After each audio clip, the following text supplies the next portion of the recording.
Welcome to the Vault Excel. Thank you for joining me. Happy Saturday to the viewing audience. Welcome all new subs, viewers, the chat. Please be safe this Memorial Day weekend. Have a wonderful time. And if you decide that you want to imbibe in alcoholic beverages, please have a designated driver and or call you a ride care service. Thank you for joining me. The content that I'm about to read to you was uploaded on May 23rd pertaining to Sebastian Rogers. The father of a missing Tennessee teenager is calling for the FBI to take over the search efforts as it enters its third month. Sebastian Rogers, 15, disappeared from his mother and stepfather's home in Sumner County, Tennessee on February 26. There were no signs of a break-in, leading officials to believe the child left on his own accord. The Tennessee Bureau of Investigation issued an Amber Alert for the teenager, who is described as having a medical condition that may impair his ability to return safely without assistance. The teenager's father, Seth Rogers, said he wants the FBI to take over as the lead agency on the case. During a vigil on Sunday, WKRN reported, the FBI can only take the lead at the request of Sumner County Sheriff's Office or District Attorney's Office. The FBI and Tennessee Bureau of Investigation are assisting with the case, but the Sheriff's Office is currently the lead agency. I don't sense a state of urgency from them. It's not their kid, it's mine. You know, this is a child of Sumner County, Seth Rogers said. I tell people, when you see something, say something. And then they turn around and they tell me that they see something and they never get a response. Tennessee 18th Judicial District Attorney Ray Whitley shared his response to the request with Newsweek. I can understand the anxiety and the frustration that Mr. Rogers has over the situation, Whitley said, but the case is being investigated by the Sheriff's Department and TBI. Whitley said agencies remain in contact with the FBI as the investigation continues. Sebastian Rogers is 5 feet 5 inches tall, weighs around 120 pounds. He has brown hair and brown eyes and wears glasses. He was last seen wearing black sweatpants and a black sweatshirt. Seth Rogers previously suggested foul play may be involved in his son's disappearance. Somebody doesn't want me to find my son, the father said on Nancy Grace's Crime Stories podcast. There's things that have been coming off the internet that I need to stop searching for him. Earlier this month, photos of a child resembling Sebastian Rogers were circulating on the internet. The Sumner County Sheriff's Office determined the child depicted in the photograph is not Sebastian Rogers. We understand the gravity of the situation and the concern it has raised, the Sheriff's Office said in a press release. Our collaborative efforts with law enforcement agencies continue unabated as we remain committed to finding Sebastian. Officials have used canines, drones, helicopters, divers, and search teams on foot and on horseback so far in the massive search effort. Anyone with information about the missing teenager should call the Sumner County Emergency Communications Center at 615-451-3838 or the Tennessee Bureau of Investigation at 1-800-TBI-5. Newsweek reached out to the Sheriff's Office for comment. The Tennessee Bureau of Investigation told Newsweek they do not have a statement since their role is to assist the Sheriff's Office. What's an Amber Alert? The Amber Alert system is used nationwide to help notify the public about missing children. Every child featured in an Amber Alert has been reported missing to law enforcement. The goal of an Amber Alert is to instantly galvanize the community to assist in search for and safe recovery of a missing child. Alan S. Nanavati, Executive Director of Special Programs for the National Center for Missing and Exploited Children, said in a previous interview with Newsweek. As of last year, 1,200 children were found through the Amber Alert system and 180 children were rescued because of the emergency alerts. Issued alerts are broadcast through radio, TV, road signs, cell phones, and other data-enabled devices. In 2022, Texas had the most Amber Alerts issued in the United States, with 31 alerts issued. Recent active Amber Alerts. A Wisconsin toddler also remains missing more than 3 months after an Amber Alert was issued for the child. Elijah View was last seen on February 20th in Two Rivers while staying with his mother's boyfriend, 39-year-old Jesse Vaughn. When Vaughn woke up from a 3-hour nap around 11 a.m., the 3-year-old child was gone. He was last seen wearing gray sweatpants, long-sleeved dark-colored shirt, in red and green dinosaur slip-on shoes. The Amber Alert said.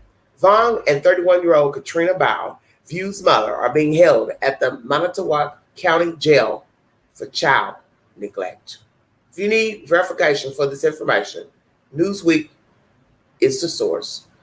The child has been missing for 3 months. Sebastian Rogers, a Caucasian male, 15 years of age. No new updates pertaining to his whereabouts. The latest is what I'm reading to you now about Newsweek. Feel free to verify the information. Seth Rogers is the biological father of the child, and he is asking help from the FBI. A statement has been released that TBI is assisting in the investigation.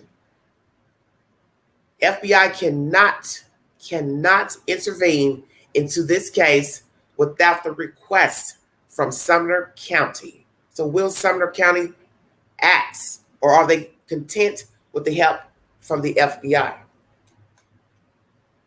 And also the district attorney can also request the help from the FBI. Pictures circulated on the internet been deemed not the child.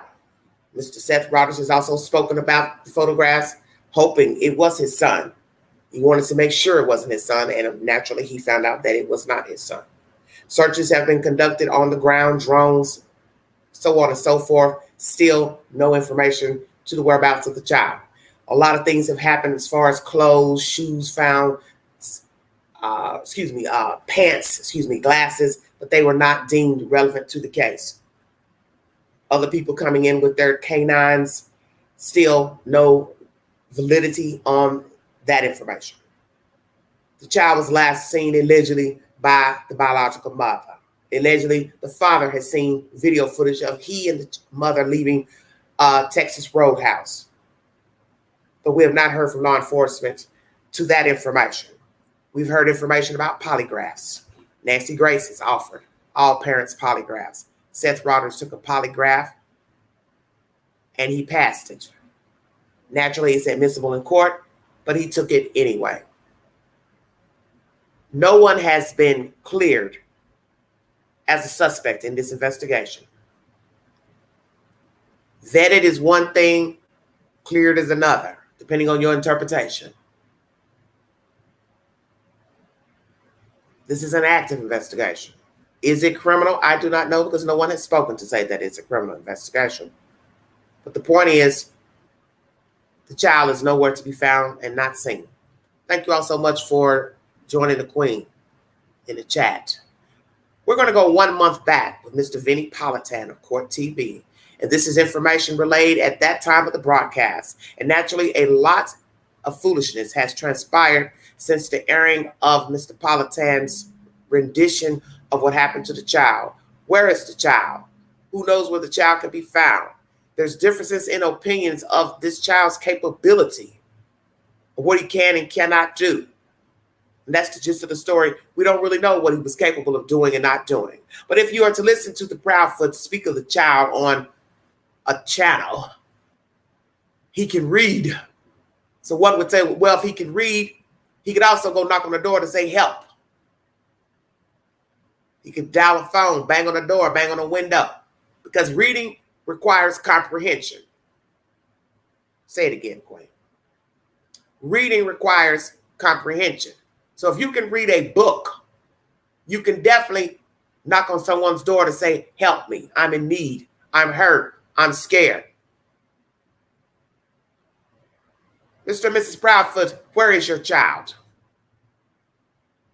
You're spending a massive amount of time channel hopping, and you'll say some very disrespectful things about this boy who cannot defend himself, with no regard, no respect for him.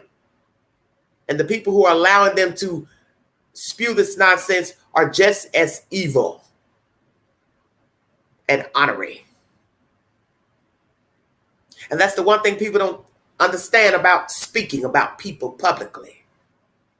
You are giving your opinion and you are sending a message to the universe how you feel about that person. And if you never apologize after people have made commentary that they feel like your words are inappropriate, then that means you do not care. And that is the consensus from many of the Proudfoots. Many have negative feelings about the bio father. But in the end, it's all rhetoric. And I want to say this before I play this commentary by Mr. Vinnie Politan.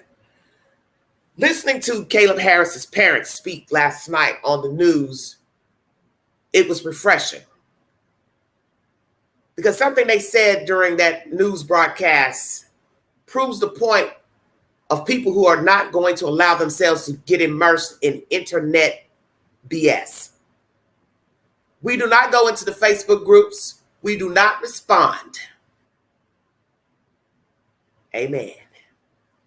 They have yet to come to YouTube to channel hop. Say it again, Queen. The parents of Caleb Harris, missing out of Texas, do not imbibe in internet drama, theories, because it takes away from the investigation and it doesn't help law enforcement. Exactly.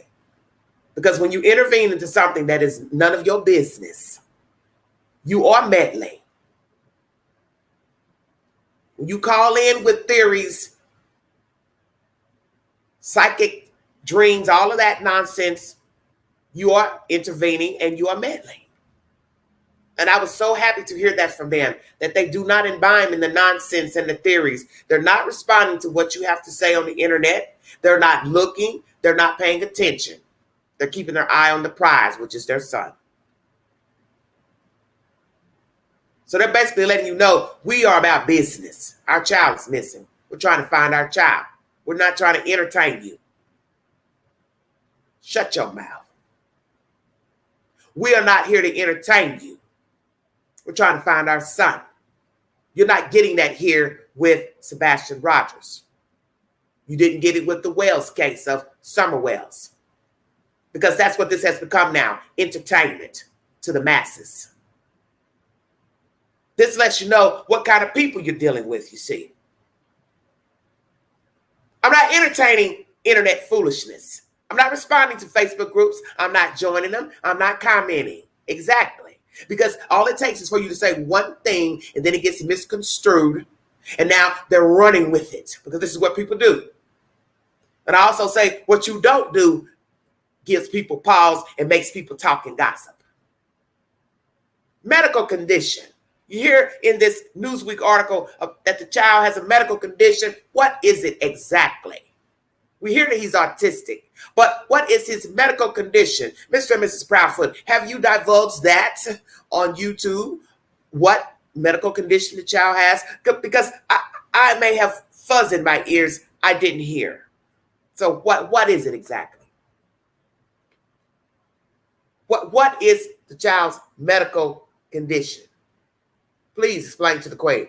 I'm curious.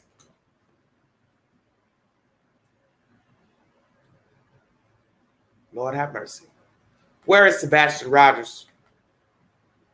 I was looking at content earlier, and all I saw was the obvious that this case is going downhill. Because now Mr. Tony Mathis has decided to entertain more YouTube foolishness on TikTok with a certain person. And the first thing I thought to myself is, you were supposed to be the PR person, and you're not even doing your background check on the people that you're allowing to speak on your platform. Why? Of all people for you to go allowed to talk, a person who is known to keep up havoc in the YouTube genre. And I don't have to call their name. You can go find it for yourself. Sir, you need to be vetting who you talk to and who you deal with if you're going to be representing Sebastian Rogers. Because in the end, it's not about Seth. It's not about the Proudfoots. It's about a little boy missing, a minor child, preteen. And if you want to speak on his behalf, you might want to do your homework before you start letting different people hop on your network to speak and talk. Because I will not have anybody talking to me that keeps up drama on YouTube or Facebook pertaining to a missing person or a deceased person. Thank you for joining me. That's my commentary. The link will be in the chat after I play Mr. Vinnie Politan's commentary pertaining to the investigation. What is the truth to where this child can be found?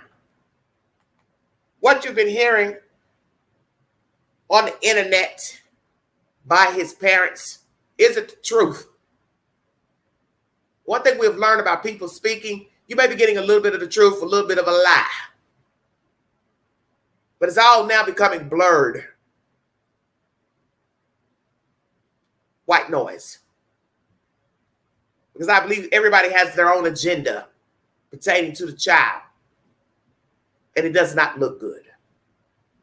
And some of you might need to take a page out of the book from the Harrises, out of Texas. Speak when spoken to. Choose your allies carefully. And represent yourself in a dignified manner when speaking publicly about your child. You can get very far if you act like you care and you act like you have some manners.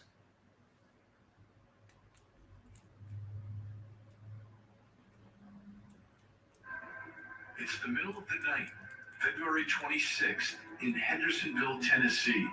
15-year-old Sebastian Rogers should be safe, asleep in his bed in his home. But now everyone is wondering, was he home? Was he safe? Sebastian's mom, Katie Proudfoot, says she went to wake up Sebastian for school, but when she went to get him up, he wasn't there. She looked in the house. He wasn't there. He was gone, vanished. After she called 911, the law enforcement search was on. It was wide, it was extensive, but yet again, no sign of Sebastian. Katie believes he left the home barefoot with his glasses, but where would he go? Why would he leave? And how could no one find him? Sebastian's father, Seth Rogers, shares custody and has been out searching for his son. Meanwhile, Katie says her husband had to go back to work out of town, and Katie left her home to be with him. Tonight, we have an update from law enforcement. We'll take a look at the latest, break down the timeline, and take a look at the search as we investigate the mysterious disappearance of Sebastian Rogers. I'm Vinnie Politan. Thank you so much for joining us tonight here on Closing Arguments. And where is Sebastian Rogers? Where is he? This case, it's as if he just disappeared and vanished. But that doesn't happen.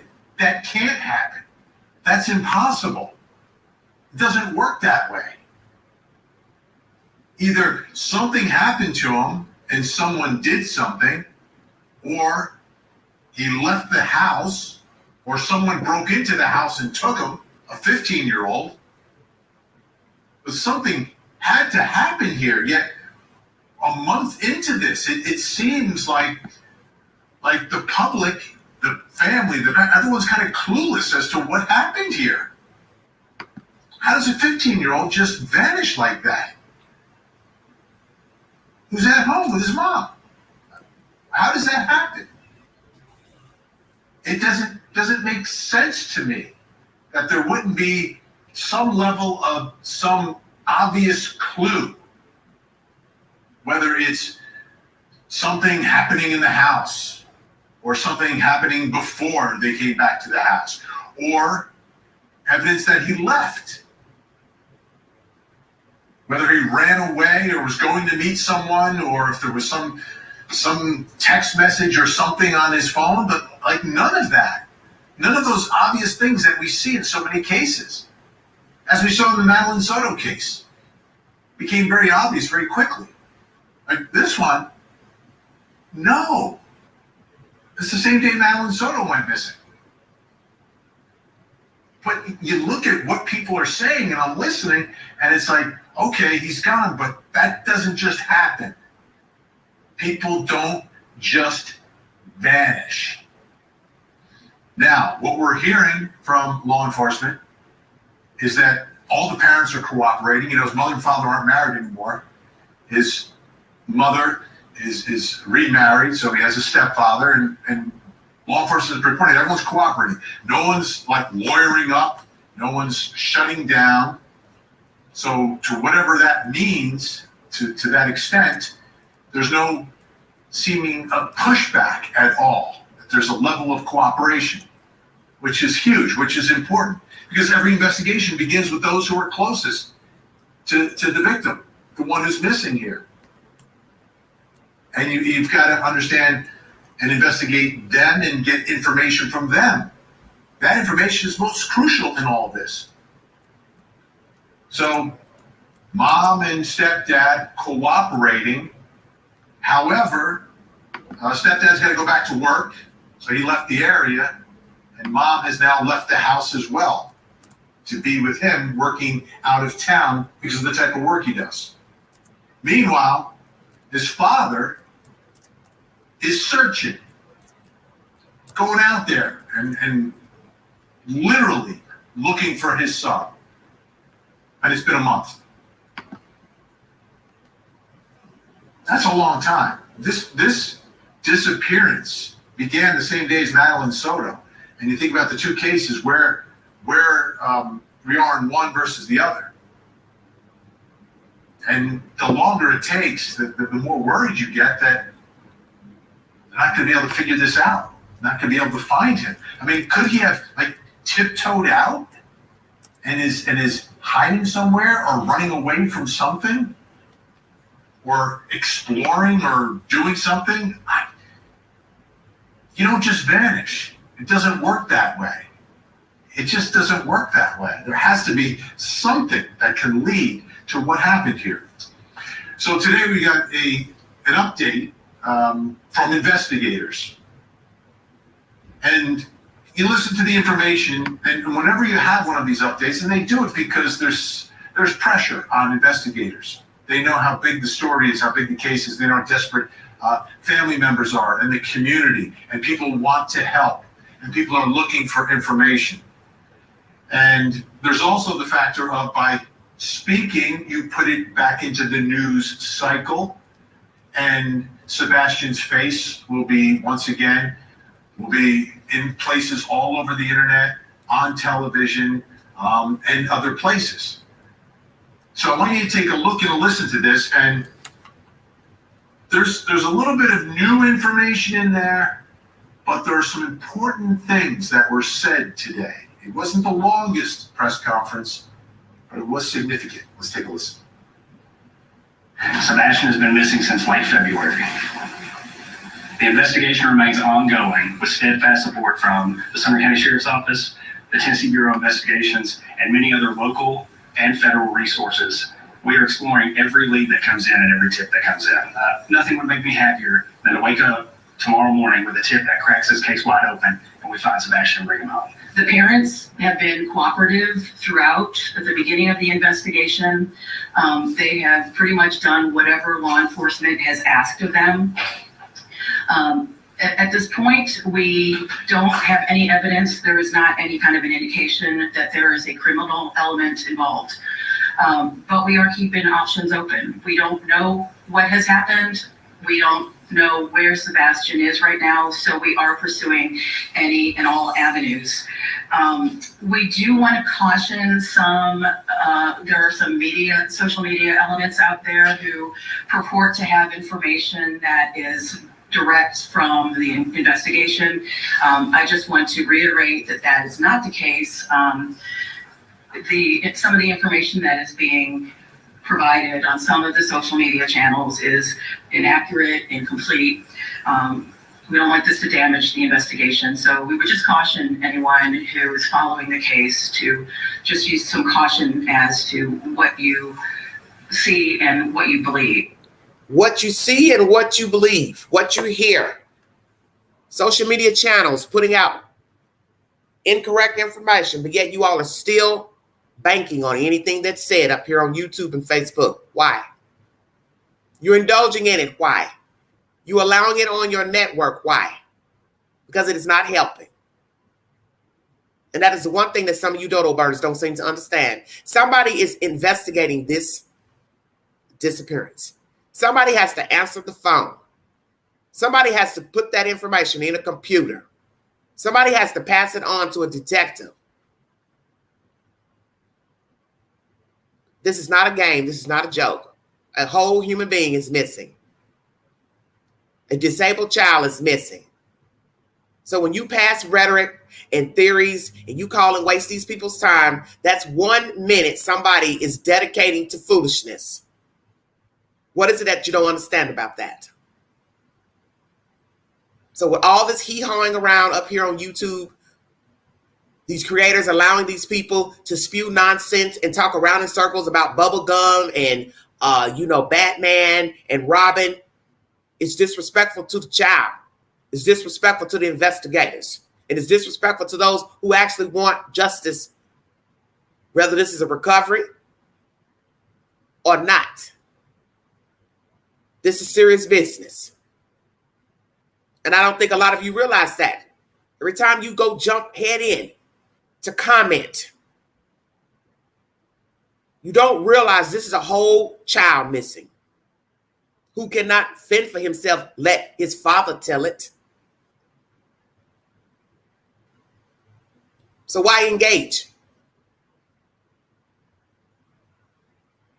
And you can't say you care about a child when you allow foolishness in your peripheral pertaining to the child. There were some glasses found in the past few days. Have you been able to identify that they were Sebastian? We are still investigating. Do you believe he's still alive? And what are you guys going to continue working on? My hope and prayer is that Sebastian is still alive, yes. We're going to continue to work on this investigation and follow up every tip and lead that comes in. Some of this may revert back to us going over some things that we've already done for the 6th, 7th, or 8th time. A fresh set of eyes never heard anything. We're going to continue to work to find Sebastian. Let me put it to you like this. If my kid was missing, this is the team I'd want on it. Well, now, the men and women of the Sumner County Sheriff's Office, of the Tennessee Bureau of Investigations, the FBI partners, the other local agencies, the Secret Service, everyone who's had a hand in this case is doing everything they can to find Sebastian. So you hear Sumner County Sheriff telling you they have help from a lot of resources. And the fact that you have the FBI, TBI, and the Secret Service, you should already know whatever Sumner County can't do, be it thorough or not, you have actual government agencies assisting. So please remember that. And they have more resources than Sumner County. Everyone knows the government has more resources. That's just common sense. They have better technology, more people on the ground in different states working for the national government. They can go in and do just more. I think most people know this. Anybody that has followed true crime and seen FBI's Secret Service getting involved, you should have common sense to know they can get more done. And that's the gist of the story. There's probably a lot that has been gathered in 3 months with all these agencies involved, because you have to think logically. If Sumner County was working this alone, it'd be bad business, because you have to count the people working on the ground, their experience in missing person cases,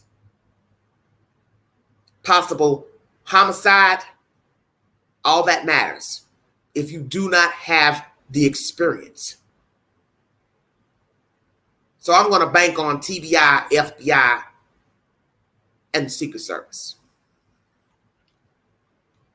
Okay, a couple of things from that. First, social media. Social media is important to keep the story in the news, keep Sebastian's face in the news. There's a downside. There's a yin and a yang to everything. There are some on social media and who may report things that are not factual for whatever reason that they're doing it. But the bottom line, you keep his face in the news. That's important when someone is missing and they have no idea what happened. They have no idea. We don't know what happened to him. We haven't seen anything criminal that would lead us that way. I get that, but he vanished? He didn't take his phone? He just ran away? It doesn't make sense. It's not sitting well with me tonight. Like, just vanishing. It doesn't work that way. Now, we also heard that they found some glasses in the last couple of days, and they're still investigating it. That, too, I'm not clear on that.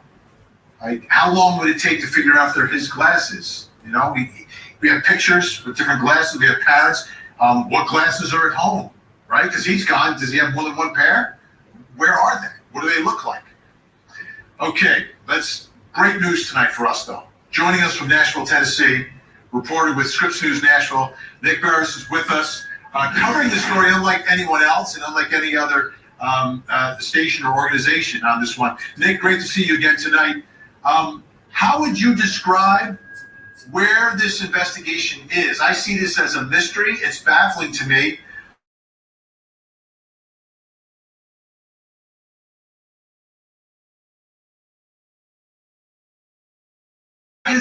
What is this right now? Yeah, I'll tell you, Vinny, I agree with you and your take on this. My take is they say that there is no sign of any foul play at this point, but they are not ruling it out. And I couldn't agree with you more that a child does not wander off on their own and simply vanish without any trace unless someone else is involved. That's my take. But they say at this point, parents, everything they've done with them have been vetted, and that they're not considered suspects at this point, and they cooperated, no one else. But they also were very pointed today. There have been some reports saying, oh, well, the parents have been cleared. No, wrong. No one, according to Eric Craddock, who is the chief deputy with the Sheriff's Department who's leading this investigation, has been cleared. No one has been cleared. They consider all options, and I would say right now it continues to be somewhat of a search, but they're waiting for more tips to come in. And frankly, just like you and I think authorities are frustrated and befuddled. So, and that's a great distinction, right? Cooperating versus does not equal cleared.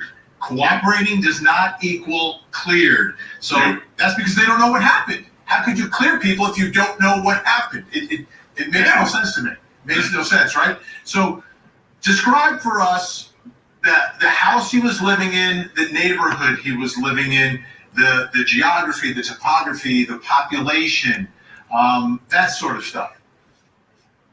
Yeah. This is I'd say an upscale neighborhood, very nice homes. He lived in a nice home, a neighborhood residential, like anyone else. It's a typical residential neighborhood, nothing out in the country off alone. Neighbors all within close proximity, some common greenways in between. What's interesting about this neighborhood, as upscale and nice as it is, there are absolutely no street lights, okay, or sidewalks. And so at night, that neighborhood is pitch dark. And so one of the questions many people had was, why didn't any of these homes, many of which have security cameras, ring cameras, why did none of them seem to pick up any video of anything that night? Almost anything. And I will say I was one reporter, and the only reporter so far to have aired what was some video from a nearby home capturing what appears to be lights, possibly flashlights, in the proximity of the home the night he disappeared. Now, law enforcement, not long after I aired that, okay, one, contacted me asking me where I got it, and I cannot reveal my source. And second, said that at this point, there's no evidentiary value to that. What did he say? Hold on a minute. Some video from a nearby home capturing what appears to be lights, possibly flashlights, in the proximity of the home the night he disappeared. Now, law enforcement, not long after I aired that, okay, one, contacted me asking me where I got it, and I cannot reveal my source. And second, said that at this point, there's no evidentiary value to that video. Well, today in my interview, and by the way, you showed some of the press conference or news conference, I had a chance to sit down one-on-one for a good period of time just with Eric Craddock, he and I.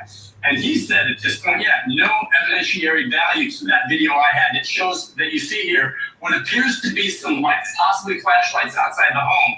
But he says that's the way it stands right now. And depending on what develops, that video and those lights could become more important to the case, depending on what they learn moving forward. So, and by the way, in terms of what information they've shared, I couldn't agree with you more. They did say that they found some glasses in the area. wondering if they are Sebastian's. That shouldn't take any time at all to figure out. And they didn't say if they had that should be able to be determined almost instantaneously. And I'm not sure why they haven't or why they haven't revealed that information yet. Because the community's searching, they want to help, right? They want to help. Everybody's looking for him. From the interviews, his dad is worried to death. So let's get back to that light for just a moment, though, because the way you described the neighborhood, pitch black, so you're seeing some light at night. And this is like 3 a.m? Yeah, it's right around 3 a.m. It's within the scope of the time they believe Sebastian left the home, which would have been, they think, midnight to 6 a.m. the next morning when he was discovered missing. So yeah, it's dark. And again, I don't want to oversell it. It's been analyzed apparently by the TBI and law enforcement. At this point, they say it's no evidentiary value. As far as I know, it's the only video of any kind that shows what appears to be some lights in the back. Who knows? Maybe there's some kind of reflection. But if you watch what I have there, you see lights, 2 subjects moving, and it appears to be something. But again, at this point, and the parents have talked to law enforcement as well, they say, we don't believe that this is a key piece of evidence in the case. But today, Eric Craddock said that's the way it stands now. But they don't know what they don't know, and with time, that could become significant, which I thought was interesting. Yeah, I think it's pretty significant considering there's nothing else out there. Like, light just doesn't appear. It has to be Nothing something. else. Yeah. It has to be something. Like, people don't just vanish and lights just don't appear out of nowhere. Do we know if he had a flashlight that night? Right. Yeah, the word from his mother when she went to look for him, what they discovered missing, the way I understand it, is a flashlight, and that he left without his shoes, barefoot, which again is something that's very kind of confounding because, you know, his own father said as a child, Sebastian walked barefoot into a fire ant hill pile, and they just ate him up. And he never forgot that experience. And from that day on, as a child who suffers from autism, that stuck with him, and he would not go outside without his shoes and socks. So you're telling me in the middle of the night, he grabs a flashlight, walks out of his home barefoot? It just doesn't make sense. Possibly he went out quickly to check on something with the idea of coming back in, but obviously he never did. So that's something kind of perplexing about how all that played out. And did he take a flashlight, and why? What was he looking for? Where did he go? The dogs going outside just the general area of the home where you would expect, meaning to find his scent because he lived there. Anything off the property where he would have walked, dogs didn't find anything. They supposedly maybe tracked to a nearby pond, which they then not only had divers go into, but then drained and found nothing. It's, again, as though he vanished into thin air. Nick Barris, So no dogs hit anywhere. That's what counts the most. Keep trying to tell people, stop listening to all that he said, she said stuff. If you don't hear it from law enforcement, it does not count. And Seth Rogers, he needs to understand that as well. Whatever information you have, Pookie, Ray Ray, Bubba running to you, telling you what they found, what they saw. This is like Raleigh Strain nonsense all over again. Once you get something debunked, you got to stop listening to all this stuff. Because in the end, you had no idea what was going on at the Proudfoots house. Let's keep it real. You didn't even know what was going on in that house. Or at least that's the version you're giving the public. And at this point, I don't even know if you're telling us the truth about anything. Because you seem befuddled in the beginning, talking to different agents about this nonsense, talking on YouTube, Court TV, blah, blah, blah. Then you got mad because you started hearing these ugly things the Proudfoots are saying about your child. Then you finally tell us, oh, yeah, my son told me he didn't want to stay with them. But yet you still allowed your child to stay with them, and now he's gone. So I really wouldn't be banking on people calling me, talking about a pair of sunglasses, a shoe print, a footprint. Because we've already been down this road already. This is what I don't understand about people. And it's not to be rude, but it's called common sense. You got random people searching on the ground, finding a pair of pants, sunglasses. Somebody took a picture. It took a week or two for the lady to finally tell you it's her and her son in the picture. You went up there to try to get information. They wouldn't even give you anything. Don't you see what's going on? It's foolishness.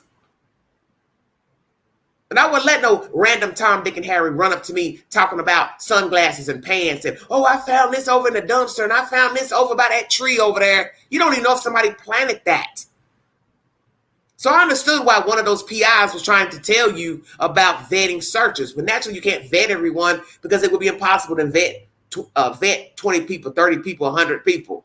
But the point I think she possibly was trying to make is that you've already had people searching who said they found something and it wasn't credible. And then you have to use logic. You don't know what happened. You don't know the actual date he went missing. So how would you know where to search?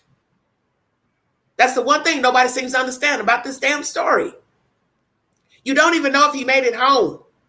So how are you going to know where to search? Police are telling you, we don't have anything of him coming out of the house. So to me, that's foul play right there because he's a whole human. He was born somewhere. You got evidence that he came out of the womb, was born in a hospital. Pictures of him. He went to school. He allegedly was running around Hendersonville and God knows where else on Sunday. But the police are telling you, we don't have anything. We don't have footage. Now you have the news guy telling you, yeah, it's real dark out there. Here go the parents. Oh, yeah, it's real dark out there. How convenient your child goes missing and it's so dark outside. Well, maybe you need to call the city and the county to put some damn lights out there in your neighborhood. You're paying all this money for a house. You don't got no damn lights outside. Stay woke. Everything is too convenient in this case. I'm vetted. I'm cleared. No, you're not. Until the law enforcement stands in front of the TV and say, all parents have been cleared as suspects in the disappearance of Sebastian Rogers. It ain't so. Okay? I'm sure we're going to be speaking again about this. I really appreciate your time tonight. I know you're like working overtime like you do every day, tracking these stories. Great to speak with you, Scripps News Nashville, Nick Barris. Check it out, folks. His stuff is online as well if you're around the country. It's great, great work. Thanks so much, Nick. Thank you, Eddie. Let's talk more about this search. Joining us from the Gulf Shore of Alabama, Press and Communications Officer for the United Cajun Navy, Kevin LaFond, is with us. And the reason we asked you to be on is you guys were involved at some point in the search here. Give us a little bit of the backstory, Kevin, on how the United Cajun Navy in Alabama ends up in Tennessee searching for Sebastian. Well, it all started with Riley Strain. I appreciate having me on today. Riley Strain's search, as you know, ended it the way it did with us discovering where he was as a group, all the searchers together. We don't claim anything to that, but we were part of it.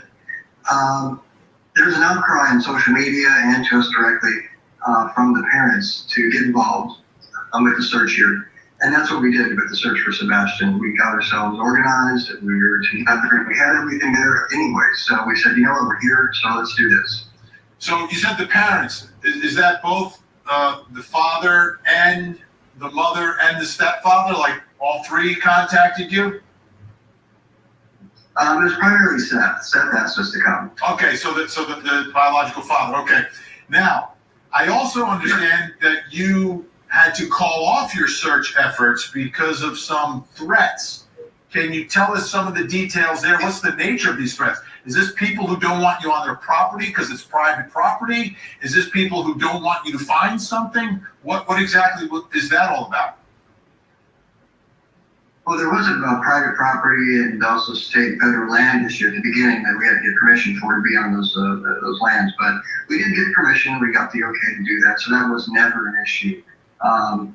We had some bad actors that were showing up in person and also harassing online and through phone calls. We were getting all kinds of messages saying that we're going to be doxxed, we're going to be run out of town, we're going to be bullied, and then the death threats came. And that's when we got real serious about having to reformat how we're going about this and think about the safety of the volunteers. It really was to that point. Let me interject here. Why were some of you people trying to dox these people, threaten these people? What type of behavior is this? Is it because you didn't like the agency? You heard negative things about them? See, this is where you're out of line. So what? So what? These people were battling amongst themselves, this Cajun Navy, this and that, battling who's the real Cajun Navy. See, this is how you know a lot of people are not in this for the right reason.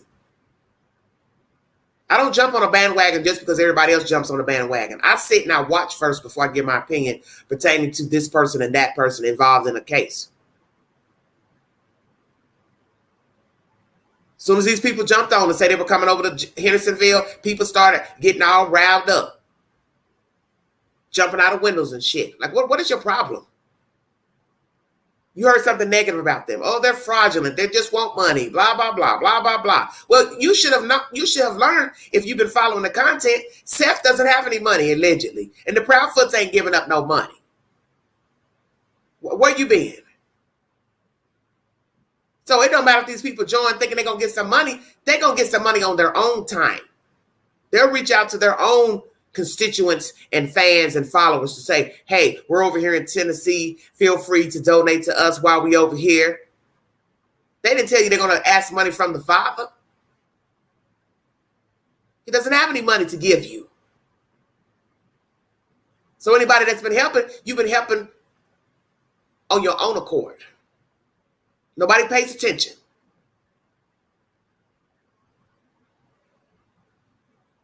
And it's sad it has come down to people threatening searchers, this organization, whatever you think of them, don't think of them. My thing is, it seems like to me, everybody's got a problem with everybody. How about that? You got a problem with the sheriff. You got a problem with the people of Hendersonville. You got a problem with the Proudfoots. You got a problem with Seth. You got a problem with the Proudfoots family members. You got a problem with Katie's family members. You got a problem with the butcher, the baker. You got a problem with every damn body. So it don't matter who they call in. It don't matter who the sheriff called. It don't matter who Seth called. It don't matter who nobody calls to help. There's going to be a complaint. Tony comes in. There's a complaint. He gets the PIs in. I don't even know who the original PIs were. Who were they? Then you had this mess with Chloe and Heather, whoever the hell they are. Leak audios, phone calls. Nobody wants to own responsibility for leaking the audio. Now, people in my chat want to keep breaking down who sent what to whom. I don't care. I want proof. Welcome, Bandit Network TV. Where are you calling me from? I'm calling from Kentucky. Welcome, welcome. What do you have to say about this 3-month disappearance of Sebastian? Weigh in. Well, I honestly, I've been tuned out. I didn't tune into the case until they went to the landfill in Kentucky. And okay, that's fine. Yeah, I've been telling my audience that I heard a little bit about it before then, but I knew as soon as I heard about the landfill ordeal, this was not going in a good direction. Okay, so let me ask you this. When you heard that they went to the landfill, because this is where that area dumpster trash is, Kentucky, what did you think the first time you heard that Tennessee went over to Kentucky to look in the landfill pertaining to Sebastian? I thought it was going to go in the same direction as Quentin Simon. Okay, but it didn't. Yeah. Okay. Well, that, or they could have went up there to, I don't know, maybe they threw away something in the landfill that could lead to finding out what happened to him. Yes. Not necessarily the child. I see what you're saying. I didn't think about that. Right. Dump some clothes. Well, let me ask you this. You remember when it was said that, we don't know if this is confirmed because all this is just gossip, that allegedly a trash person said the trash was heavier than normal. Do you believe that? I never heard about that. That's strange. Mm-hmm. Who said that? The law enforcement? Honey, no, these are street folks talking. I haven't heard the police. See, that's the whole point. What I just played you haven't heard nothing about a trash being heavy. All you heard is the lights. And allegedly, the sheriff has debunked the lights that the newsman got a hold of. Somebody gave him the information. He won't reveal who his source is. So they debunked the lights. So Somebody was talking about the trash being heavy. Don't know where it came from. See, this is why stuff gets distorted from all this he said, she said. And I keep trying to tell people that if you don't hear it from law enforcement, why are you believing it?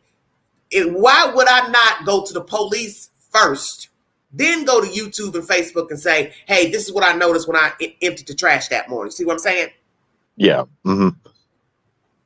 I'm not going to run to YouTube and tell somebody about the trash, about lights. I'm going to go to the police. Yeah. I know that. I don't know. I just think that at least Katie knows more about what happened to Sebastian. Okay. Let me ask you this, Bandit.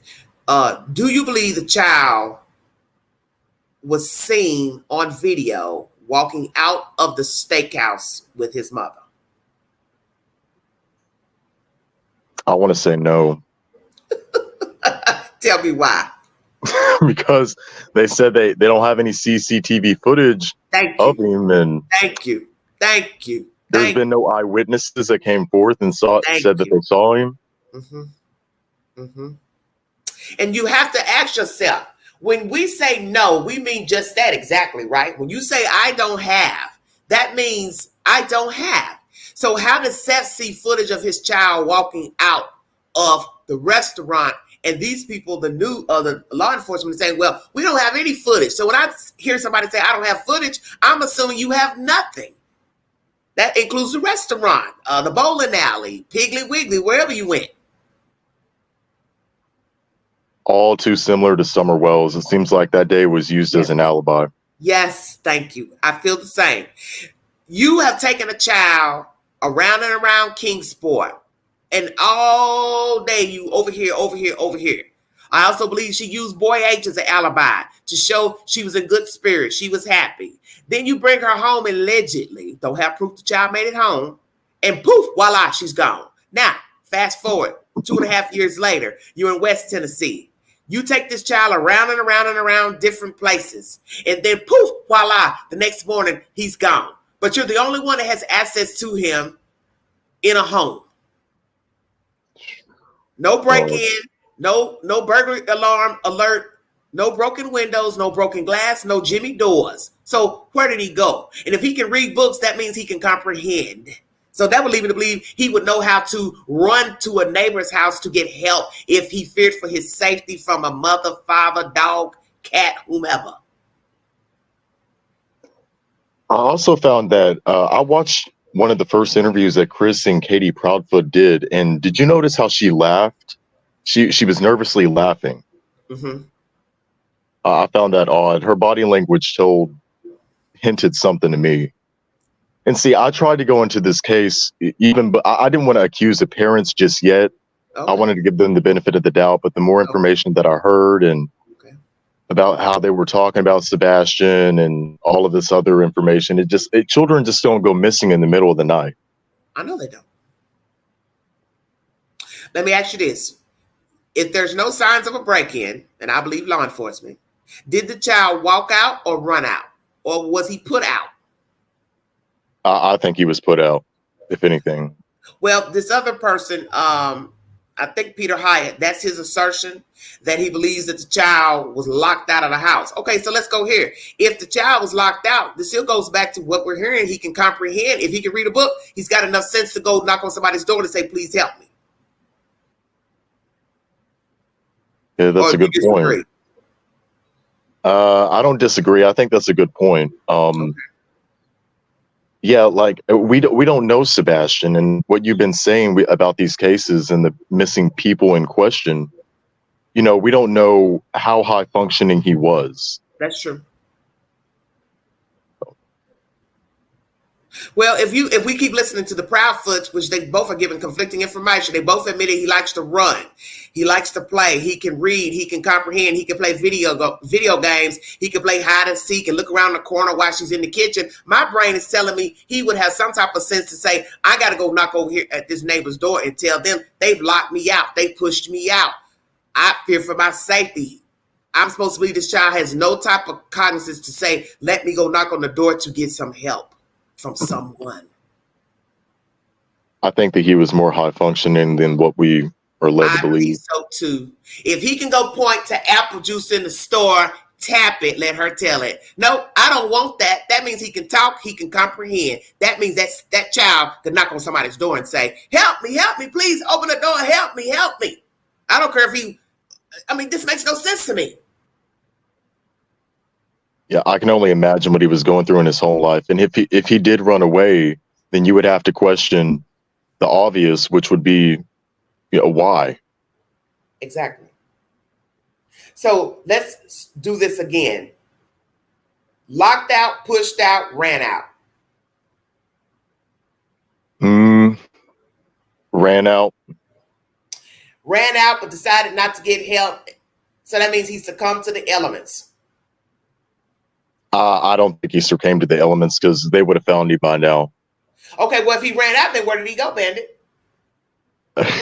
Possibly to a neighbor's house, or that's if he wasn't taken out of that house by someone else. Okay, but no, let's role play. He ran out. He should have sense enough to knock on somebody's door. So what are we saying? That a creepy crawly took him in and they're holding him hostage in a house in the neighborhood?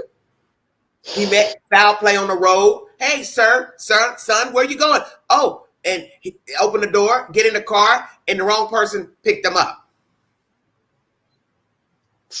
It's possible. Okay.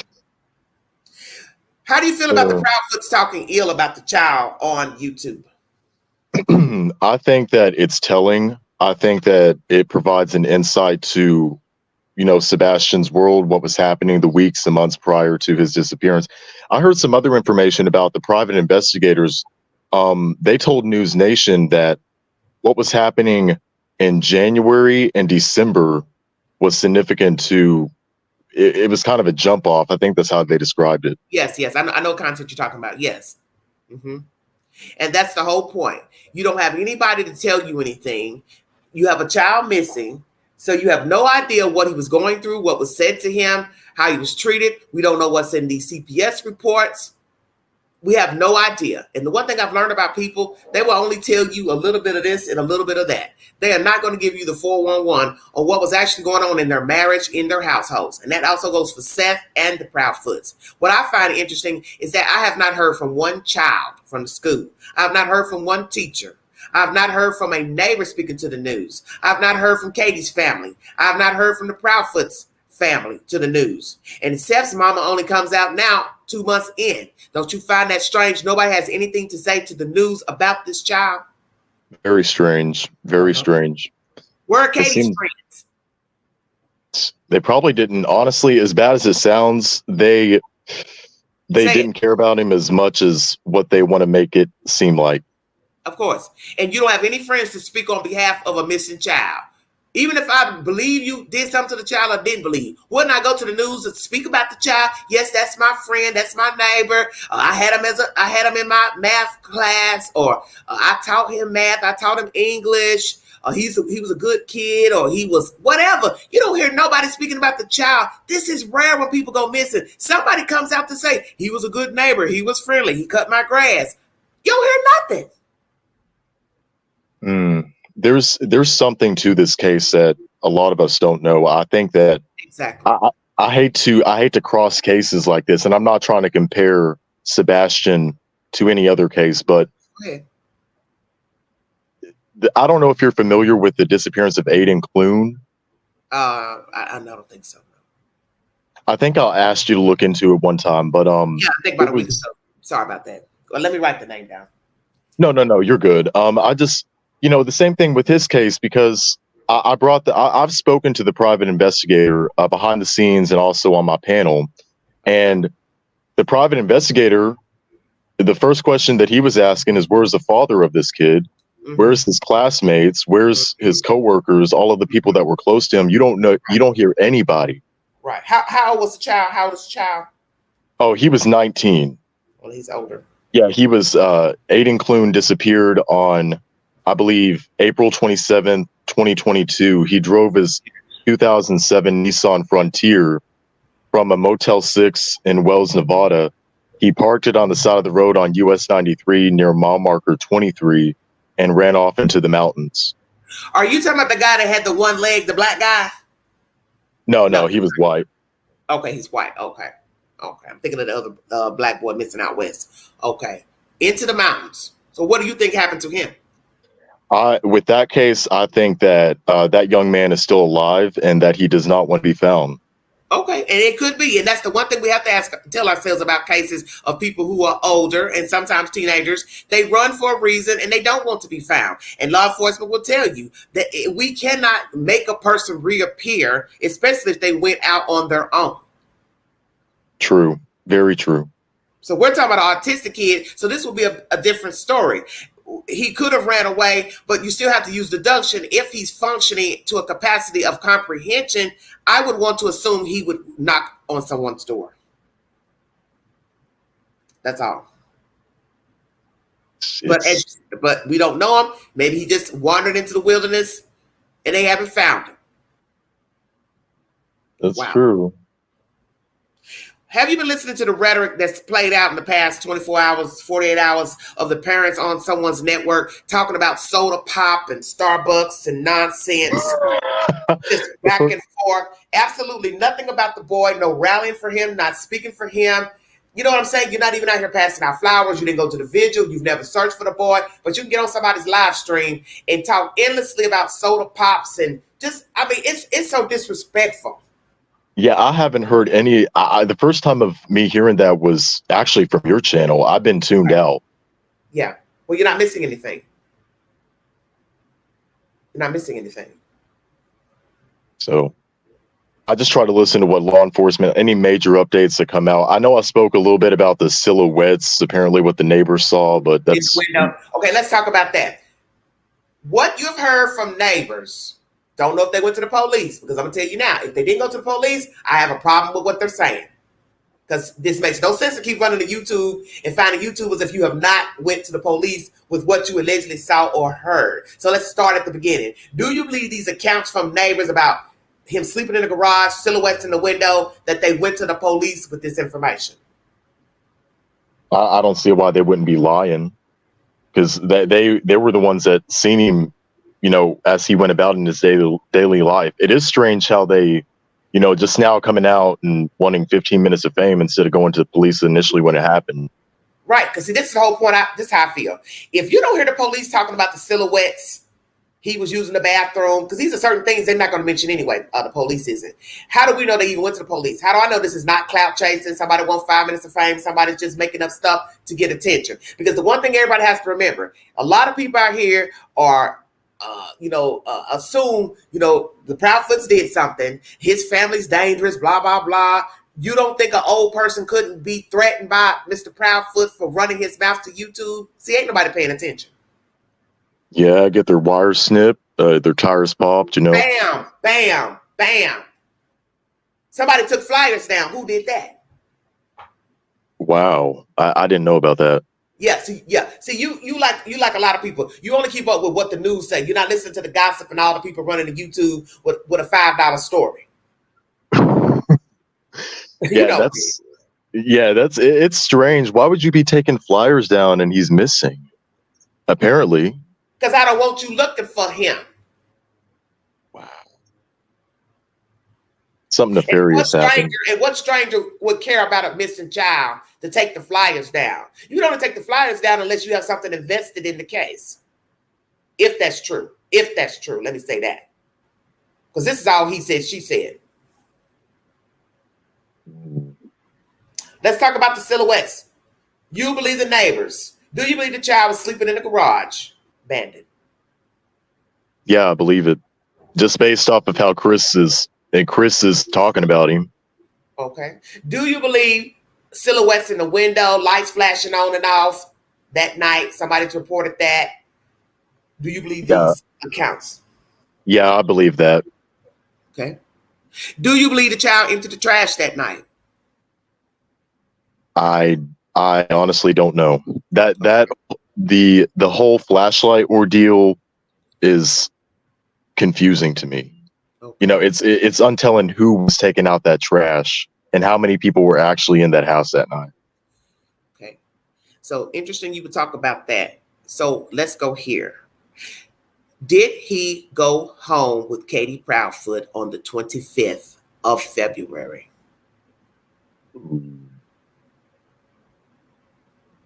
I want to say he did. I want to say he did. Wow. So he went home. What happened in that house? Whatever happened to him happened in that room. It's Really? all centered around Sebastian, that room, and Katie hearing a loud thud, which that's the version that the neighbor gave, that she was walking back through the house, and on her way back to the room, she heard a loud thud. And she asked Sebastian, what was that noise, or something along those lines? And he said, nothing, Mom, go back to bed. So she did, which I thought that was odd too. That's when I began to question if he was able to talk back at his mom like that. Like, it's nothing, Mom, go back to bed.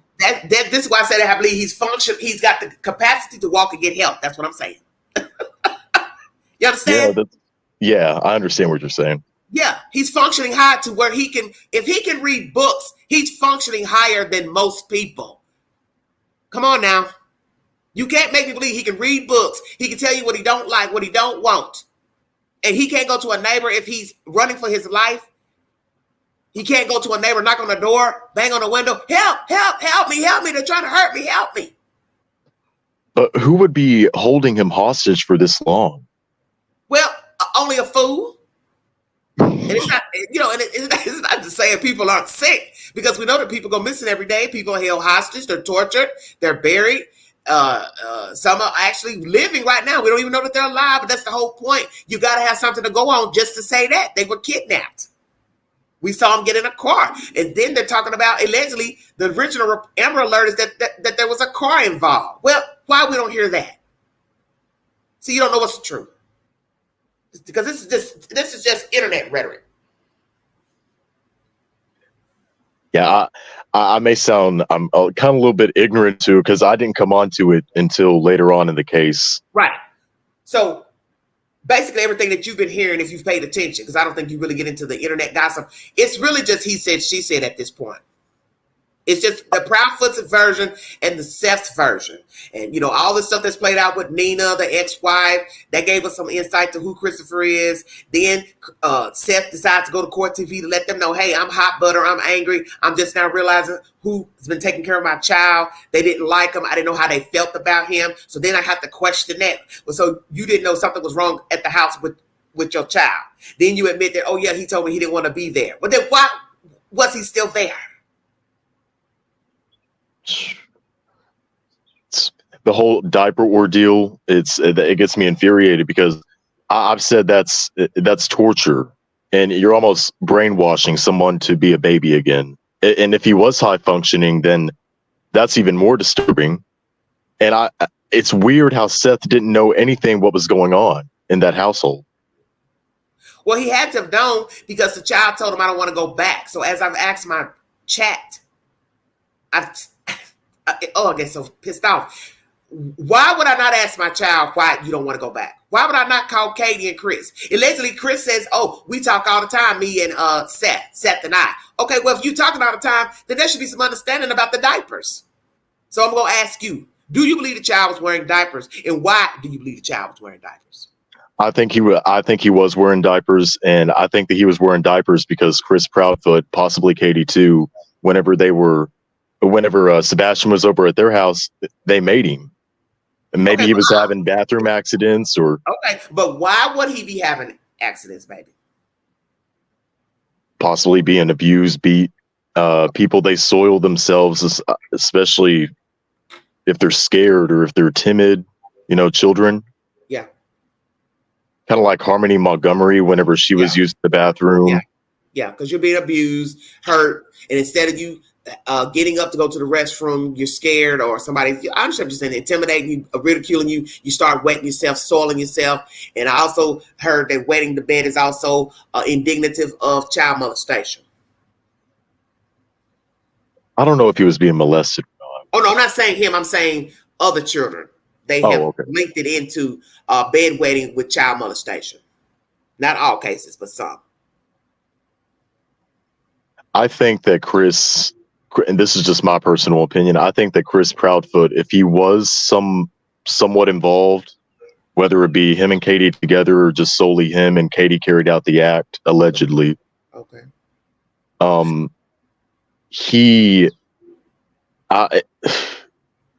I think that it has something to do with this custody battle that Chris is in. Okay, so let's go there. You got rid of the child because you want to get Faith. You feel like what then? What is so bad about this child that would interfere with you raising Faith in the same household? Perhaps Sebastian could be a witness, and he could get in the way if the court called to testify or they wanted to talk to him to get his experience on what it was like living in that house. And that's a very good point, because if he's functioning to where he can talk, he can testify. Let's bring the child in and ask him what's his life like with the Proudfoots. And that would make sense that they would say, well, how many other children are in the house? And then the parents say, oh, we have a 15-year-old. Okay, well, we'll need him to come in to talk. But I can see these people saying, well, he's autistic and, he can't, navigate well. And then the judge might just ride off on that. The judge might ride off on it and say, okay, well, we're not going to use him as a witness. You see what I'm saying?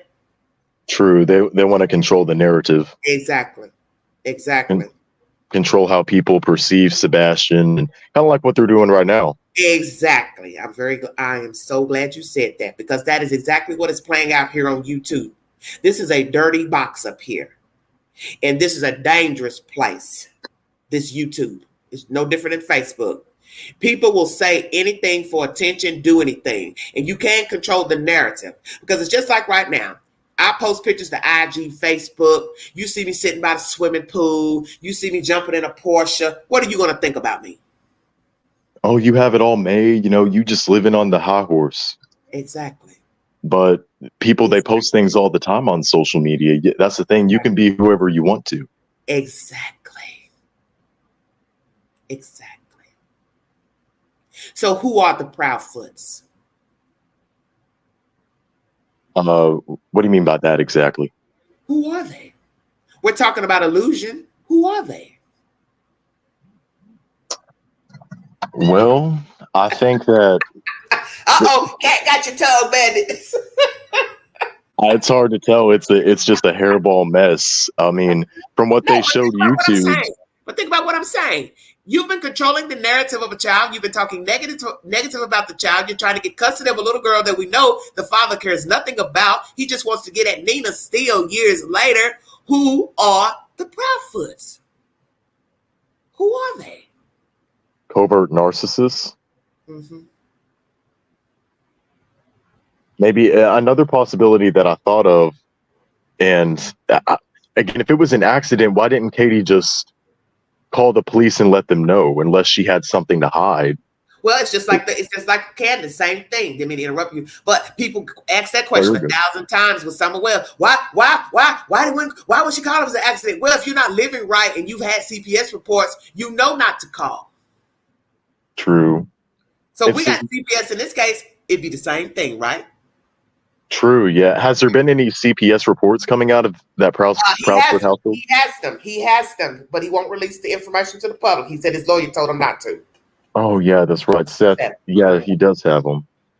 Well, I mean, even if he doesn't release them to the public, just the fact that he wants to keep it so close to the case, I respect that, because that's his child and he has the right to do that. Mm-hmm. But there's something in those CPS reports that's damning and telling. Okay, well, let's go here. If they're so damning, why the rumor is they closed the case? Say, whoa. But see, that's somebody else's version. We don't really know if a case was closed, because CPS is never going to tell you that unless there is an affidavit for an arrest. Then you'll get information about the CPS reports. Just like with Dawn Wells saying that they came up the 14th and closed the case. Exactly. I don't believe that. I never did believe that. Don't you hear the similarities? Don't you see the similarities? Very much. There's way too many. So glad you said that. Exactly. Everything is from the Proudfoots. They're the ones that's controlling the narrative. Huh? I said they're the ones that's controlling the narrative. They have been this entire time. Exactly. So so some idiot allows them to come up on their panel and talk around and around about soda pop, icicles, you know what I'm saying? Ice cubes in a Coke bottle, plastic bottle. What the hell does this have to do with a child? Because they don't have anything good to say about him. They don't have anything to say about him. It was not the average kid. You understand what I'm saying? He's not that kid that you can say, oh yeah, he won the spelling bee, and oh yeah, he's on the football, basketball team. He plays soccer. He's been in this competition doing this. He wasn't that kid. So they don't have anything to brag about to the public. So basically they're just talking about the quirks of Sebastian Rogers, which is telling. Amen. Another way of viewing that, since we haven't heard from any of the teachers or his classmates, maybe he did achieve those things, but they're choosing not to tell that. Well, why not? Because again, they have to control the narrative. If they make it seem like that he was more high functioning than what he was, then they would have to, that would open up a wormhole. Yeah. Why don't we show them that really he's a problem, but we really don't want to come out and say he's a problem? So I'm going to ask you this. Do you believe Sebastian Rogers was a problem child? He acted out because of his disability. He had tantrums. He fell out. He was violent. Because I got a feeling that maybe the child acted out, and they don't want to tell us that because that would show motive of why I got rid of my son. That's what I'm thinking. That's what I'm leading to. Thank you. I appreciate that. If they come out and say, if they can't come out and say that because it's going to make them look even more guilty. Exactly. Thank you so much. Because I'm very analytical and I can sense when someone is making up shit. And I believe, and it's not to talk bad about the child because he's a child. I mean, it wouldn't matter if he was autistic or not. Children do act out, lash out because they may have some mental issues, anger issues. I didn't believe Katie when she said, oh, the worst situation, he growls. I said, oh, no, he did more than growl. Well, even if he did growl, why was he growling? Excuse me. I understand. Yeah, it's whenever I heard he was growling, I was like, well, he was growling. Why? Growling, that you're talking to him like he's a dog. Like when people, they growl, or dogs, whenever they growl, they usually feel intimidated. Well, it probably was a question of his behavior. What's the worst case scenario of his behavior? So that's her response. Well, the most he's ever done as far as negatively would be growling when he got angry or dissatisfied with something. But my spirit told me, oh no, Queen, it's more than that. He probably lashed out, pulled, tugged, bit, fell out on the floor. Oh, I'm sure he did all of that. And see, with the camera ordeal, everyone was wondering about those, the Ring doorbell camera. If Katie has a background in security, it wouldn't be surprising if she was able to go in and manipulate footage or tamper it, have it to roll over on itself. Exactly. How about this? Allegedly, someone said, she said on a panel that she knew what he was doing in the house because they had cameras inside. I could see when he's going to get something to eat, bingo card. That's true. They shut him off. I think they shut him off. All of them. Except the outside ones. Yeah. Well, they shut them all off because allegedly she keeps role playing this. It's dark outside. It's dark outside. The neighbors can't see anything because it's dark outside. And then they didn't have any lights on. Remember they told Nancy Grace they didn't have anything on? Mm-hmm. No lights on the back. Nothing was on in the front. Just so happened when your child goes missing allegedly in the wee hours, lights that are supposed to be on aren't on. Oh, we don't have motion sensors. Why not?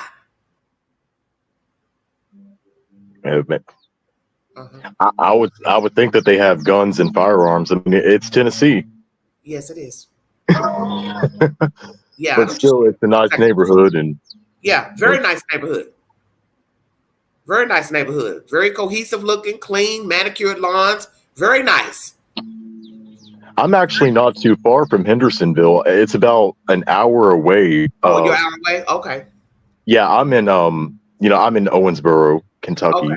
Okay. So that's a little bit north from there. Bandit, I'm going to ask you something. Do you believe the child is alive or deceased? I don't think he's alive. I think he's deceased. Okay.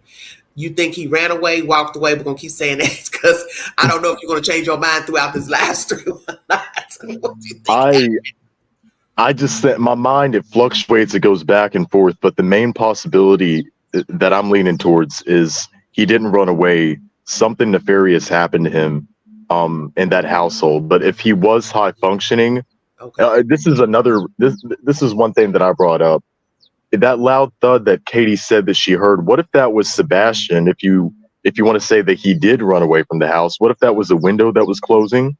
Okay. But we don't hear anything about that. We don't hear anything about him packing up clothes and things shuffled around. He didn't take anything.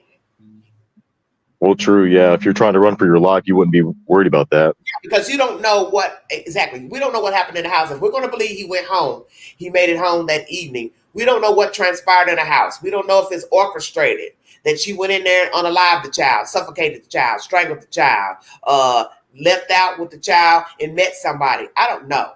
But, everybody wants to come up with all these wild theories, about what happened to him. But as the FBI reports state, 450 children are murdered by their parents each year. So I'm going to lean on the latter.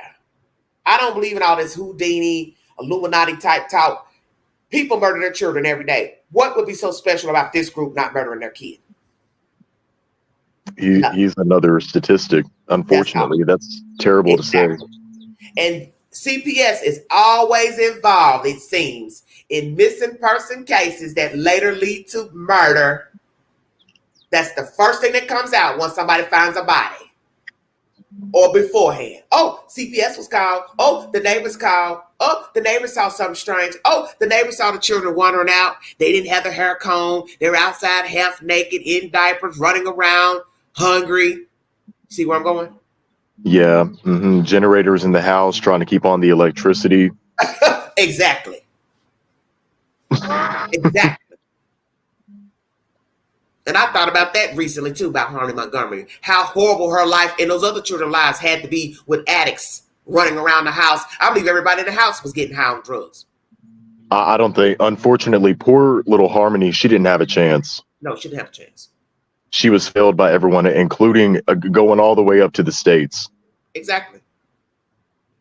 But and I feel like this, the other children would have been, the other children were just at risk. I want people to understand that, because a lot of people like to think about favoritism.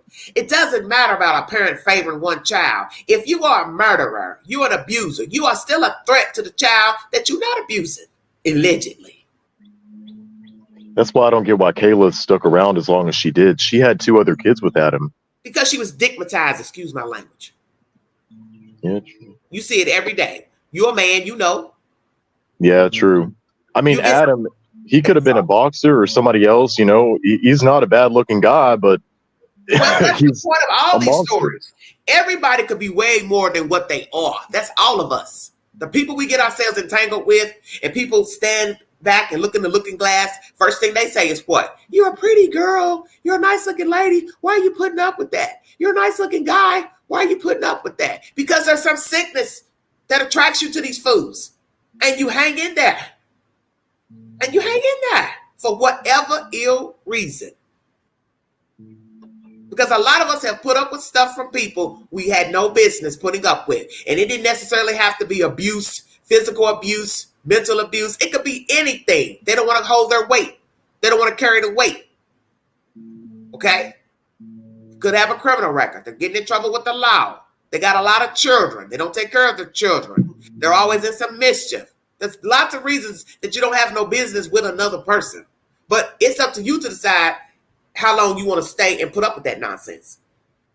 Just like with Nina Gomez. Oh, Lord, don't get me started on that. God. Man, that's a situation that should have never even, that's a situation that should have never even happened. I don't even know why this woman would have continued to stay in a relationship with Christopher and then have a baby. He's beating your kid. You think he wouldn't beat that baby that you made with him? When she came out with that testimony, it was disturbing how like they said that at the hospital as she was giving birth and Chris had to be kicked out of the hospital because he was mad. Yes. It was. She called him to let him know she had a child as if he didn't know she was pregnant. And didn't want to hold the baby, none of that. And I'm looking at her like, and this is who you wanted to be in a relationship with? You knew not to have a baby with him anyway because he didn't care for your children. Why?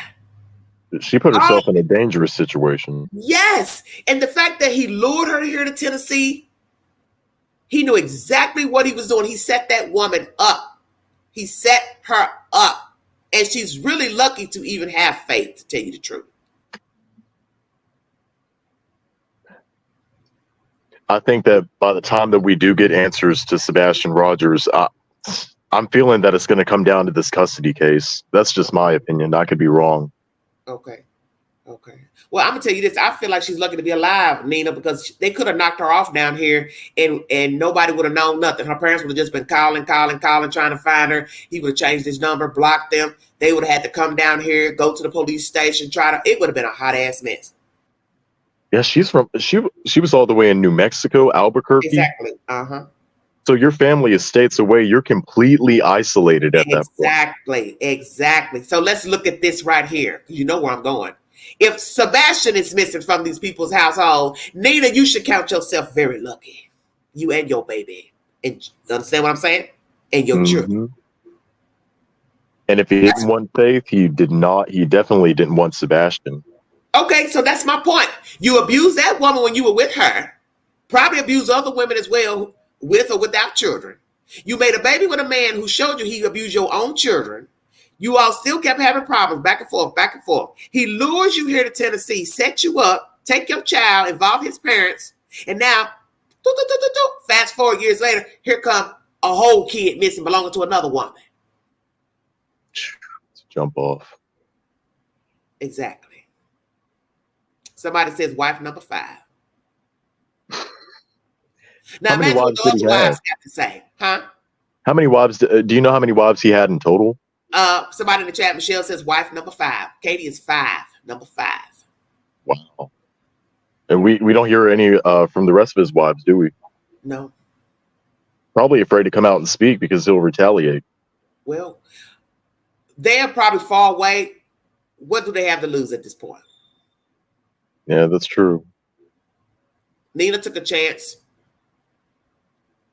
I respect Nina for coming out and speaking out a bit against Chris. Okay. Because if it wasn't for her and her testimony, then I know that the rhetoric and gossip here on YouTube, but if it wasn't for her, then we wouldn't know as much as we would about Sebastian Rogers' life. Yeah, I understand exactly what you're saying. Because that's usually what happens in a case. There's always somebody that can bring a little more light and possibly they are telling the truth. I do believe her version, of what she brought to the table. And Lord, it showed you that there has just been mischief, what I have been saying. Where there's mischief, there's mayhem. These people have been problematic in each other's lives, okay? And then there was a boiling point. And that's how this boy has got missing. It was a boiling point. I believe Katie wants to be a younger Katie. I think Katie missed out on living. I don't know what her life was like growing up with a mother, father, whomever, but I believe she didn't have a good life. I don't know the truth to how Seth met her, allegations that he was with her inappropriately. That needs to be looked into because he can't talk about pedophilia in her custody if indeed he was a pedophile messing with a 14, 13-year-old Katie Proudfoots. See where I'm going? Mm-hmm. So these people are trouble to me. That's why it's no shock that he would be missing because this is what happens when you have chaos. Parental dynamics clashing between each other. Struggling with custody battles and yes. How do you feel about Mr. Rogers? Mr. Rogers, Seth Rogers, I think people don't need to be I try not to judge Seth too much, even if he acted out on court TV, because he's the one. That didn't bother me, Bandit. That didn't bother me. What's bothering me is this back and forth shuffle of him can't make up his mind if he's Team Proudfoot or not. You either on the fence or off. Make up your mind. See where I'm going? I thought that he was against the Proudfoots.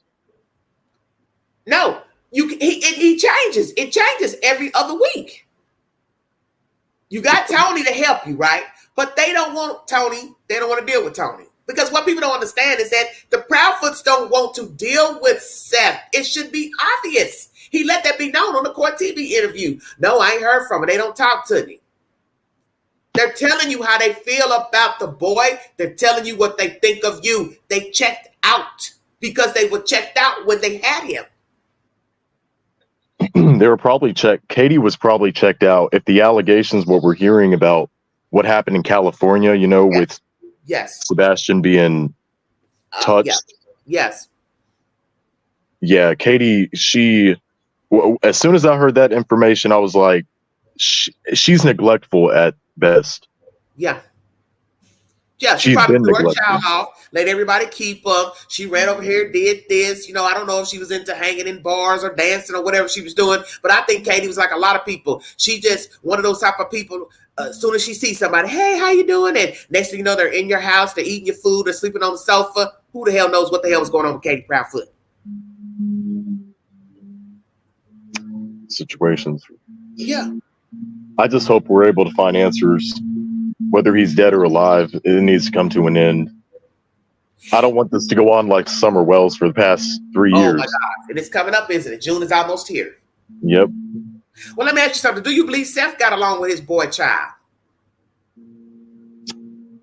Somewhat. Elaborate, Bandit. I think that there's things that he doesn't. I think that Seth is holding a lot back from what he actually knows about Sebastian. He doesn't want to say things about Sebastian. That's what I believe. That's what I believe.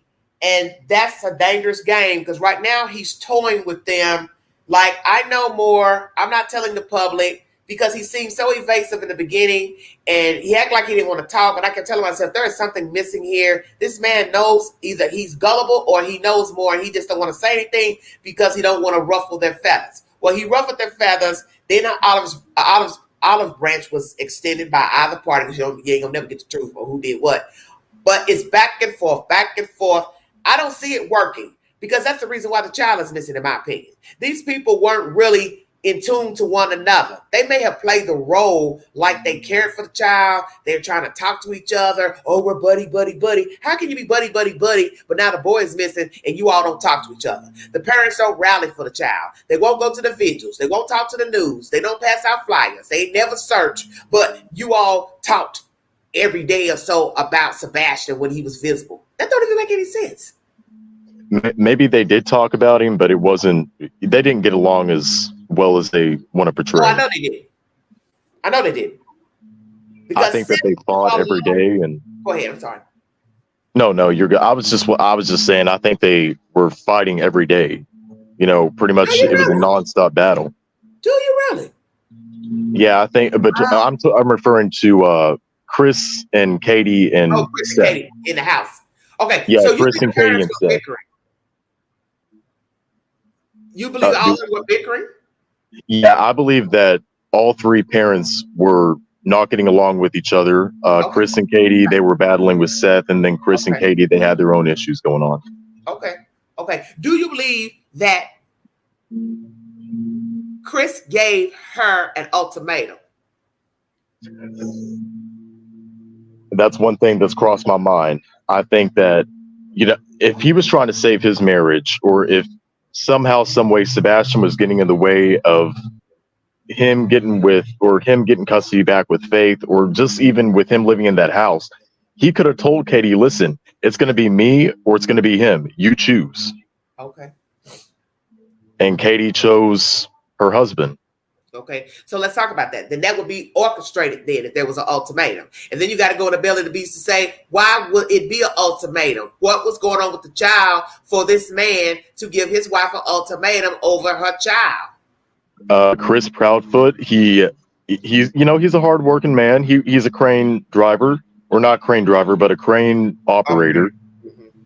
And let's just hypothetically, if you're a hard worker and if you have to drive all the way miles back to home just to come home to chaos caused by a difficult child, and if you have to deal with that every day, right?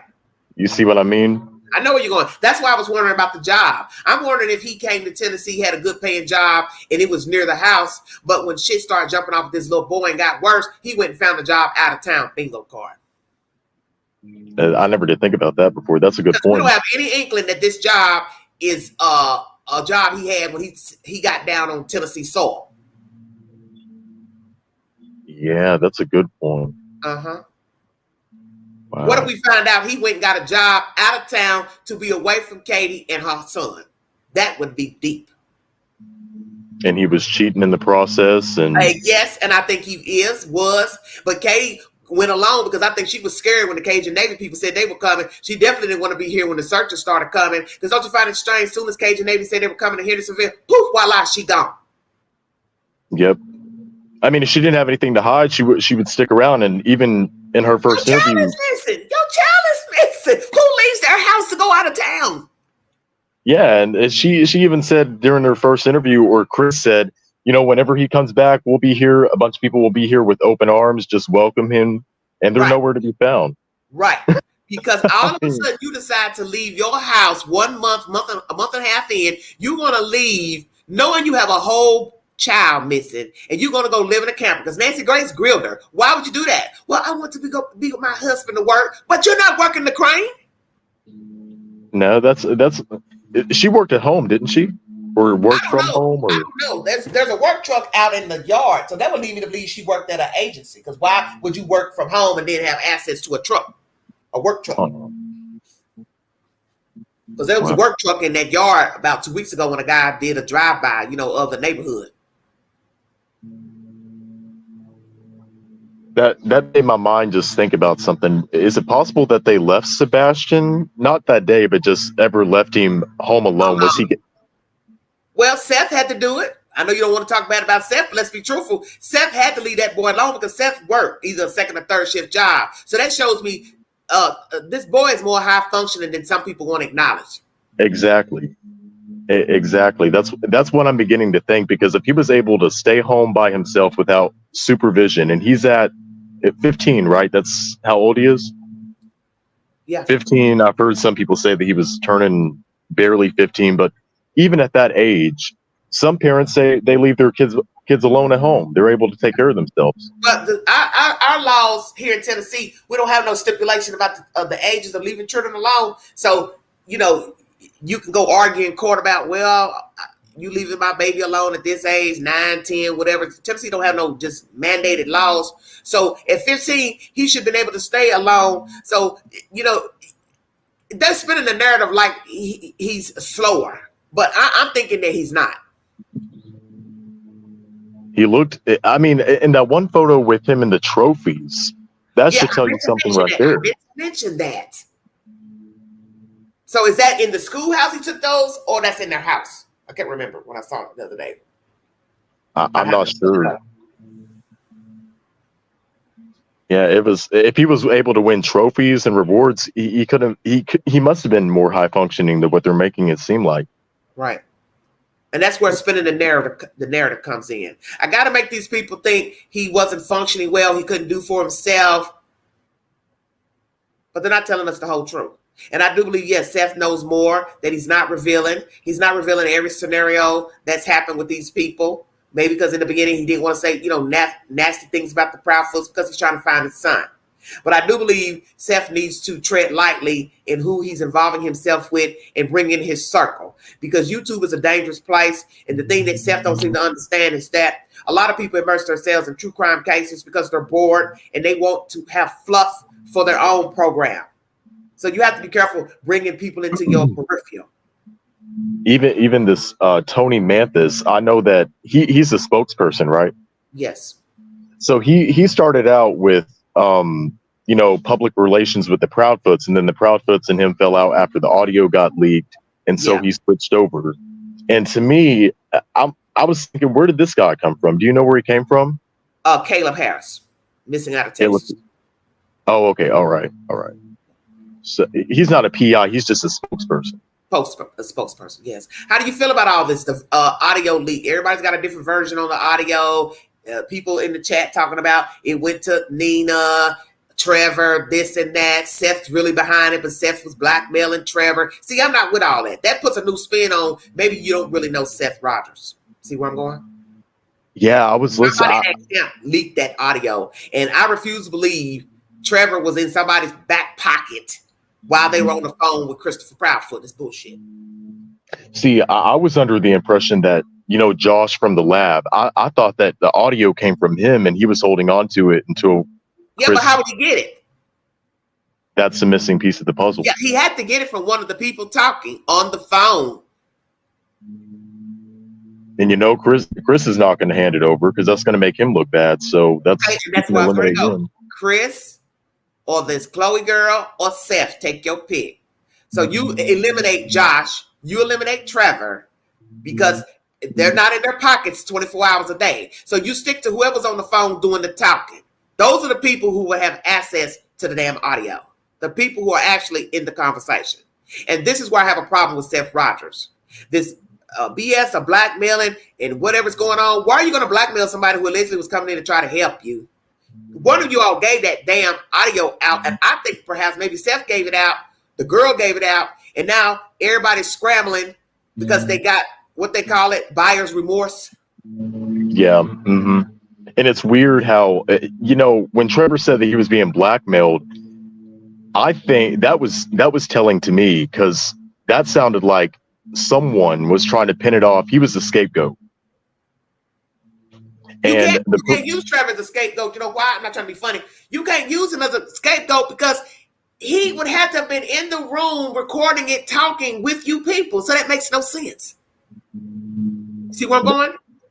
Yeah. It's Seth would have the main motivation to release that audio. Exactly. But how? Okay, let's go there. You just said you want to work with these people. You hired Tony to work with the Proudfoots. You wanted all you all to work together, but then you would go release this tape. Why? If you're trying to work with the Proudfoots, you're contradicting yourself. Unless Seth is dirtier than we think, and he's trying to play dirty games with the media and the internet.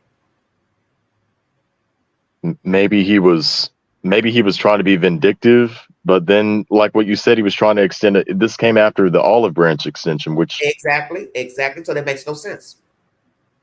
I don't know. I think that all of these YouTubers, it's a sideshow. That's all it is. Clicks and views. Let me see how I can get people in the chat. Bring these Proudfoots up on my panel a gazillion times. Get the viewership up. But there's no way in the world it makes sense to bring the Proudfoots up to talk about Coca-Cola and coffee and all that old nonsense. And it's the same group of people in all of these cases. Summer Wells, Quentin Steinman, every one of them. Yes, these are needy YouTubers wanting to get some views and likes to build a network off of foolishness, which shows me you do not care about the story. You do not care about the child. Because there's no way I'm going to let the Proudfoots come up on the panel when I see that they have been lying. The mother has changed her version. When she went from the news to the Chronicles of Olivia, she was telling on herself then. So what are you getting ready to get out of them by bringing them up on your panel, arguing with them, cussing them out, back and forth, up and down, hanging up phones? What is the damn point? It's just theatrics. As bad as it sounds, I mean, yeah, that woman over there, she is no different than the Proudfoots. You are just as gullible. You were messy in the Summer Wells case. You are messy over here with Sebastian Rogers. And it's just like what I've said to the audience. You have to pay for that in the long run. You're going to pay the piper. And you would know, and you would think that Seth, Katie, and Chris, all three of them, if they're familiar with the Summer Wells case, which I have a hard time believing that they wouldn't be. You're in the same state. Exactly. You would see what these YouTubers have done to those families, how they build them up and then they want to break them down. Well, let me tell you what I saw today before going live. Tony's on TikTok and he got Betty Bullhorn up there talking. I said, oh yeah, you definitely didn't lost credit with the public now, because that's another messy boost. Lord, yeah, she's the one out there that went to the Wells and got Don fired from his job, and Brian Laundrie and Gabby Petito. Oh yeah, that was Molly Golightly with the Wells and the job. JLR, that whole group of people. And they had odds, her and JLR. See, this is why I keep trying to tell people. I don't fool with people like that because one, whether I like a person or not, or believe they're involved in a crime, I'm not getting ready to immerse myself in no case and go jump on nobody's lawn and get no bullhorn and cussing and fussing. You could end up dead like that. That's why I'm really surprised that any of these people are walking around to even be on YouTube. Because where I come from, come outside with a bullhorn talking about somebody murdered somebody. You get ready to lay your ass face down. Well, JLR, he's been threatened several different times. But he obviously don't care, Bandit. Yeah, because this is not a game. That's what these people don't understand. You are dealing with people who have possibly murdered somebody or have knowledge of a murder, or they're aiding a murderer, and you think it's okay to go bang on their door. You think it's okay to keep calling them on in the inbox, showing up to a job. That is the most foolish thing I've ever heard of. This is why I said these people are weird and they're sick. And I'm not trying to be racial, but you don't see no black YouTubers running around jumping on people's lawns with bullhorns and banging on doors. I haven't seen not one on YouTube do it. I haven't either. And I'm not being racist, but ain't no black folks. I get what you're saying. Folks know how far to go with that. Let me go ask a question. Let me get in the inbox and call the people. Ain't no black folks running there. We know better. Exactly. We're not jumping on nobody lawn with no bullhorn. Come outside. I know you killed her. Blah, blah, blah. You're aiding them. Okay. Here comes somebody with a fucking rifle or AR-15. Bloop, bloop, bloop, bloop, bloop. Everybody laying down. Yeah, they just killed their kids, so why wouldn't they kill you? What else do they have to lose? Exactly. Or just invite you in. Oh, yeah, come inside the house, have a cup of tea, have a cup of coffee. Will you say that? And I said that before with Summer Wells. Lord have mercy, I'm so glad you said that. You all back there in the holler with them country white folks, and you think they won't invite you in their house and put some cyanide in your coffee or tea, or mellow yellow Mountain Dew? Well, you want some Mountain Dew? All I got is a coffee mug. Oh, yeah, I'll take it. Put some cyanide in there and watch you drink it, and then sit back and say, you know, I'm cool with the Wells. You ain't got no business down here. And now you sit up here foaming at the mouth in a damn lazy boy. Mm-hmm. And see, the thing with that whole cornbread mafia thing in the Summer Wells case, as much as people wanted to make fun of that the cornbread mafia is a real thing. Yeah, it is. I heard. And it's I don't know if Chris or Katie or Chris has ties to it, but they don't even have to be in the same state as you. All they have to do is have sources, make a few phone calls, and it's like the mafia. Yeah. So you have to be very careful when you go around asking questions, even with the police, private investigators. It doesn't matter who you are in your status. You don't know people. So when you're going banging on doors, asking questions such as, hi, I want to talk to you about the people across the street. They have a little girl missing. You don't know who you're talking to. You really don't. No idea. Yeah, you have no idea who you're talking to. And you can go sit in somebody's house, front porch, whatever, and they could be reeling you in for the kill. Because they have something invested in that case themselves. Exactly. That's why you never saw me running over there to Rogersville. I know how to get to Rogersville. Yeah, you're in Knoxville, Tennessee, right? Yes. Yeah, that's very close. I know it is. But you didn't see Queen over there. And I wasn't going over there. If I was to go, I would be in the town talking to the town people. I'd go in Kingsport, talk to the town people. I'm not going back on that lonely road as an African American in a place that's predominantly white, asking about no damn hillbillies. Now, I've done it in the Chad Carr case because he was missing from a halfway house, but that was still dangerous. And there were many times I felt, my heartbeat rushing because I knew there was a chance. You're out here in the middle of nowhere. You're standing directly across the street from the place where he went missing. I believe those people at that halfway house killed him, and I'm standing right there filming across the railroad tracks. You think somebody couldn't have started walking off that property and started walking down that damn driveway to try to see what the hell I'm talking about and why I'm filming? But I have enough sense to get in my car if I saw somebody walking down the driveway, because you're talking about several yards away. I'd have time to get in my car and drive off. But yeah, I was nervous filming because you don't know people. And I know something bad happened to that black man back there. I know those people murdered him back there. I know they discarded him back there. His name was Chad Carr? Yes, he's missing from Clinton, Tennessee, a halfway house. I'm not familiar with that case. I have to look into it. Yeah, he's been missing 3 years now. See, with my own my own experience with different cases, I followed the case of Lauren DeMolo from Southwest Florida because I used to live in Fort Myers, Florida, and she disappeared from Cape Coral, which is the sister city. Okay, you're buffering right now, baby. Oh, I'm sorry. That's okay. Can you hear me now? Yes. Mm-hmm. Oh, okay. I must have lost my connection. We've had storms here roll up, so. Oh, okay. That's okay. That's okay. Well, I just appreciate you being here. I'm so glad you came up on the live stream, because usually when I drop the link, everybody's so. I think a lot of people think I'm intimidated, but I can be just as sweet as I want to be. Yeah, I get that. There's a lot of people that think the same way about me. You know, I've had. Well, I just said your comments in the chat. You always seem very respectful in a bit mild mannered. So, and you've been very respectful up here. You know, I tell people that if you know the queen and you've been around the queen long enough, anybody know, hey, I get the shirt off my back, but don't cross me. It's just me.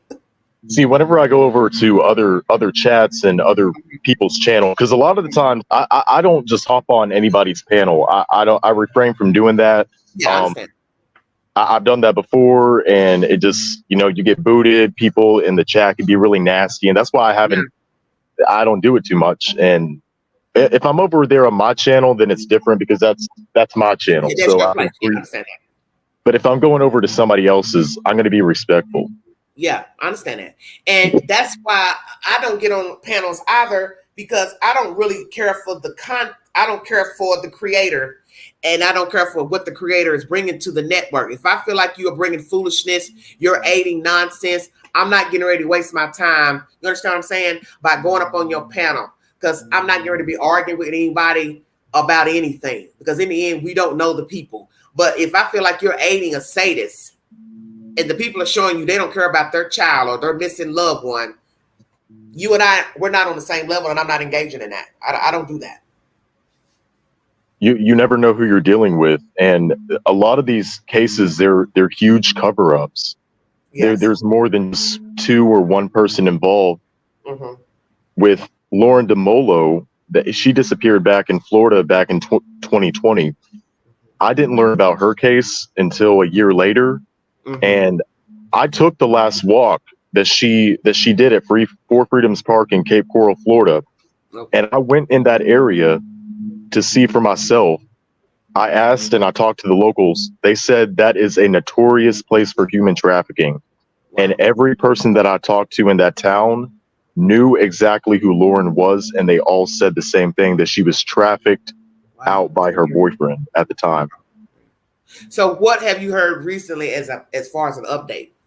There's been no updates. It remains cold to this case. I think that Cape Coral police, they do know something. It remains an active, I shouldn't say it's a cold case because it's an active ongoing investigation, but they're not, Lauren's case, a lot of missing person cases don't get discussed a lot. Mm-hmm. And police don't have to come out and tell you everything that they know. They don't, because it's hindering the investigation. If I start telling you every little thing I got, now I'm telling you who I think did it. You can't do that.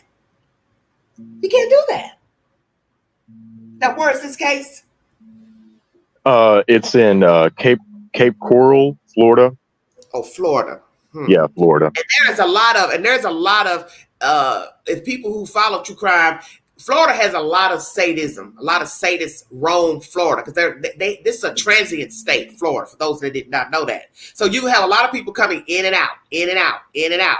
You have a lot of people trafficking drugs and buying drugs. You have people going down there to prostitute and make money. So it's a transient state. So it's a state where anything can jump off and the person, poof, poof, poof, jump back on a railroad, jump back on a train, bus. They're gone. They're out of there.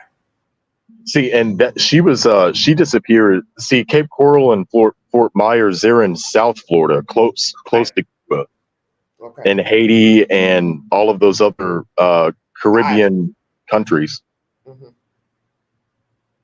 So it's untelling what happened to that young lady. What you trying to say? Somebody took on a boat? I don't know if that happened, but all I can say is each person that I spoke to about her case, they all said that her boyfriend Gabby was the one who trafficked her out of that place. He was trafficking her out for drugs, apparently, Wow, that's allegedly. scary. Well, let me ask you this: do you believe the woman is alive?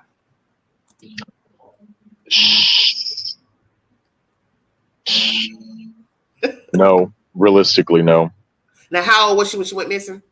She was only 28, Young woman. same Was age as me. Was she using? Oh, you're young. And nice Yeah. picture, by the way. Was she using narcotics? Well, there was a lot that was happening in her life. She had 2 abortions, one of which was forced by her boyfriend. Okay.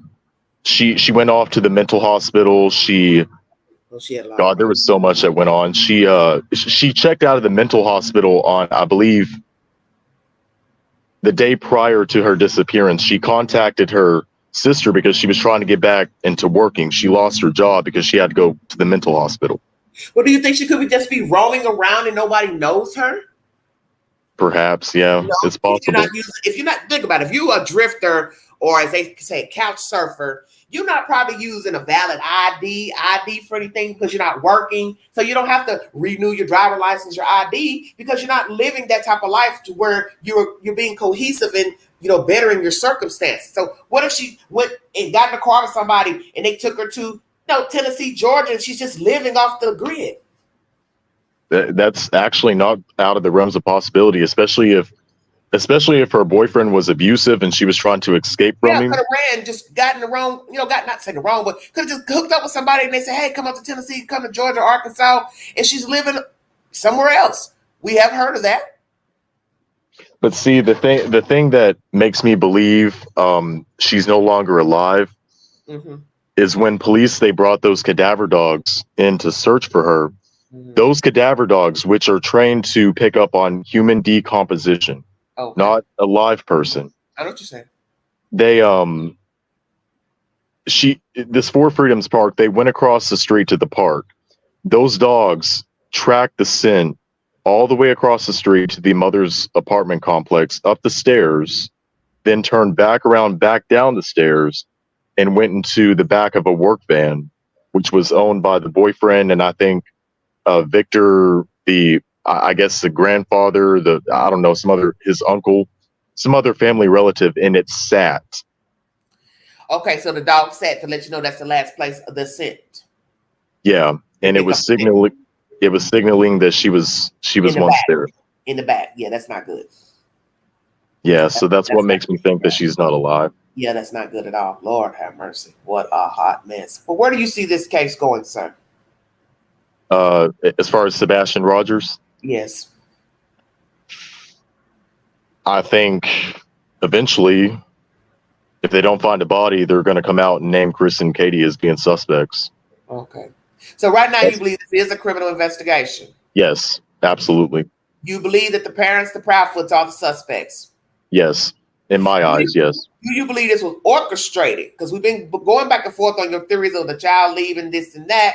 So if the child didn't wander off, didn't walk out, wasn't put out, then that leaves the parents. So do you believe it was orchestrated, like pre-planned, before the 25th? I'm going to bank on the 25th.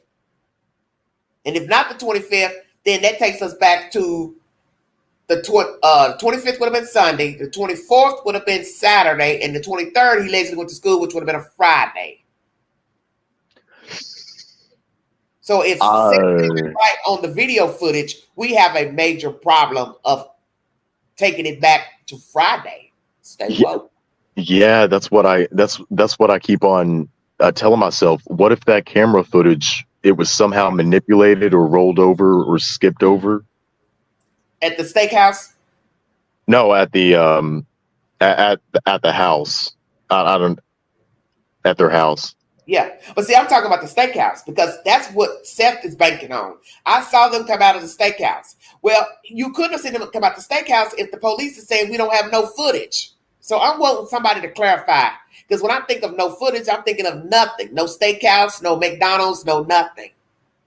Yeah, if they had footage, then they would have no problem saying, yeah, he was saw here at Wendy's, he was saw here at Finley's. That's what I've been trying to make people understand. How hard would it be for law enforcement to say, we have footage of Sebastian Rogers walking out of the restaurant.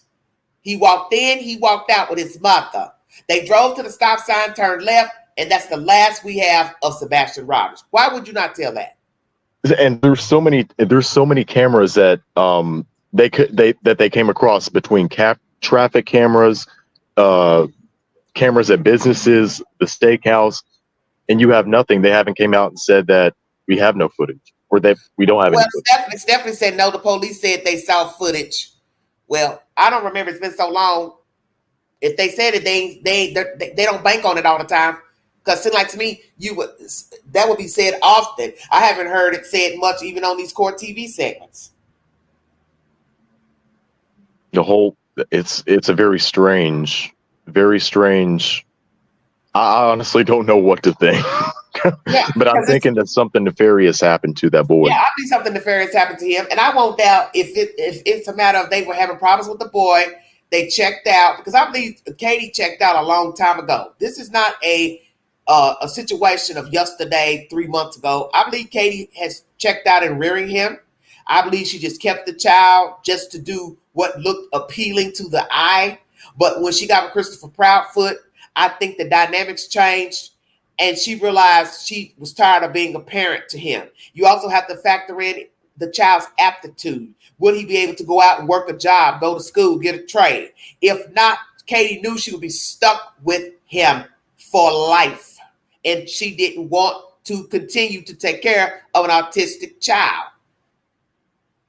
So it's deeper than just about faith. If she was, that makes me think, was she ever getting checks from the state for Sebastian? I don't know.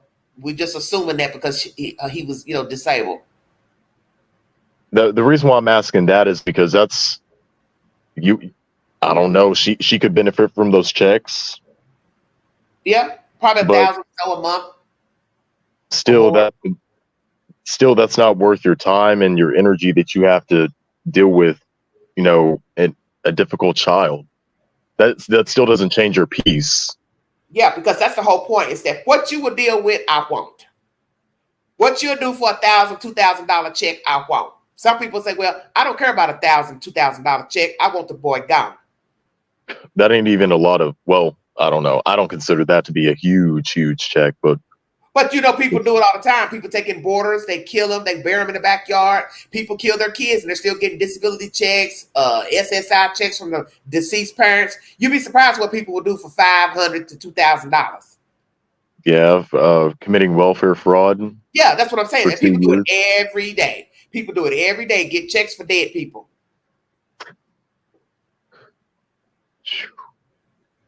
And you hear that a lot. So that's not like that's, to some people, oh my God, they killed their child for $700 a month or $1,000. Yes, and yes.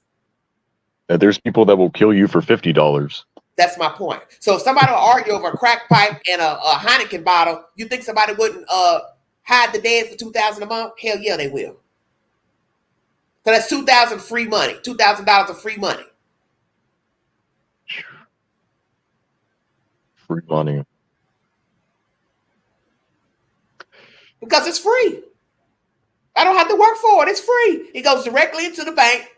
I don't have to deal with this kid because everybody's going to weigh, well, why would you kill the kid? And there's 1,000 reasons why people get rid of children. Most people kill children because they don't want them. But it's rare that you would kill a 15-year-old. That's where this is a problem. Usually children are murdered under the age of, 10, 9, something like that. Toddlers, infants, not 15. When you're that age, you're able to, you're in your, your teens. So it's not like you're 2 or 3. So you require less maintenance. And that goes back to how high functioning he was. Mm-hmm. But he may be not functioning enough to go get a 4-year degree. True. Yeah. So that means I still have to be contending with the child. I don't want people gossiping about me and talking about me. Katie, why you don't have your son? Why you not taking care of him? Why you let the father get him? Blah, blah, blah. She may have done it so nobody would judge her. So we don't really know. And see, it's so easy to say, well, why doesn't they just place him inside of a home or just give him to somebody else? Yeah. They don't want to deal with that reputation. They don't want people talking about him, like what you said. Exactly. And that's why they're up here on YouTube. controlling the narrative, controlling the image. As she said, with all the gossip and the things people are saying, Katie, we are talking about you because you have given us a reason to talk about you and Christopher Proudfoot. You have not searched for your child. You have allowed your husband to come up here and whore hop around on YouTube and talk bad about your son. No decent human would allow their husband to get up here and talk bad about their own damn child. And then you want to sit up here and say what everybody else is saying about your child. No, we're talking about what you have put out to YouTube and your behavior of not acting as if you care. That's your doing. Yeah, no one forced them to go to Nancy Grace. No one held a gun up to their head and forced them to on her show. Exactly. You know, Nancy Grace, I don't know if she reached out to them or they chose to go to Nancy Grace. Do you know that information? So what again? So what, Mandy? Do you know if they went to Nancy Grace or Nancy Grace came to them? I think Nancy probably reached out to them. I can't remember. But that's you saw how that interview went. Yeah, she fed them to the wolves. That's what I've said. Don't be blaming Nancy Grace. I mean, Nancy Grace, she's just doing her job. You already know what to expect. They're the ones that put themselves out on the buffet line. They did. When you don't search for your child, okay, this is common sense. You don't search for your child. We don't visibly see you out searching, handing out flyers, talking about your child. This is a message you have sent to the universe. That it has nothing to do with YouTube, Facebook, Nancy Grace, Good Morning America, Court TV. That's your message. And that's what people need to understand. The Proudfoots started this jump off. Okay? When you decided to start talking to the news, you all are looking at each other, looking like you're giving signals to each other. He's over talking her. He's spinning the story, but he wasn't there. That's when your problem started. When you spun your story to the local news and people went and ran with your behavior during the news interview. That has nothing to do with YouTube. You don't search. That has nothing to do with YouTube. You don't hand out flyers. What does that have to do with YouTube? Nothing. And it's also, you know, it's one thing if YouTube wants to, or YouTubers want to genuinely help by handing out flyers, but they're not obligated to do that. They don't have to do that. Exactly. That comes down to the parents, what you're saying. They're the ones that should be caring because it's their child that's missing, especially Katie and Chris. Exactly. You know, Chris Proudfoot, he is not Chris, but I mean Seth, I'm sorry. Chris Proudfoot, he's a narcissist. You already know what to expect from him. Yes, he's narcissist. Exactly. And that's why he's doing all the talking. So see, this is showing you what their life is like. Not was, but is. Christopher's the head doctor. He's the provider of the family. What he says goes. So she's been following in behind Christopher from California all the way to Tennessee. So it should be no surprise that a whole child is missing. It should be no surprise that Nina Gomez had problems with him and fighting him in court. He wants to be a winner at all costs. It doesn't matter how I feel about the child, this child, that child. I don't give a damn about the child. More than likely, he don't really give a damn about Katie. He didn't give a damn about Nina. He is a person who has to win. He has to be right at all costs. Why do you think that do you think that he's insecure? Yes, he's insecure. That's why he's on YouTube. Have you ever noticed the people who keep jumping from panel to panel, the people who keep allowing them up there? All these people are evenly yoked. This is like you're trying to tell the chat. You all don't seem to understand what is going on with true crime. The people who are allowing the people on their panel are just as diabolical as the people on the panel. You better wake up. They're all insecure. I need the view and the like. I need people to follow me. Even though I'm aiding these people and putting out this rhetoric and this foolishness, the people jumping up on the panel need validation. It's a vicious cycle of abuse. Enabling. And it is also, it causes a whirlwind of distractions. And maybe that's another thing that I've thought about. What if all of this YouTube gossip and rhetoric is just a tornado of chaos, so no one will find out the truth or get as far away from the truth? But you can expect that because obviously these people are chaotic. That's why the boy's gone. So you can't be surprised at what's playing out on YouTube because this is what was going on when the boy was visible. Bingo card. This is what was going on in Sebastian's life. What is playing out all these comments about what he didn't do, how he reacts. This is what was going on when he was visible. High criticism. Why are you doing this? Why are you doing that? Put that down. Leave that alone. He was probably getting on Chris and Katie's nerves. Yes, I'm sure Christopher deliberately got a job to stay away from his wife and Sebastian. I'm sure he hated to come home. And somebody in the chat is saying, why did Seth go weeks without seeing the boy before his disappearance? I don't know where you all getting that information, but let's say that's true. Maybe it's work related. I don't know. It makes you know the AI generated photograph that came out a few weeks ago? Yes.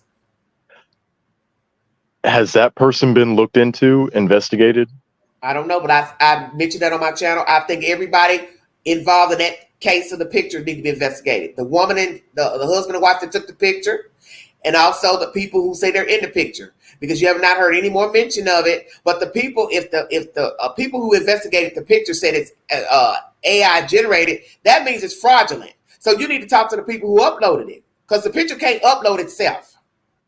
And it also, if it's AI generated, then it also can't be a legitimate photograph of somebody in, you know, the lady. That's what I'm saying. So really, you basically deliberately took a picture of Sebastian and melted it into the picture of the boy. Because when I look at the picture of the boy, he really still don't look much like the picture that was circulated. Because the picture they're showing of him, he's facing forward like by a Christmas tree. I haven't seen the actual people that were claiming to be in the photograph. I just saw News Nation's commentary on that. But I hear everything you all are saying in the chat. You all are not paying attention to what we're saying up here. Law enforcement says it was AI generated. What is it that you all don't understand about what we're saying up here? There's people out there that still want to believe it's a real photograph, and people, they got mad at me whenever I was discussing that on my channel, and they said, "Oh, you're lying, spreading misinformation." No, that's coming directly from. That's what I'm saying. LE. Why would the police make that up? It doesn't matter that the woman came forward to say, "This is my son." You're not listening. If investigators took the picture and checked the picture and said it's AI generated, where do you think they're getting that from? It doesn't matter that lady came forward and said, "This is my son, this is whatever." They're still saying it's a fraudulent picture. Why would the police make that up? They wouldn't. They wouldn't. But people, they're going to believe what they choose to believe. So you can't control what people's going to believe or not. And most of it is coming from these YouTubers that's running from not all, but some that still want to believe that the photograph is legitimate and that law enforcement can't be trusted. They're targeting people that are untrustworthy in law enforcement. Kind of like with the Delphi case. Mm-hmm. People that are untrustworthy of police, so they take that and try to manipulate it to their narrative. Exactly. Do you believe that there are people working behind the scenes to aid the Proudfoots, whether they know them or not, to distract people from the truth? Yeah, I do. Just like with the AI photograph, I think that it would be baffling to find out that had some ties to Chris Proudfoot or Katie. Right. Because we still don't know who released it. And right. And you don't find that strange that a person would come forward and say, "Hey, I'm the one that took the picture." You don't want to tell people you took the picture because the police told you that it was AI generated. And you know how that looks.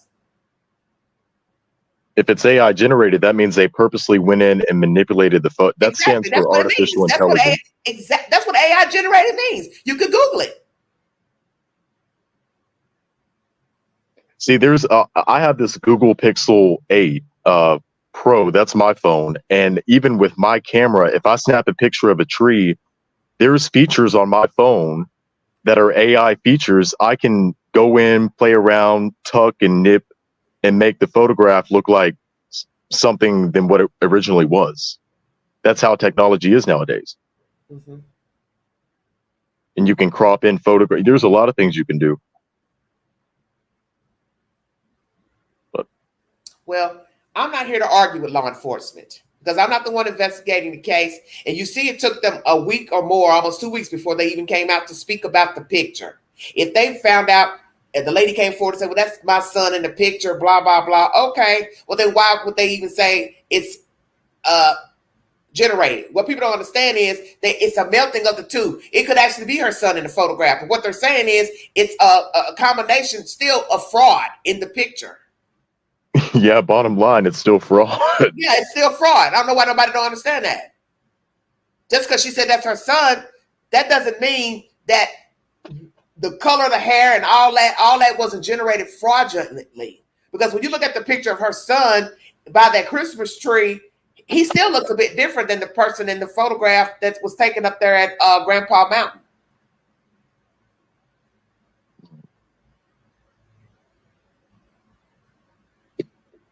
Very I think that people are aiding Chris and Katie in this cover up, if it is a cover up, or just at least to cause distractions. And it could just be random people who believe the parents are innocent, because you see that all the time, how people go in the chat and they comment, Facebook, YouTube, oh, they're innocent until proven guilty. They didn't do anything. You have those same type of sick people who will go out here and make up stuff and do stuff to throw the case in the favor of the Proudfoots. And they don't even have to know the Proudfoots. Hey, Queen, my friend, we listen to you all the time. While I listen to you, he's listening to me in the background, and we both just enjoy your commentary. Thank you. Does he would he like to come up and give his commentary? Is he following the case? No, I'm not really following the case. I just follow him behind my buddy here. But I always do listen to your commentary and how you present yourself. I think it's awesome. We think you're a critical thinker. My name is Jim. My name is Jim. Jim, would you like to talk to the audience? Would you like to talk to us briefly? No, I'm kind of shy, but and plus I'm working on that. Well, Jim, we can't see you, Jim. Well, it's awesome. Actually, talking to you, communication there. It's awesome. It's neat. Yeah. Okay. But Jim, you can't just jump off that quick now. Jim, tell me what you think. I'm in the middle of remodeling this bathroom. So. Yeah, I just wanted to bring him back. I need to get with you. Okay. I just wanted to let y'all let him hear about you, because we really like your commentary. I appreciate that. I appreciate the love. And are you busy? Are you helping him remodel? Yeah, and I'm actually about to leave town for Memorial Day, so I'll be hopping off here now. Okay, well, thank you so much. And anytime I do the live from the live StreamYard, I will drop the link, and feel free to come up anytime. I'm sure there'll be a lot of people making content, since it's at the 3-month mark. But right now, your commentary is that you believe the child is not alive. I don't think that he's alive, and whatever happened to him, I'm leaning towards something nefarious. Oh, Lord have mercy. So how you feel about that grandmother knowing that the child told her that he was being abused? That's I believe her, and that comes into fact of how much did Seth Rogers actually know, and why didn't the grandmother tell Seth Rogers this? But see, this is what's so crazy. He's the orchestrator. He's the father as well. How is it that you would know? You already came forward and told us that the child was complaining to you. He didn't want to go home. So all y'all had an idea that something was wrong with the child, but yet he's still living with the Proudfoots. This is unacceptable to me. As much as I don't think that Seth is involved in what directly happened to Sebastian. Okay. But at the same time, I don't think he's a complete perfect figure as what some want to make him out to believe. I think that. Well, I think a lot of people feel like that there's more to Seth than he is willing to admit and tell the truth about his relationship with the child and his knowledge of what was going on with the child. Could it be he was turning a blind eye because Seth isn't that type of guy to rock the boat? I think when he started out talking, he seemed kind of docile and mild-mannered. I think he was just still kissing up to the Proudfoots just because. Now, I don't know if they ever got jiggy with him or talked crazy to him or threatened him, because that's how he came off at the beginning, like he didn't know nothing. Now we find out he did know something because the child was allegedly molested and had another pedophile in his company. Yeah, he could feel guilty that he didn't do anything. He could have a guilty conscience. I think that's what he has. And that's part of the reason why he couldn't want to come out and speak what he really knows. What he really feels, exactly. Yeah. But so do you believe he's being truthful with everything? I think he is, with what he's been presented, yes. Now, is that the complete truth? No. Okay. I think there's way more to the story. Do you believe they will find Sebastian Rogers, law enforcement? I believe they will. Sooner or later, they will. Or at least they'll find something to lead them to believe what happened to him. Okay. And I think that they also want to say this. I think they need to go back to that landfill in Kentucky, because if they were searching that early on, they just don't go to a landfill for no reason. Say that. They don't just go to a landfill for no reason. They have definite reason to believe that either one, he's there, or two, something led them there. Exactly. Because they could have thrown away items. Gritty, grimy work to go in a landfill. And nobody wants to do that job, period. We saw that with Quentin Simon. That was exactly. I respect those workers, and they found him. Found him. It took, I don't know how long it took. It took a while, but they found him, what was left of him.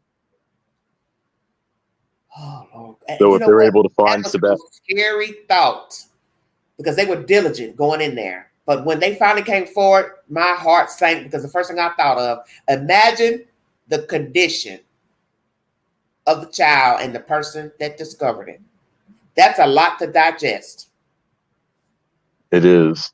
But see, I'm a deep thinker like that. Even if they wanted to throw him into the landfill, with his size, he's a 15-year-old. He's not a 2-month-old or 2-year-old like Quentin Simon. Yeah. It would be easier to find or locate him in the landfill. And what would Katie do? Throw him in a trash bag? I'm not trying to be crude. I'm just asking questions. Yeah. Well, he's still a small person. 5'5" was still considered petite. So 5'5" doubled up in, let's say, a bunch of bags. Let's say she put him in at least 3 or 4 bags. I don't know. It's risky to me. If I was going to discard a body, even at 5'5", I wouldn't put him in a garbage can. But people have been discarded in trash cans. I've heard it 1,000 times. Put him in the alley. Put him in a trash can. And you can put a smaller person in a trash can. 5'5" is still short. 5'5" is very short.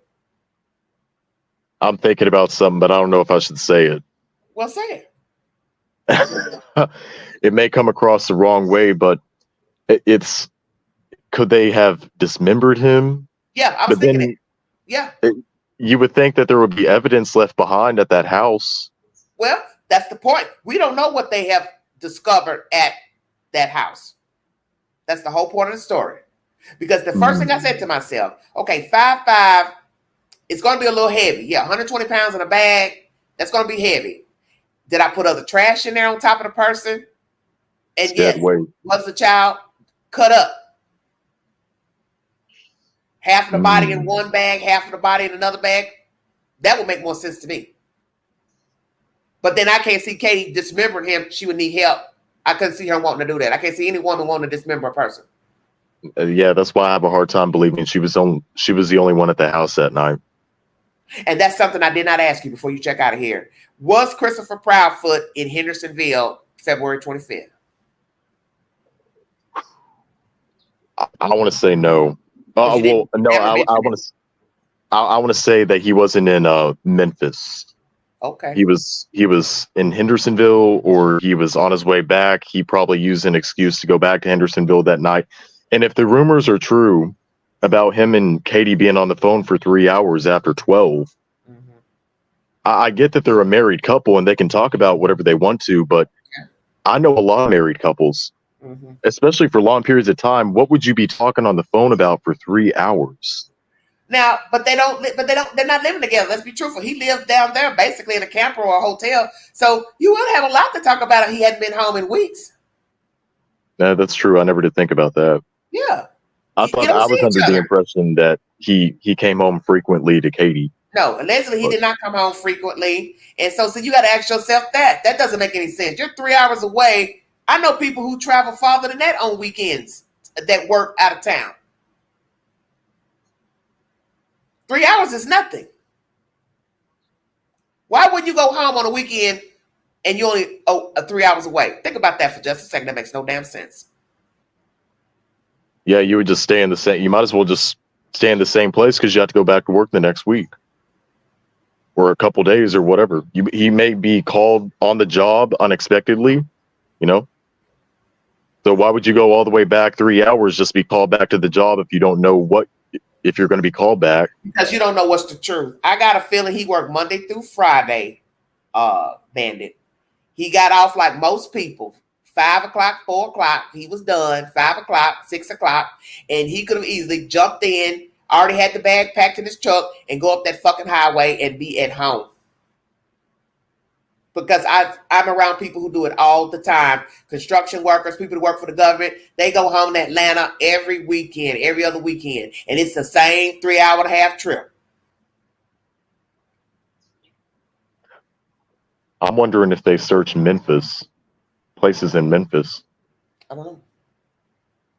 But I do enjoy that thank you for having me up, Queen. I really appreciate it. And like I said, I enjoy hearing your commentary, me and Jim both. You got did you watch my live? I guess you watched my live the other night about my gay America. Yeah, I tuned in about halfway and then I hopped on my own live. That's what I was talking about in the chat. But yeah, there's I have my opinions on a lot of those things. I listen to most of it though. If you got a topic, you can contact me on IG if you have Instagram. You have Instagram? Oh yeah, I have Instagram. Well, just look me up, Big Sexy 71. You can message me anytime if there's something that you want to talk about, and I'll bring you up on the panel, or I'll come to your network, whichever. And if there's something you want to talk about, you have a topic, because I rarely mesh with a lot of YouTubers. There's only but 2 other YouTubers I deal with, and that's Chris Thorns and AB. But if you ever decide that there's some commentary that you want to touch on, because I talk about everything. I'm not a true crime channel. I just happen to talk about a lot of true crime, but I really like talking about world problems. I like talking about relationships. I like talking about different things. I got another topic I found pertaining to children, why children are distant from their parents. I think that's a very good topic. What do you say? He said, "Don't talk about his relationship." It's drama, girl. I tell you, I could be more popular than you if I started a YouTube channel. I tell you. I keep on saying it's a new thing. Jim, would you show yourself if you had a channel? Well, sure would. But I mean, I live a colorful and fun and full life. You know what I'm saying? Okay, well, honey, then you might need to come up here one night late night when the where in the world are you anyway? Huh? Where are you? I'm in Knoxville, Tennessee. Oh well, heck, that's not it's not terribly far. We're in Owensboro, Kentucky, so we're talking about 6 hours though. Yeah, about 6 hours in Knoxville. Okay. Oh, 6 hours? Yeah, it's not too far. I don't think no, wait. What part of Kentucky? What is this? Is this north or west? It's northwestern Kentucky, right? Yeah, we're right on the Ohio River. Yeah, close to Indiana. Yeah. We're across the river is Indiana. And we have to find a topic because he's going to be gone for the holidays. Bandit said he's going to be gone for Memorial Day. But I wasn't supposed to go live, but then it dawned on me, this is the 3-month anniversary of the child missing. I better do a quick live. But if you have a hot topic you would like to talk to the Queen about, maybe we can get together and talk about Puff Daddy. Puff Daddy you can agree or disagree or whatever you want to do. Agree on everything. Heck, that's the fun in it, though, right? Yes. Puff Daddy has an 8th allegation. I brought that live last night. Who's that? Puff Daddy. P. Diddy. Oh, P. Diddy. Yeah. I believe another Caucasian woman or somebody has come forward with an 8th. So now, days ago, it was another white woman. Now another woman. April Compros or something? Well, if one comes out, there's going to be a dozen more come out. You know, that's what That's what's happened within this case. I mean, that's what it usually is. I'm waiting for a Billy Goat or a mule to come out because this is like, who else is getting ready to jump out the cake? Well, I tell you what, we still barefoot. We're still barefoot and pregnant around here. What are you talking about? Oh, Jesus, well. It's Kentucky. Oh, that's right.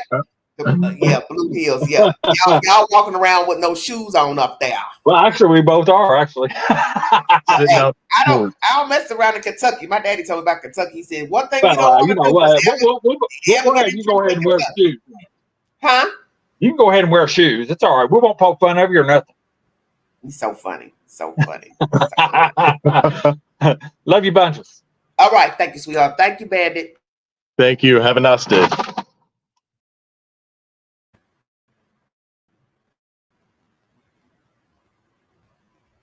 All right, everybody. That was Bandit and Jim. Thank you so much for coming up on this live stream. I don't know. He's okay. He's gone. Happy Memorial Day to you all. The link is in the chat. I'm already at 2 hours and 30 minutes. Hope you've been enjoying this live stream. Happy holidays to everyone. Please be safe if you're going to inbound and be driving. Get a designated driver or a ride share service to go to and fro on your journey this weekend. Happy Saturday to everyone. Welcome all new viewers and subscribers to the network.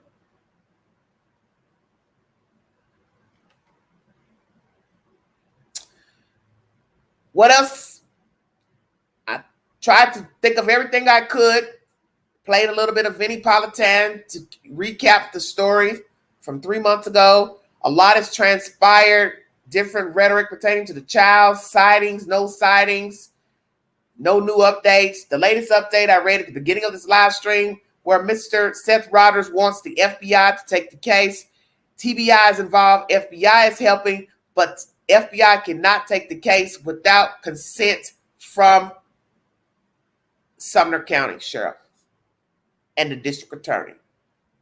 So the district attorney could possibly override Sumner County in asking for the help from the FBI directly and solely. So will the district attorney invite the FBI to take the lead? Lord have mercy. Thank you, sweetheart. This has been a very sick situation. Oh, here you go, Pink Eyes. I'm so glad somebody else come up here. Pink Eyes, where you calling from? I'm calling from Houston, Texas. How are you, Queen? I'm good. Thank you, boo-boo. And thank you so much for being a fan of this network. Girl, what you got going on, girl? Queen, I just had to come up here and say, I was listening to another channel on yesterday, and something new about to come out. They about to take Seth on a new roller coaster ride. You heard what I said? A new roller coaster ride. So what's new in these YouTube streets? When they were being interviewed, somebody called in and say when they were being interviewed, by Nancy Grace, Chris and Katie, there's a point when you hear something in the background. The folks are saying that it's Sebastian. They were inside of the RV, and you can hear. I heard something as well too, but they were saying that it was Sebastian saying, "Mom." I didn't hear no darn mom. They got 2 dogs. It sounded like the dog was yawning to me. Like what? Girl. So everybody, oh, that's Sebastian. I heard it. I was like, are you kidding me? Do you see what's wrong with these folks out here? I mean, I'm trying to tell y'all, the people out here listening to this BS are just as crazy as the people in the story. Just wacko. Oh my goodness. I was so upset. Hey, everybody in the chat. Hey, Ellie. Ellie was there. Hey, Donna. How y'all doing? But I said, I have to go up here and tell Queen this because they are about to take Seth on another emotional roller coaster. And, he's right here. He's sitting right here with me. How you doing, Sebastian? You don't want to say nothing? Okay. You want some? Look, I can get real ignorant. You know how I can get. I behave myself with Bandit, but you know I can get crunk now. You want some milk and cookies? It put some malt in there. He loves Oh, malt. wait a Katie minute. say You he want loves some malt. Coca-Cola, Sebastian? Sebastian, you want Coke? You want it in a plastic bottle, a glass bottle, or you want it in a styrofoam cup with some ice? I can't hear you, baby. What you say? Oh, okay. Hold on a minute. I got to get Sebastian some Coca-Cola in a styrofoam cup with some ice. Ridiculous. It is. I was so upset. I was like, and I told her, I said, yeah, that's a shame. Y'all about to take Seth on another emotional roller coaster. This is a grieving father. Like, I mean, are y'all really about to do this to him again? Uh-huh. What you want, baby? You want some butter pecan? Well, go on in there, baby, and go and get it out the refrigerator. It's gonna be all over that you got Sebastian. If you can't reach the top cabinet, Auntie will pull down some of them sugar cones for you, baby. And I got some sherbet in there too if you want it to. Okay, now. They gonna have it all over the sector. That Sebastian is he in Knoxville. He right here. Oh, I mean, this is the case. It's not funny. Poor Sebastian. I mean, this they case, make you act ignorant. This is what you do. You know, yeah. humor. No disrespect to the child, because more than likely he's not even alive. But you know, Yeah. if you all want to play around and play these old stupid ass mind games, I can get just as ignorant. Right. Right. I mean, they listened to that. Oh my goodness, they played it over and over again. Probably that stupid heifer over there. No, I was on a guy's channel. Yeah, on a guy's channel. But they sick, girl. They sick. All of them sick.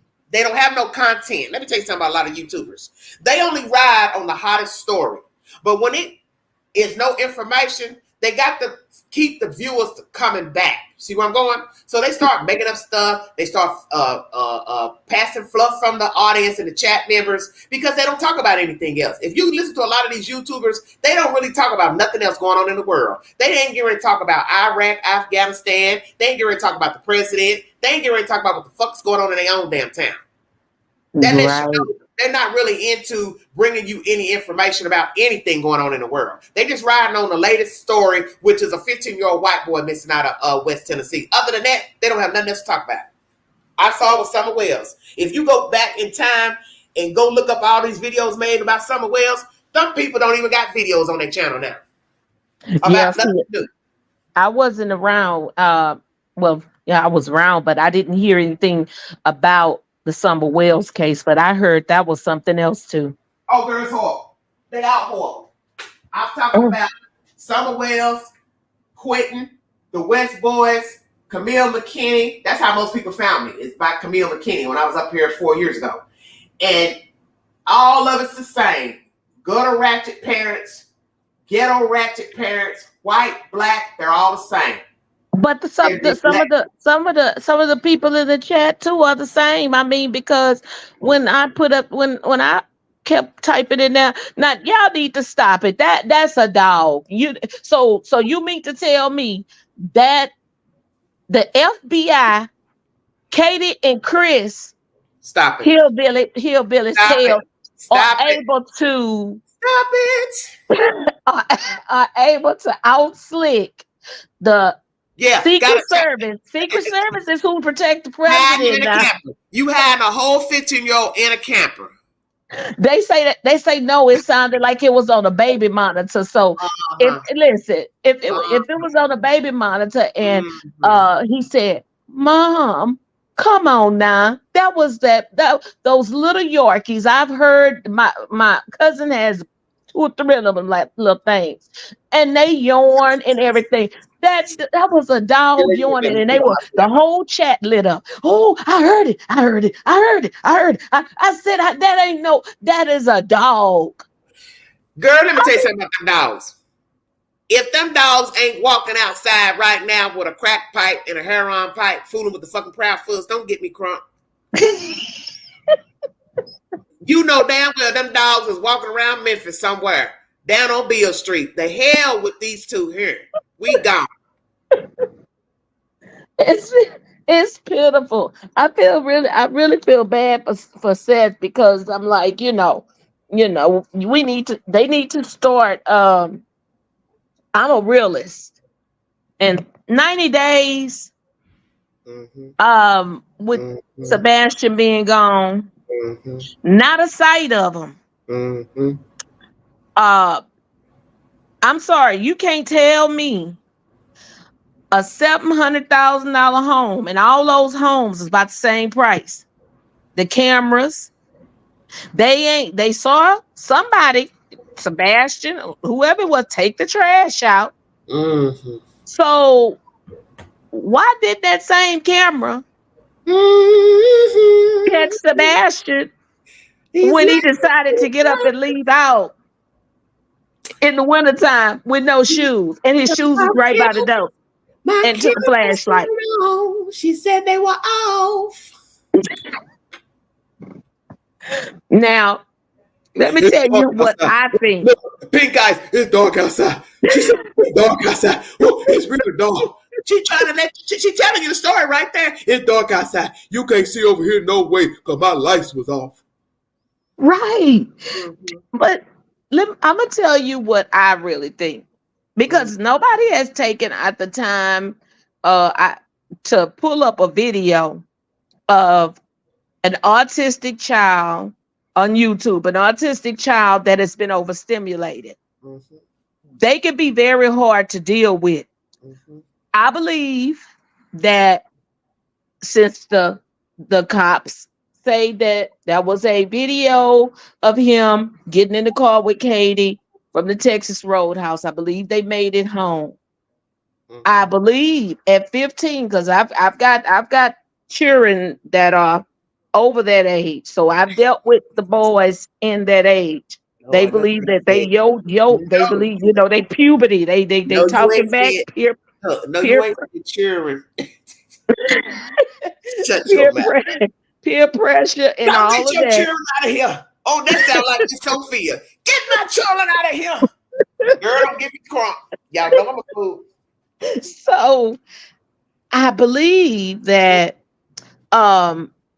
Sebastian came home overstimulated. Katie, Chris was hoeing around. Chris is down there doing his thing with his wing away. Christopher Proudfoot. Look, Christopher Proudfoot. They marriage is on the rocks. Tell me got skills. I'm dead, Satan. And Sebastian, he wouldn't go to sleep. He probably asked Katie for, some snacks. She'd say some snacks. So and she told him no. She wanted him to go to bed at 9. He rambled and Sebastian bucked her. Sebastian bucked her, and Katie snapped. I believe it was accidental, because I didn't have to punch one of mine. I didn't have to punch one of mine before in the chest. Thank goodness. Yeah. I didn't have to punch one of mine before, because the belt don't work. But people gonna tell you ain't supposed to be punching no autistic children. But if they would pull up a video of an overstimulated autistic child, they will see that those autistic children get very, very, very violent. Okay, so that's what I'm going to ask you. Do you believe the child was violent? Because that's one thing nobody wants to talk about. Because I don't think everybody's telling the truth about who he is, which are the Proudfoots and Seth. Because I'm not going to tell you that, because then that gives you a notion that I could have killed the child because he acted out and I got tired of him. Do you believe the child acted up? He punched and screamed and yelled and hollered and bit and, all type of foolishness. Well, Katie said out of her own mouth that, when he would get upset, he would get aggressive and growl. Well, I think, like I told Bandit, it went past growling. Yeah, I think it went past growling that night. She was at her wit's end. She got up and went to pop him, and he fell, hit his head. That's what the thud was. And she got nerved up because he probably started, jerking and seizing and ended up succumbing to. Or she just beat the child down. Huh? She could have just beat the child down, Pete. Right, but he has this pocket of water in his head. Huh? What? Yeah, he has some type of chromal, some type of something. What is the medical condition the Amber Alert is talking about? Because they ain't mentioned what was wrong with the boy medically. I believe he had the autism, and he was born with a pocket of water in his brain. Who told you that, girl? That's what Seth said. Seth has said it. Oh, Lord have mercy. Seth has said it. Well, I want to know what he had, because when you say medically, that means we're thinking that he's got some type of medical condition that will require like medicine. Right, and he was on medicine. Most autistic children are on medicine because it's hard for them to sleep. They give them, She mentioned that the other day on the Messy Boots Network. So you don't really know what to believe, because see, my thing is this is how I look at life. Once I see that you have changed your version of events, it's all bets are off on anything else. You may be little truths here and there about soda pop and coffee grains and also bullshit you spending on that woman network, but I still see you as a liar, and that's just Queen. Yeah, me too. Because right now I feel like you're just feeding the narrative. You're just throwing out anything you can, but it's really nothing of relevance. My thing is, you talking about Minecraft and video games. To me, it didn't look like he did much of nothing. So one minute he likes to play on the playground. He likes to run. He likes to do this. So now we got her and Seth talking about he liked to run. But it still looks like he didn't do nothing but sit at home after school, no friends, no courtships, not going to the picture show, not going to football games, soccer games, basketball games. He wasn't engaging like a normal fucking kid.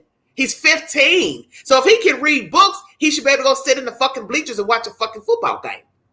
Right. You see how quick I got drunk? Exactly. Or go outside. But that means that she would have to get out of her behind and, go out there and that's what I mean. She's not that type of person, because you don't see, Katie is simple. You can look at her. You don't see, she don't look like the type that's going buying stilettos and Gucci bags and Prada bags. You see where I'm going? She's simple. So when she get off of work, whether it's working from home or coming from a job, she's the type that probably will go home, turn on LMN, and do her thing. And another thing, Queen, how you have a 3-hour phone conversation? Why are y'all still on that? But you studying, you sleeping, and you tell it. See, because she never told us. She just told us that, they came home. When did Sebastian take a shower? When they came home, they done a lot of stuff that day. When did he take a shower? She's not going to spin that story to you like that. That's not how a lot of people spin stories. People don't tell you verbatim everything they did. It's just like right now. You call me and tell me what you're doing. I am not going to tell you I opened the stove. I put 4 chicken fingers on the fucking plate.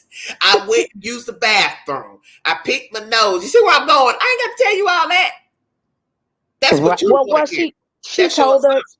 She told us a fun fact. She told us a fun fact how she made breakfast. What was the fun fact about making breakfast? And you have a thing that he walked in, said this, did this. The dog was barking. I'm not going to tell you all of that, Pink. But I'll tell you something I find fraudulent. Allegedly, she told her neighbor that morning, who drove by when she was outside pretending to look for her child. The woman asked her, what's going on? And she said she spun her a whole night itinerary, which is something no normal person would do to a complete stranger. You see where I'm going with that? Right. Oh, I'm looking for my child, and he went missing, and he went to bed at this time. That's not creating an alibi. You would just say, I got up, and check for my son to go to school and he wasn't there. You're not getting ready to tell a motherfucker what you did all damn night long. Right. Right. He opened the refrigerator at 8:15. He sat down, ate an apple. He got up, sat on the sofa. He sat there for 30 minutes. Then he went to his bedroom. Then I heard a thud. It was 9. It was 10. That's not how you tell a story to a stranger. You're not going to tell a stranger that. You're just going to say, my child is missing. If you see child is missing. Police. That's all you're going to say. Mm-hmm. Right. Bullshit. Right. She was already creating her alibi. But it ain't no alibi because I'm not there and I don't know you. Just talking. Talk is cheap. Right. Yeah. Yeah, this is a very strange case. It's very strange, and it has turned into a complete poop show. Well, just like what people would say. The story is really not strange. It's the fact we don't know anything. But if we knew everything, you would nod your head and say, okay, that makes sense. See what I'm saying? Mm-hmm. Because really, to me, the case is really typical if you really look at this case compared to other cases of missing children, missing people in general. Somebody knows where the person is. And 9 times out of 10, the person didn't walk away. They didn't say the hell with my life. You probably have only a low percentage of people who pull a Carly Russell type stunt, Sherry Papini stunt, where they just walk away and pretend that they were kidnapped, make up something. See where I'm going? Right. You're talking about a child. So more than likely, he didn't run away. He didn't go hang out with his friends and hang at the pizza parlor, smoke some weed, and then pop back up. Right. Right. They were tired of the boy. Yeah. Yeah.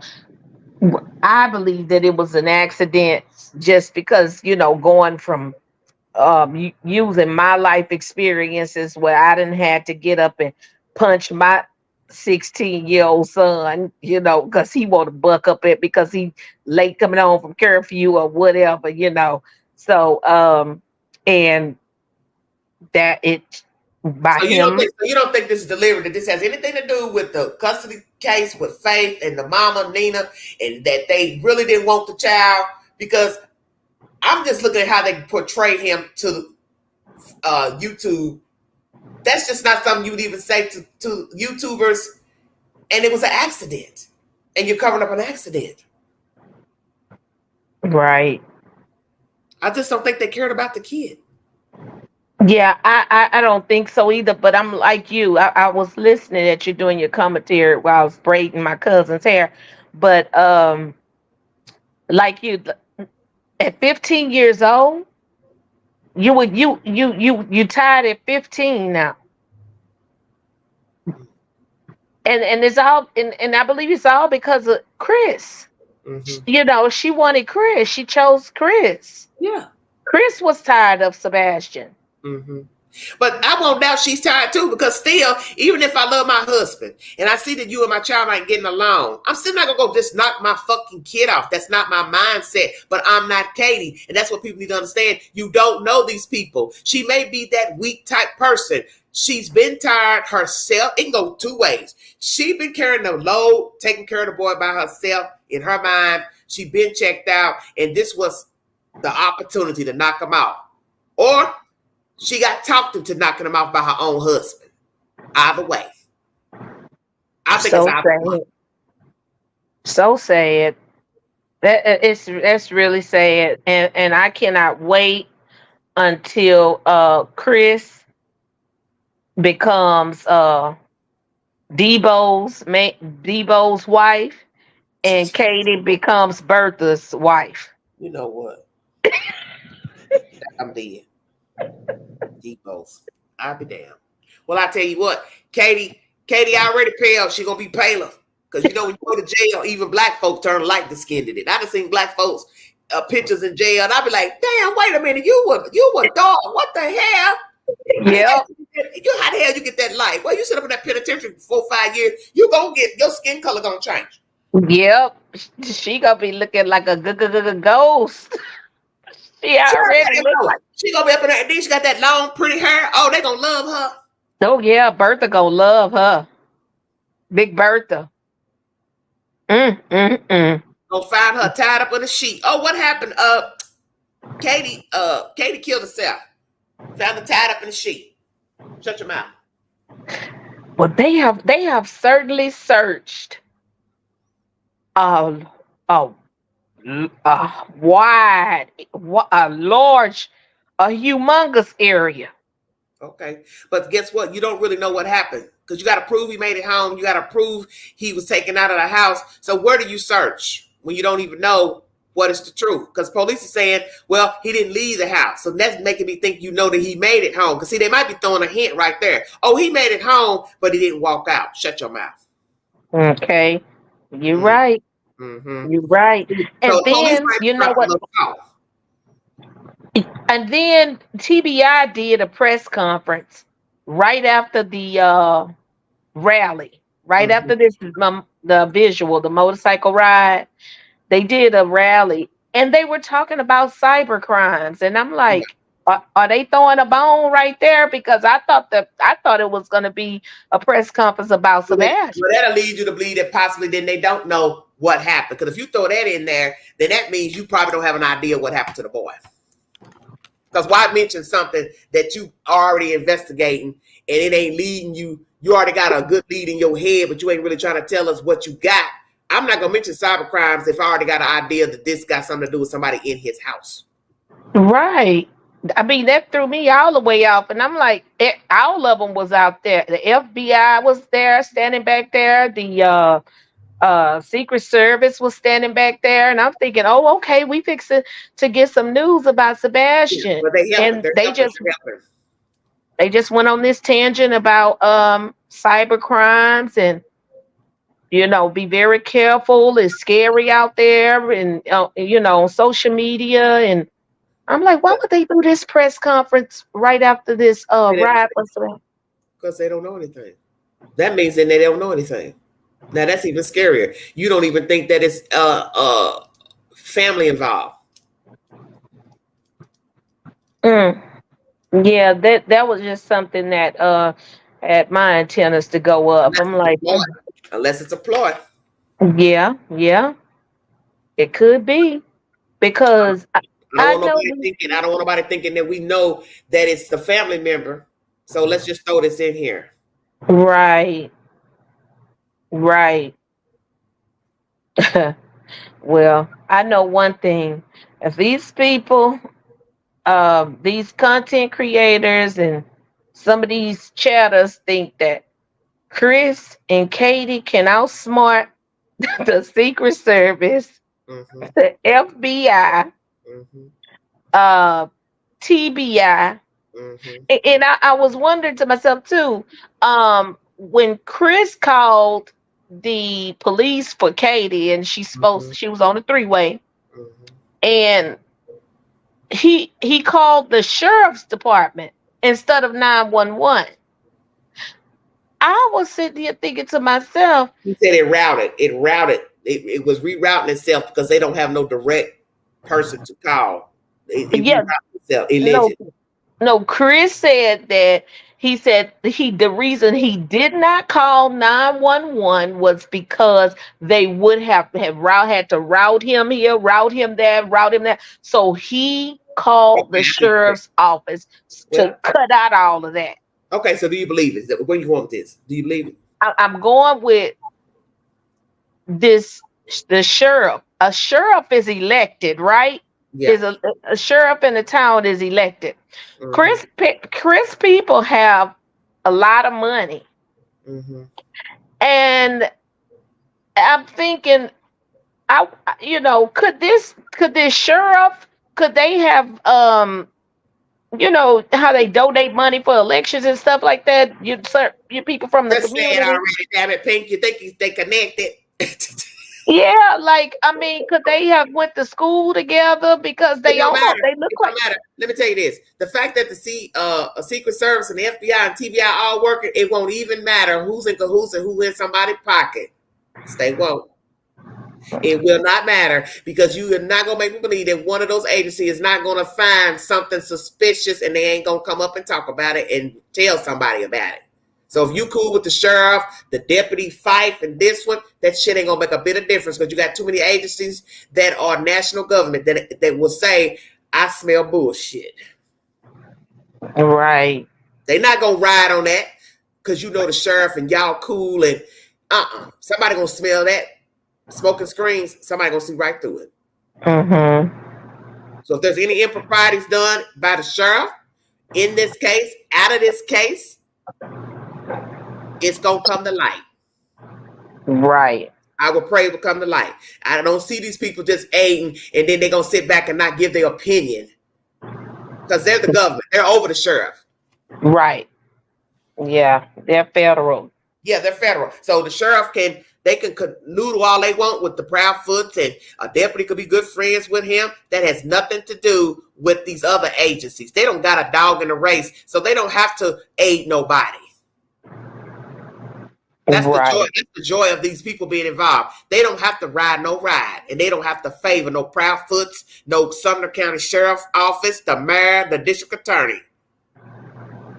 Right. Their rank is higher. Mm-hmm. They don't have no reason to canoodle with these people. Right.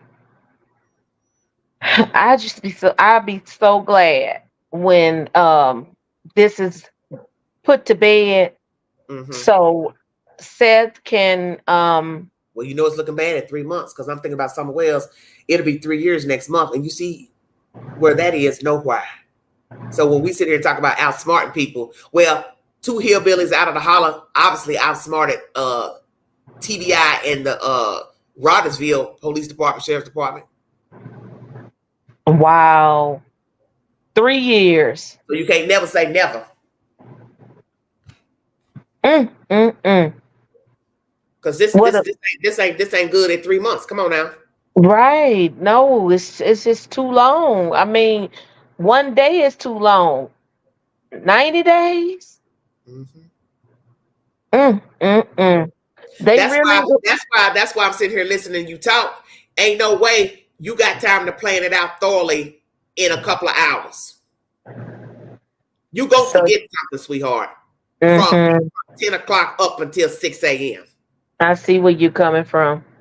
Ain't no way it's no accident and you covered it up because you got to now worry about doorbell cameras, security cameras, the dash cameras, the GPS on your car, having an alternate phone to make sure you don't get stranded somewhere dumping a body. Come on with it. Right. You got to already have the place dug where you gonna put them. Exactly. You don't know if you're gonna get pulled over while transporting the body, which most people don't. But wouldn't you be fearful taking a dead person in your car in a tote plastic bag? Yes, indeed. You gotta worry about coming out your house in your car. They're gonna ask you, well, where were you going at 3 o'clock in the morning? Bing, bing, bing, bing, bing. Yep. I was going to get a milkshake. I was thirsty.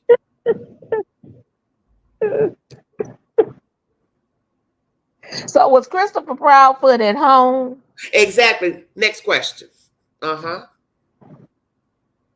Has he been coming home, but he ain't told the truth?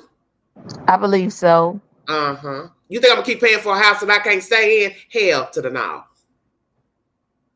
And he was pissed too because he said in one of these interviews on somebody's show that Sebastian thought he was going to get me put out of my house because that CPS had just came to the house in January. Yes, he's telling on himself. Sober thoughts. I ain't about to let no 15-year-old run me out my damn house. Right. I'm paying probably $3,000 a month in the mortgage. Hell no. And I already don't like him. He already didn't like him. Talk. Tell it. So. Hey, Sammy. That's like anybody. That's just like where you stay. You a fool if you gonna let somebody run you up out your house. I don't give a damn if they 2 years old or they 15. I pay the cost to be the boss up in here. You will, y'all know I get real ignorant. I will burn this motherfucker down for I not stay in mine. I don't care if it's an apartment, a condo, a trailer, a shed. Ain't nobody getting ready to run me out of mine. Not you, your daddy, your cousin, your daughter, never. Right. You know that he definitely was upset. So just stay away from his fucking house week for week. And if you all believe that, y'all crazy as hell. Yeah. In 3 hours. That's not a drive. That's no why. That's no Yeah. why. Yeah. And think about this: getting along with somebody. If he was staying away for weeks, then him killing the kid didn't make no sense either because you ain't there. Bingo card. See, I tell folks, you got to pay attention. Yep. You're right. What am I kill a kid for and I ain't never there? Yep. You're right. Better check it, baby. Queen on top of this. Yep, he gonna show him. I'm gonna show you who the boss, Sebastian. I'm gonna show you. You're trying to have me put out of my house. Exactly. I'm coming back in mine because I pay for it. I pay for everything there. I ain't about to let no 15-year-old or 5-year-old run me out of mine. Ellie say Chris was caught up in 2 open CPS cases in 2 states. It was the last straw, bottom line. And I fought Katie because Katie's the biological mother. You brought your ass all the way down here with this man, and you probably knew what he was doing to Nina, and you did not care because you're so lonely and pathetic, so desperate for a man, and you've allowed this man to get your child. You've allowed yourself to get wrapped up with him. You have rode the donkey ride, and now a whole kid is missing. So yes, I believe everything that went on with them with CPS, allegations, mistreatment of the child, it all plays a factor into why Sebastian is not visible. Yep. Nina definitely said it. She played a part in all of that mess, recording her when she was dropping Faith off and laughing at her and all of that. She's a puppet. Katie Proudfoot's a puppet. A puppet. She's a gopher. And ain't no way. I mean, Chris go on these doggone podcasts and talk to these women like they are dirt on the bottom of his shoe. Because that's what he thinks of women. Because that's what he thinks of women. So if he can talk to a YouTuber any kind of way, and you stupid to let Proudfoot come up there and talk to you like a motherfucking dog, that's how he talks to the little boy. That's how he talks to Katie. That's how he talks to his mama, his daddy, the butcher, the baker, the dogs, the cat, the frog. I bet you he won't hit your link and come up here and try and talk those shit to us. You ain't about to get up here. How about that? Put him up here. Everybody wants that. I wish I would, girl. Get him up here. And we never. We'll show him. We'll show him that we slap back. Slap me and I slap your ass back. They couldn't come up here because they ain't got nothing relevant to tell me. Yep. If you think I'm gonna sit here and let you waste my fucking time talking about soda pops and ice cream.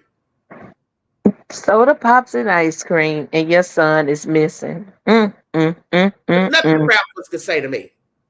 I'm telling you, I knew what time of day it was after they did the first interview, and then when they talked to Olivia, there ain't nothing to talk about. Because I already said, well, she lying, she changing the story, she adding stuff. They got something to hide. That's how I feel. And Katie, Katie done slipped so much. If she think the feds ain't caught this, I mean, okay, I never would. So that's my point about having all these government agencies involved, Pete. You think they're not watching YouTube. You think they're not watching Facebook. They've got people to do that. Yes, indeed, they do. Specifically do that. So they're listening to everything you said about the child. They're talking to psychologists, psychiatrists. They have a profiler. Ding, ding, ding. Y'all ain't saying nothing about that. You think they don't have a profiler on the case? Hell yeah. Hell yeah. Now imagine what the profiler is telling you. So they just sitting back doing good old detective work right now, and then they gonna pounce on them. Katie and Chris is going to prison. You can't logically explain a missing child, and you don't even rally for your child. You don't even go to the school to talk about your child. You ain't going to organizations to talk about your child. You ain't holding town hall meetings about your child. This is what you do when you have a missing child and a missing person. You want awareness to be brought. They don't even plead for their child, and that's a very valid point. You have yet to get on the news. Nancy Grace, I miss you. We love you. Please bring them back. When did you ever hear the Proudfoots tell somebody, bring my child back? Queen, they had business. They had to go to Yogi Bear campground.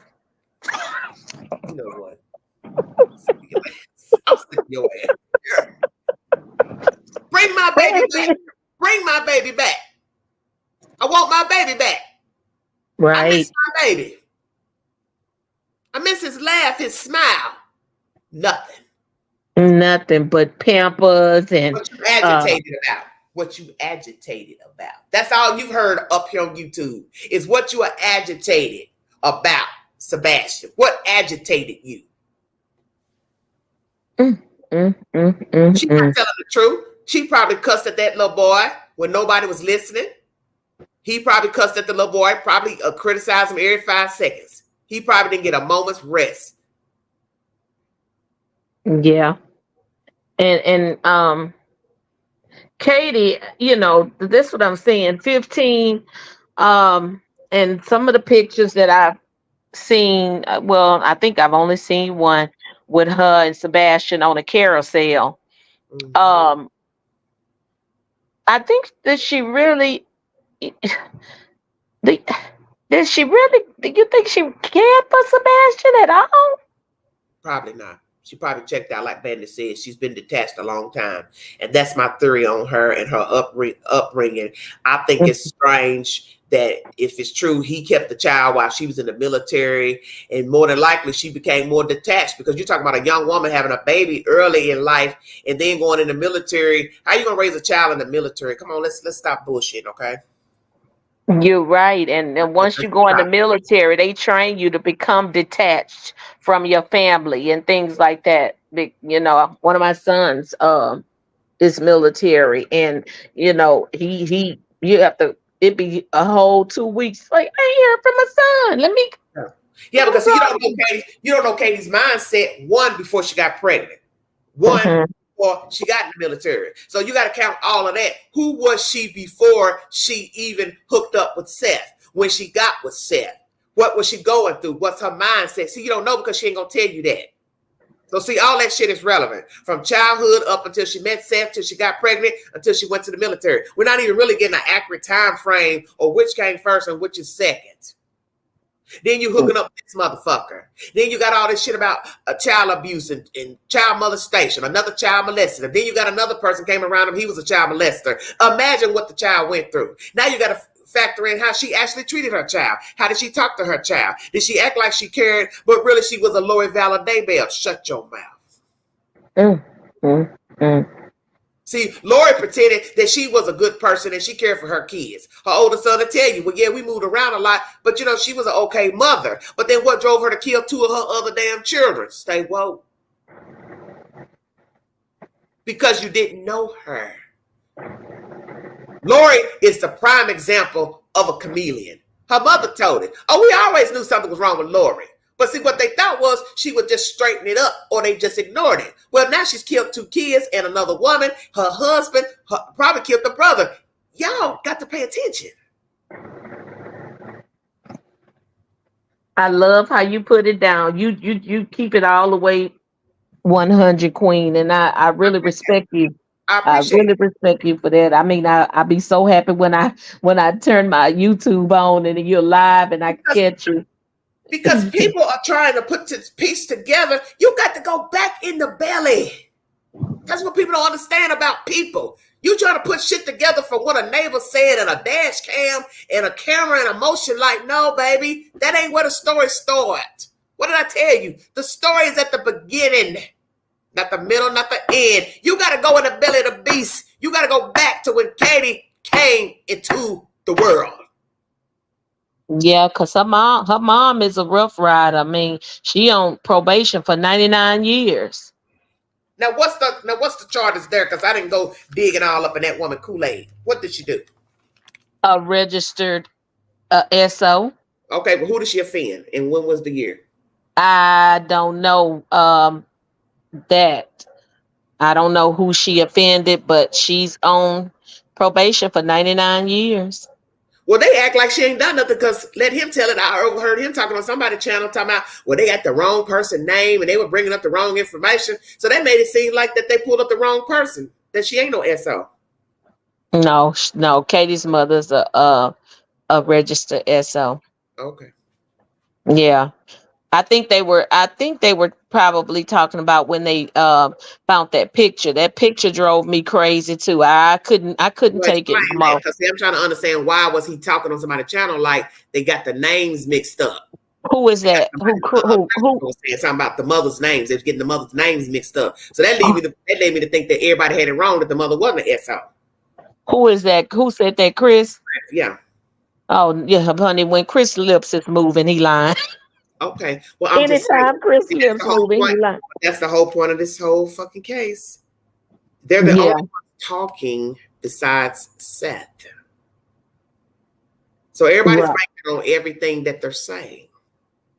Right. So what No. do you have to go on if you don't have a trusted outsider to come tell you otherwise or corroborate what they're saying? Ellie say she offended Katie. Oh, I don't know who she offended, but I know that is Katie's mother. That is a registered SO. So Well, see, what I'd like to know is if everybody doing all this digging, why can't somebody come out and say who the fuck she offended? They probably have said it, but I don't catch all of these lives. Oh no, because I don't have that kind of time. I'm not spending my time on YouTube like that. No Yeah. matter.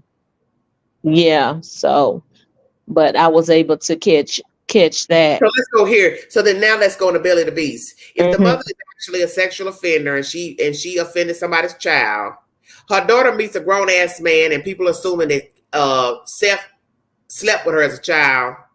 Then she has a child and then that child's molested by another child. Then he's allegedly in the company of another grown person, a sexual offender. You see where I'm going with this? Mm-hmm. Yep. A generational curse. Bing, ding, ding, ding, ding, ding, ding, ding. Right. You know I love to do that, dog. Yep. What are the odds that every generation got a story of SA? Yeah. That's all you hear in this case. Mama is an offender. A daughter meets a grown-ass man and then marries him and have a baby with him. Then the child's molested by another child. Then allegedly another grown person was in the company of the child. You can't make this up. Yeah. Sebastian didn't have a chance. He didn't have a chance. Yeah, he just been. What did I tell people to lie the other night? He's just been. It's 15 years of shit in a bag on a stick. Everybody been carrying around this shitty ass bag from state to state. And finally, somebody got tired of carrying the bag of shit around and said, "I'm done with this." That's all That's all that's played out in the life of this little boy. So I mean, why not just give him to his father? No. Think again. This is about winning. This is about how it looks.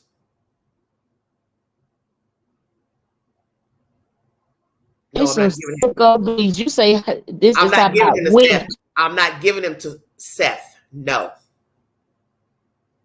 What are people going to think? I gave my 15-year-old son to my husband. Stay woke. No. I need to be deputized tonight, so that I can go and slap some cuffs on Katie. Well, go on. Don't make a citizen's arrest. I think you can do it in Tennessee. I need to be deputized. So this is pitiful.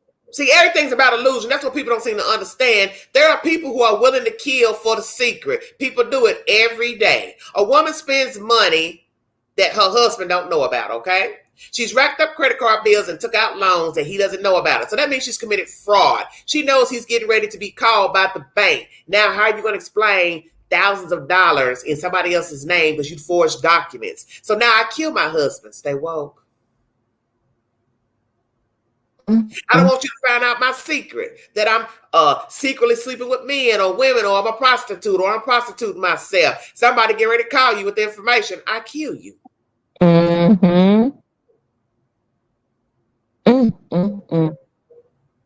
You cause a ruckus in my house. You causing me to stay away from my house.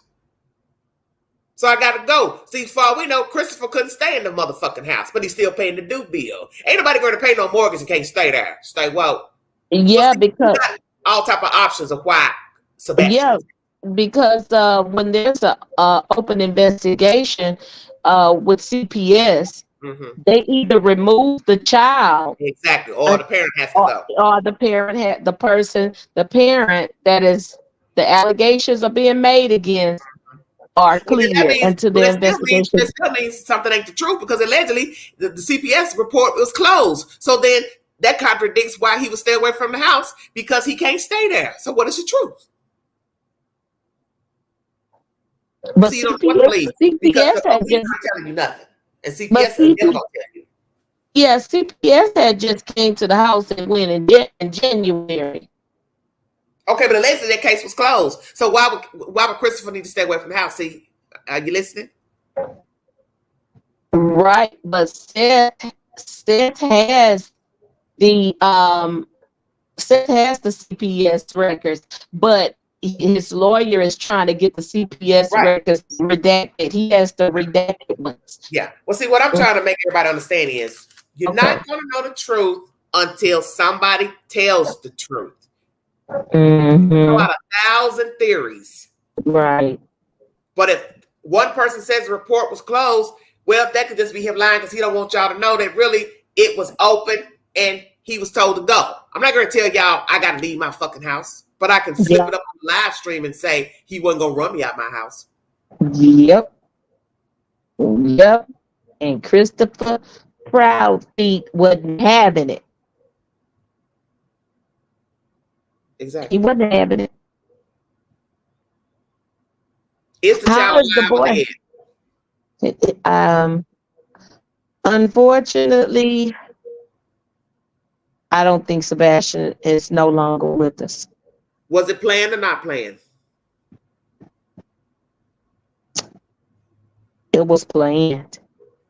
Did they get help from Christopher Proudfoot, Chris family members, or anybody else in the community to discard the body? I do believe so. Do you believe they asked people to help before unaliving the child?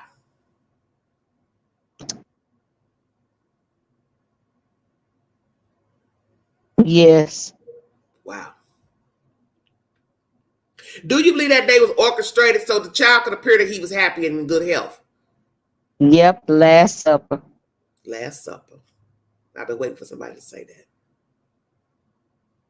Kind of like going to death row. I was watching something. I was looking at my news break notifications, and the black man's on death row. His last meal was a milkshake and lobster. Yep, Last Supper. Sebastian had a colossal taco. So imagine you had no idea that this was going to be your last meal. Mommy is tired of you. And today, on the 25th of February, 2024, or the 24th, which is soever, she decided to unalive you. And isn't it so strange how people discard people usually in the middle of the night and nobody sees any damn thing? They never pulled over by the police while toting a dead body in their car, their trunk, their SUV. Imagine that.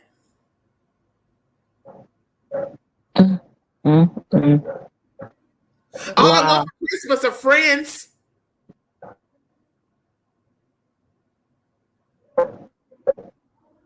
No friends, nobody to play with. Why? Why not?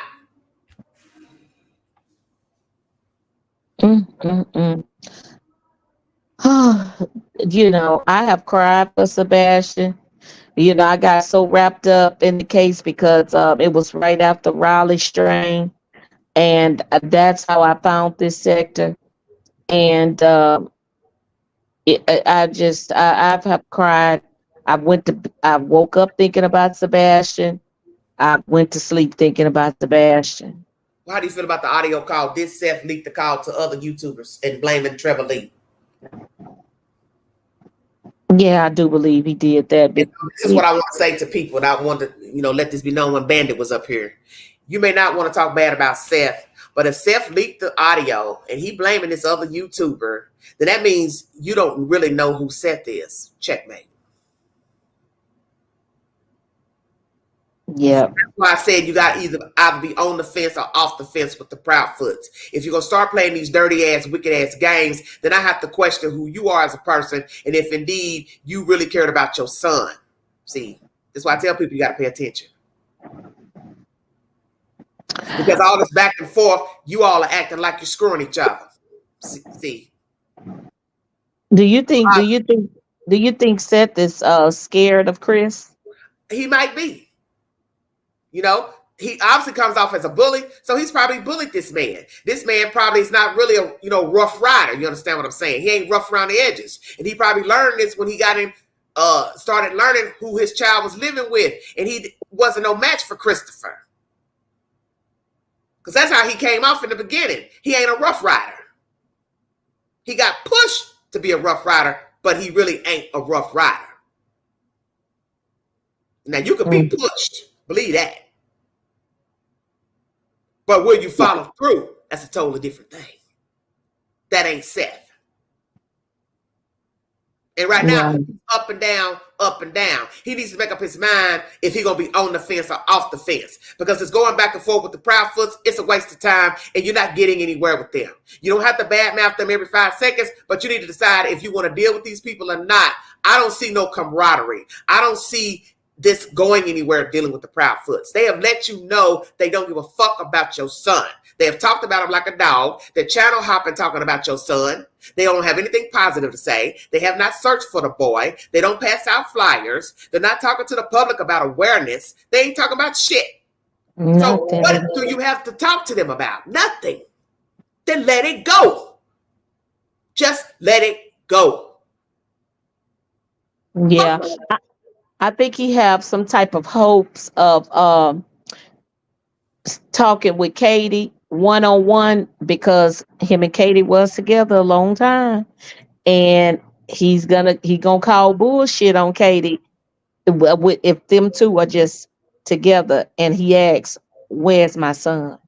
Well, you should have asked that when she called you and told you that the boy was missing. I would have asked that when them investigators stepped out of the way. I would have said, Katie, let me holler at you for just a second. What the fuck is going on here? That's why I said when he went to the house, while she talking to investigators, I've been walking around her house looking at everything. I'm going to look and see if I see blood splatter, urine, fecal matter. I'm going in the room. I'm lifting up bed mattresses, pillowcases. I'm going in his bathroom. I'm going in his closet. She couldn't tell me not to look in there because I would let her know, baby, this is my son. And Chris wasn't there, so he had time to do what the fuck he wanted to do. Wake up now. Perfect opportunity to go through the house. He ain't got to go in their bedroom, but I'm going to my child's room. And I'm pulling up the mattress. I'm standing it up on the wall. So Chris wasn't there when Seth made it. I thought Seth didn't. I thought Seth was the last one there. It was when the ball stopped. The mama, Chris' mama was there. But he's closer. So how is it? So okay, he was at work because they didn't call him until 4:00 in the afternoon. In the afternoon. Well, that don't make no sense. They did not call Seth until 4:00. Listen, he's closer. And it was Chris that called him. But listen, he's closer than Chris, so he should have been there before. He told you it took an hour to get there. Yeah, but Chris knew. Chris knew at 6. Eventually, he made it there at 7 in the morning. You're not. No, Pink. He made it there that morning, allegedly. Let me listen to you. What you say now, Queen? He made it there that morning. You got to remember, all this unfolded at 6. He got off of work early in the morning, Seth. He's only an hour away. He's closer than Christopher. Christopher's 3 hours and 39 minutes away. So how the fuck would Christopher get there before he got there if he got off early in the morning? I'm just saying. Mm-hmm.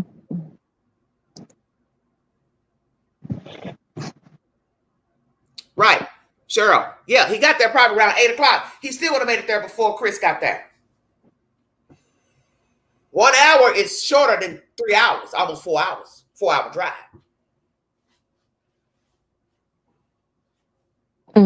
So Seth should have been there before Chris got there. Okay. Wow. My point is, once you're there, nobody can tell me not to search my child's room, okay? I don't give a fuck who got there first. I'm going in the room. I'm just using deduction. He had to be there before Chris. So I'm going in the room. I'm looking around. Nobody's going to stop me from looking at my kid's room. I'm going to the bathroom. I'm going in the hamper. I'm going to look around. Why would you not look around? The fact that he said it was days before he talked to the neighbors, that didn't make no sense. Your child is missing. I'm getting ready to go start knocking on doors. I'm going to give these people till 10 a.m. to get up, and then I'm going to start banging on doors. See, it's step. I'm going to talk to Katie. I'm going to search her house. I'm going to look around the garage. I'm going to walk around the property of her house. I'm going to walk through the neighborhood. I'm going to knock on doors. I'm going to leave my phone number. Now, now I'm going to the school. Step. You don't leave a stone unturned. You don't live in Hendersonville. So what the fuck are you doing while you're there? Right. And he was there for 3 days. So that's what I'm saying. In one day, you could have searched the room, walked the neighborhood, and went to his school. That's a one-day visit. Right. And I'm going to look around your house. Hell yeah, I'm walking in, looking at everything. The crevices of the wall. I want to see if I see saliva, snot, whatever. I'm looking. Because let me tell you something. If it's a crime and it took place in there, you'd have forgot something. Right. Wet clothes in a washing machine. Ding, ding, ding, ding, ding. You don't know what he left in. You didn't go see if there was a towel wet, bloody, got bleach on it, sitting in the dryer, sitting in the washing machine. You ain't washed it. Oh, hell yeah. I've been looking at everything. Because he said when I got there, she was talking to people allegedly. Okay, well, while they talking, I'm walking around her house looking. What's she going to do? Stop talking and say, what you doing? I say, I'm looking.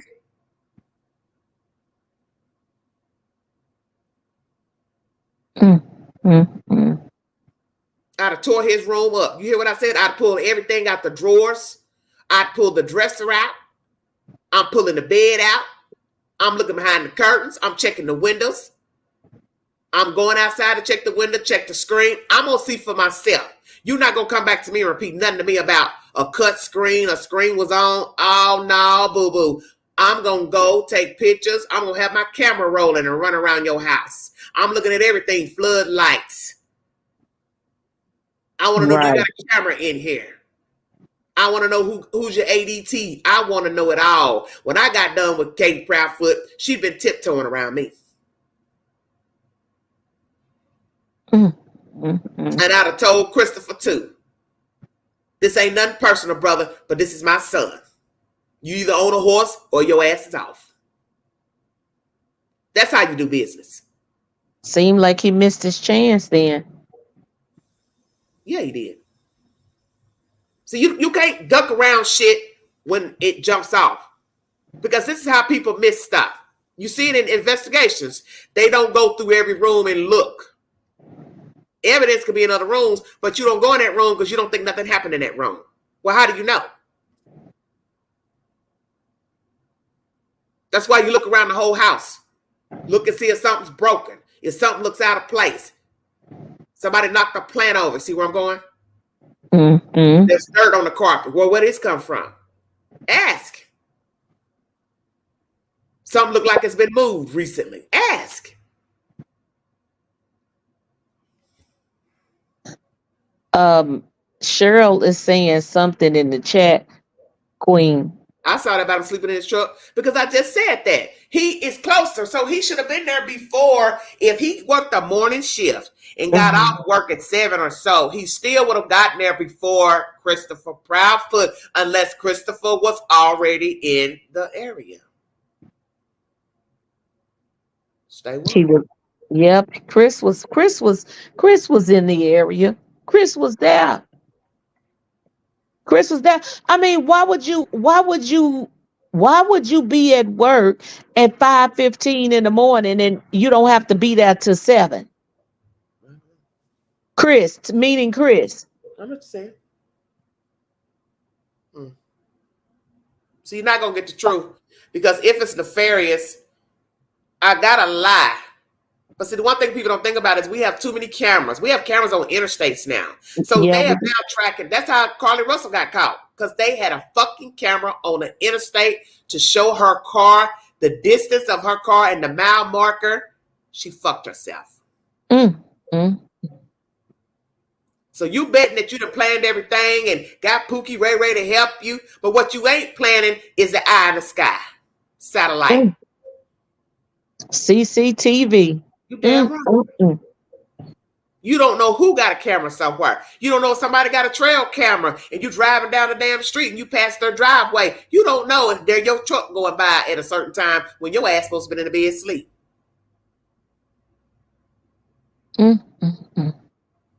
Wow. Oh, poor Sebastian. I mean, that boy could be anywhere. That's why I yeah, said you searching around the school and the pond and all that. You don't even know that he's there. He may not even right, be in Hendersonville.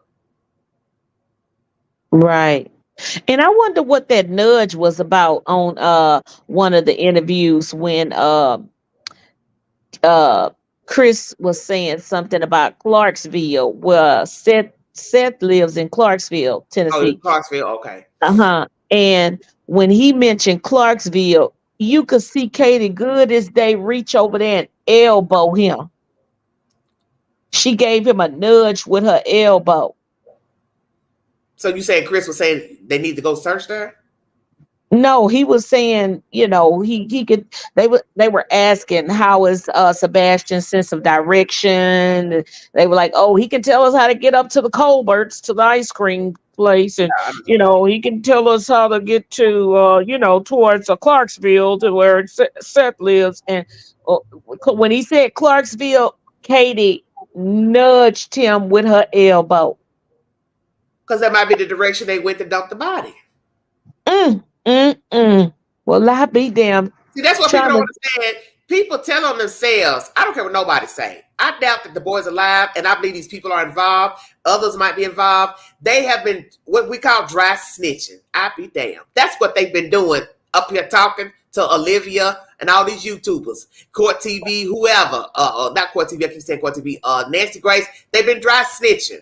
That's all the Proudfoots have been doing is telling on themselves.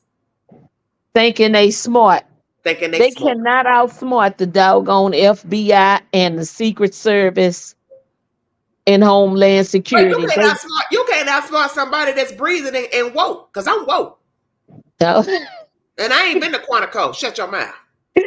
Go get I know a fool I know a fool when I see one, and I know when your ass is lying, because I deal with a liar. Ting, ting, ting. Okay. Yeah. And I know what a liar do. They talk around the subject. When you deal with a lie, you know another lie when you see one. Yep. I've been listening to you, and I'm like, yep, she on the money. You sitting there talking about soda pop cans. They probably is on that damn fool's channel for 2-3 hours talking about soda pop cans and Oreos and Dunkin' Donuts. What the fuck that's got to do with a 15-year-old missing? Nothing. Not a thing. She ought to be ashamed of herself. I'm sick of that wench. I swear for God, I'm sick of that. Oh, Lord, I lost a view if I say what I was about to say. That Katie. No, I'm talking about the channel that keeps putting them up there. Oh, okay. I'm sick of that wench. I didn't even hear some racism coming out, honey. Oh yeah, black mouth but it was when they had the lighted up thing on the bridge for Sebastian. That was a black woman that prayed on that bridge, and at the motorcycle rally, it was a black man that prayed and sung. So let's not go there. Who's somebody called a black mouth? One of these content creators that went with the flowers in the back. Oh, her. She probably talking about Queen, honey. Yeah, but we not gonna go there. We not gonna go there. She don't want none of me. What about my black mouth? Hey, Smiley World, let me talk to hush for a minute. Bitch, I know you ain't talking about Queen. I ain't what the fuck you want. Now, bitch, you want to get motherfucking ignorant? We can get ignorant. Because let me tell you something, ho, I can touch down.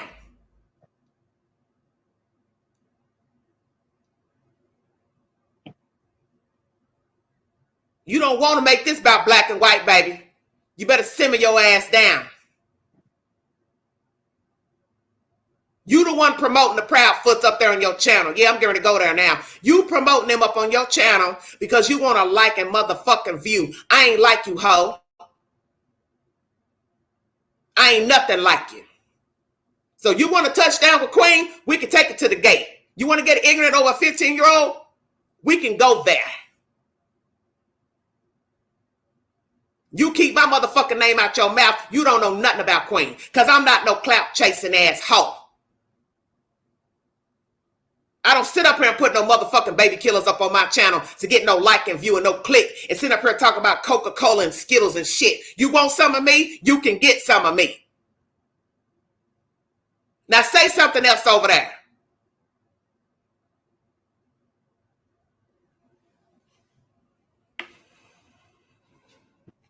Mic drop. I ain't what you want, baby. So you keep putting the Proudfoots up on your channel? You want to make this black and white? Oh, we can take it to the street. We can take it to the street. Because obviously you want to get gutter with it. Oh, we can get gutter all damn day.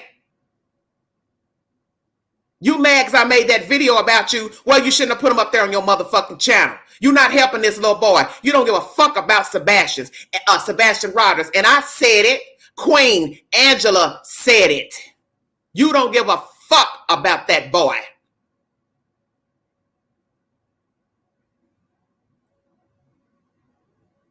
Now say something else, and I'll flag your ass.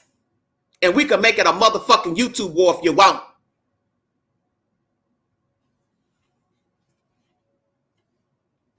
Dusty bat. Yeah, I just found that rather disturbing because I'm like, what did she just say?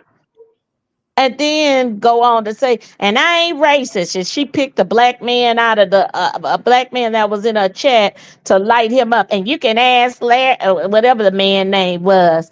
Fuck her. She don't give a fuck about nobody black. She don't care about that white boy. He white.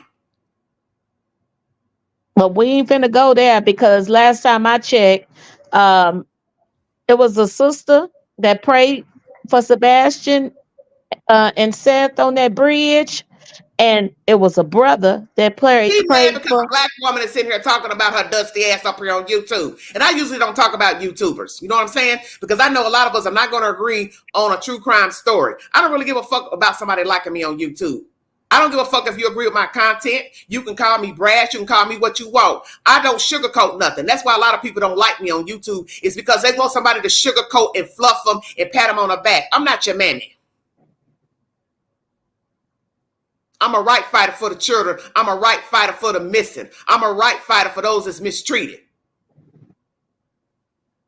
I'm not sitting up here trying to get the consensus of the chat just to keep the channel moving. That's fraud. So that heifer don't want none of me. So the best thing she need to do is pipe her ass the fuck down.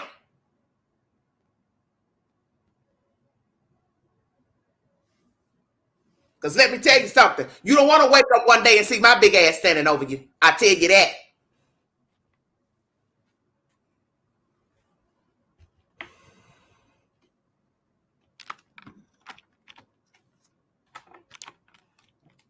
So she wanted to get ignorant. I can get ignorant.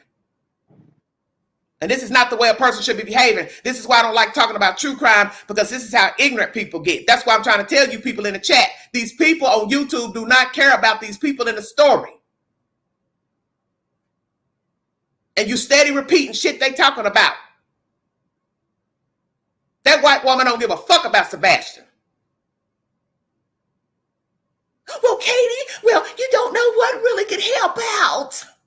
1 minute you dousing Christopher with gasoline, and now the next minute you telling Katie, oh, go ahead and share whatever you want to share about him. Who the fuck does that? Who the fuck does that and say they care about a missing kid? They care about them clicks and views. That's all she care about. Stinking wench. Commenting all up under my video. Oh, I admire you. But then somebody come in the chat say, oh, she was throwing shade against you. I said she throwing shade because I didn't respond to her commentary on my channel. I don't have anything to say to that heifer. I know what she's doing up here on YouTube. I've seen it in every true crime case. She's only putting out videos for the latest hot topic. She don't give a fuck about that kid.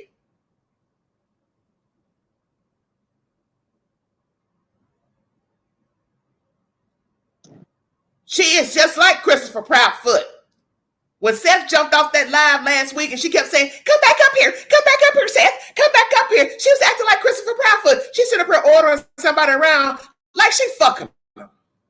Right, I saw that. And I mean, that was a straight up, if she said, she said Seth up because Seth was coming up there. And then next thing you know, she pulled the other dude up there. It's like, that was a straight up ambush. People were on Facebook talking about they were going to be on the channel. How would you know they're going to be on the channel unless you advertised they were coming up or they told you they were coming up?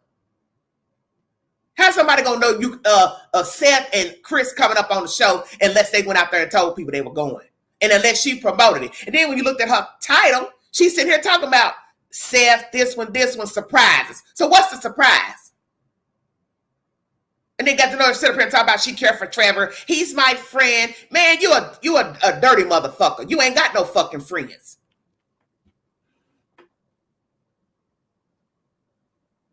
And thing is that it's Seth's son who's missing.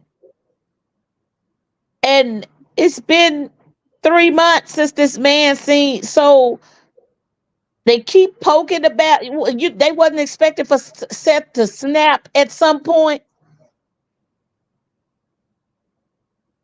Hell, I probably been laid up in the hospital in a padded room. If yeah. it was one of mine. But you see, the mama ain't in no padded room. Because she don't give a fuck. No, she don't. I cannot wait until they finish their investigation. Because all roads lead to Katie Proudfoot. Well, I tell you what, because you know I'm about to get real ignorant with it. When they do snap the cuffs on them, make sure you call Smiley World and see if she'll pay your motherfucking bond. How about that?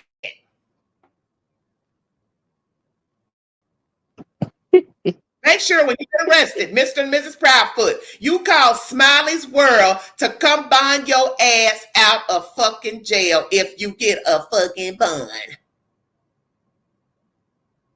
Make sure she's putting money on your books, your commissary.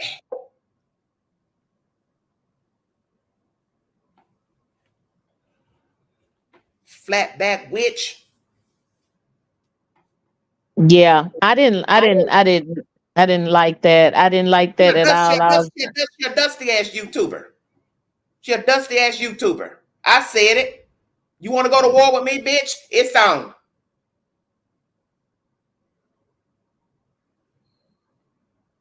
Yeah. Where she's she's beneath you, honey. She's beneath you because I know she's beneath me. Yeah. And the Proudfoots, let me tell you what they doing. They just laughing at her pie face ass. This stupid bitch lets us come up here and say any damn thing. So you think you winning by letting the Proudfoots come up on your panel, boo boo? You ain't. Only thing you selling is a wet rag. Everybody know you just like the Proudfoots. You up there for attention, and so are they. Y'all 3 peas in a pod. Now smoke that.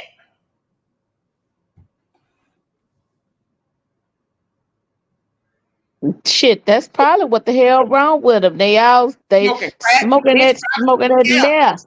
Probably get off the fucking line smoking meth. Smoking that meth. Then get on here with their clicks and views because she was like, oh yeah, somebody catfished me and look how many I had 1,000 and some people in my chat. Well, catfishing. Keep talking. We're I'm gonna flag talking you. about I'll flag you. Sebastian. I'll flag you every day till y'all break your ass. I'm not We're what you want, talking. Cookie. Better find you somebody to play with. You better go find another little YouTuber, because I ain't what you want. You're ignorant to me. You're a bottom feeder and you're ignorant. And you just like anybody else. You just doing shit for attention. Just like the people in the chat. Somebody in the chat was talking about her meddling in the Summer Wells case, calling Don Wells daddy. You just a sicko wacko.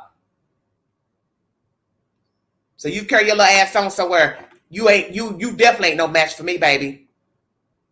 Because big girl don't play in the dirt. What I told Find somebody in the something chat. safe to do. Baby feet too pretty for that, honey. I bet you can't put your feet on the live screen.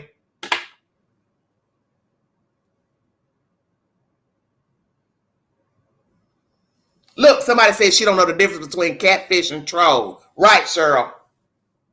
Exactly. Just a dumb hillbilly. Stupid ass. Well, Katie, tell us about him, Katie. Well, you don't know what to help, Katie. You ain't helping. Oh, goodness. Well, Katie, you don't know what to help, Katie. Go ahead and tell us about him, Katie. Katie, tell us he like Oreos and chocolate milk.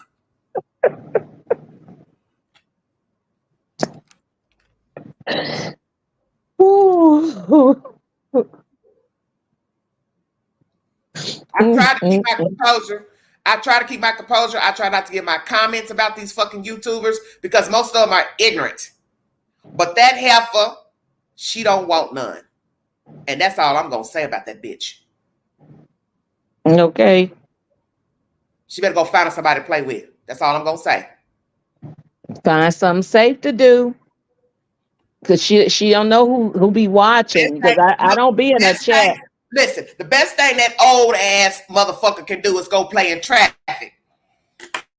That part. Look, carry your old ass out in the middle of the interstate and sit on the yellow line.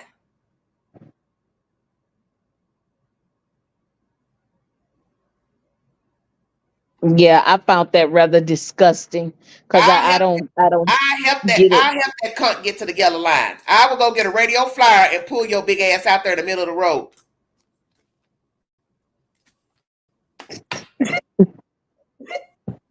You gonna need some help, Queen. I sure will go haul your big ass in the middle of the road with a radio flyer and leave your ass right there. Cause I'm a cowgirl. I can rope her. Yeah, well, girl, stupid. That old dusty bat don't want none of me, honey. And why you calling folk black mouth? Seth hang with black folks. Okay. Obviously. So who you calling black? So bitch, who you calling black?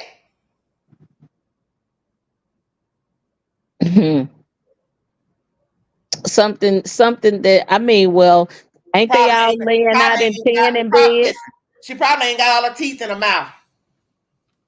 Well, ain't they all laying in 10 in beds right now? Trying to turn their skin dark? Take Katie with you with your super chats. Oh, did I say that? I did.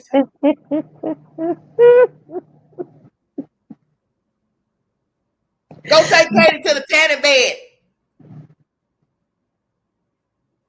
I mean, my thing is, she didn't have to take it there. You can call somebody anything else. You know what I'm saying? There's a lot of color. There's a lot of names. Oh, that's what she had called the man. Okay. And he's a colored. Okay.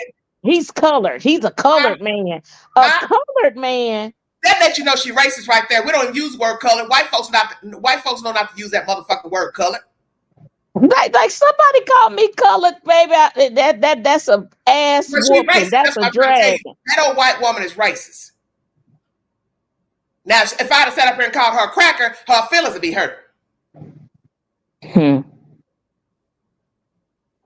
racist. You don't use Yeah, the word color. We don't use the word colored. Ain't nothing colored up here. the man that she pulled out of the chat that was a black man, she said, and he's a colored man. I was like, this one here. Fuck her. Fuck Smiley World. Fuck her. I said it. Queen said it. Angela said it. Capital letter A said it. Yeah, it's the end. We didn't gave her enough. Well, flag that bitch. Hmm. Bitch, every time you go live.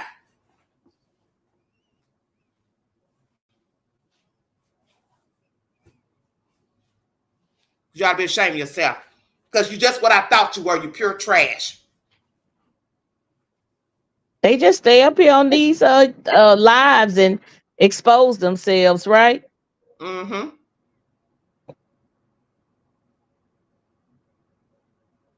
Where was that? Was that the last video made? It was the video after that blow up happened. It was after, when Seth came up there and went off. Oh, the It video was after that. Okay, uh-huh. that's all you had to say. Hold on. Yeah. Huh. I know how to feed this motherfucking chicken. You picked the wrong bitch today.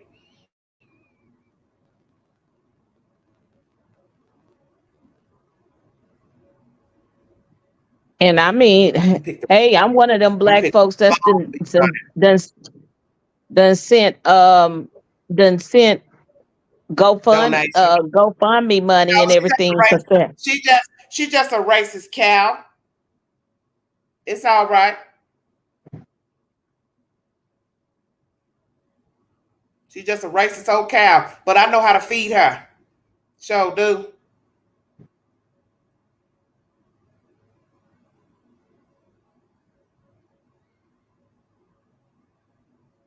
Which one is today's Sebastian's? Let's see. If you click on it, you could tell she's snapping. She's It's snapping live. off on. She's snapping off on a few people, but Hey, I heard her say, the one where he came up on a panel was Seth Rogers, Tony Mathis. Then the next one after that is Let's Talk. I believe that I don't remember the title of it. 3 days ago, lies, lies, everywhere lies.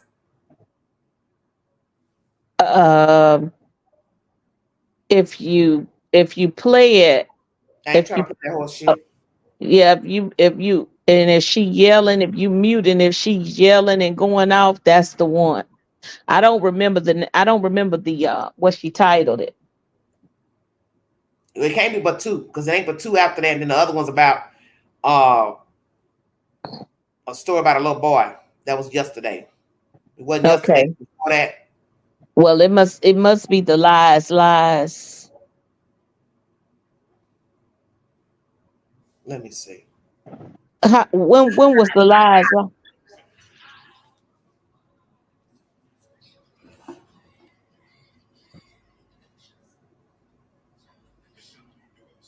What you say? Cheryl says she has a black shirt on. Okay. Black and white? I believe so.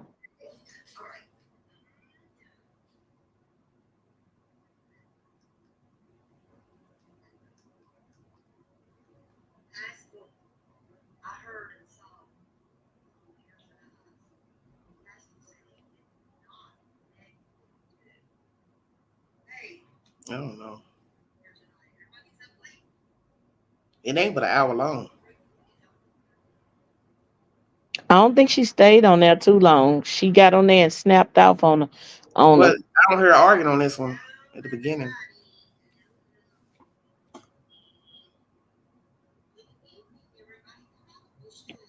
Kind of fast forwarded. Fast forward a little bit. 2 minutes. How far do you think it is? I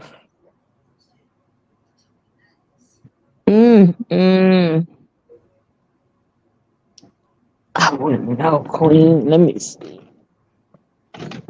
Let me get my laptop.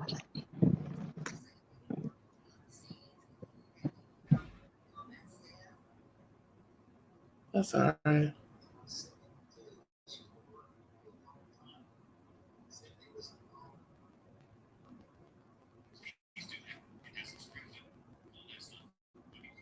I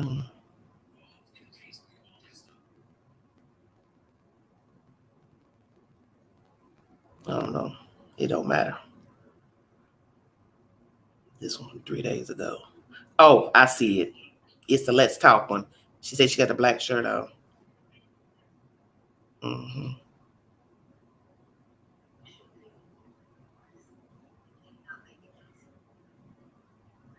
Well, it's okay.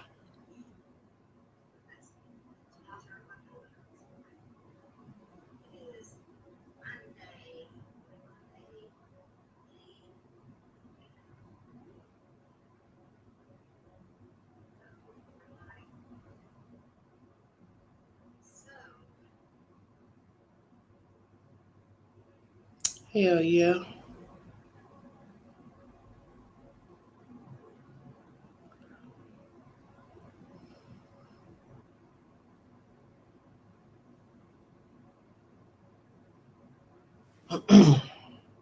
You still there? I'm here. Yeah, I found it. You found it. Okay. Hold on a minute. I had pulled out my laptop. I'm trying to.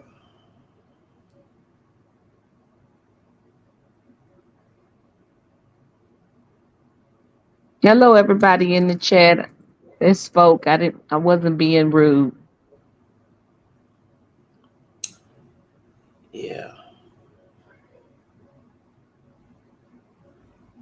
Hold on.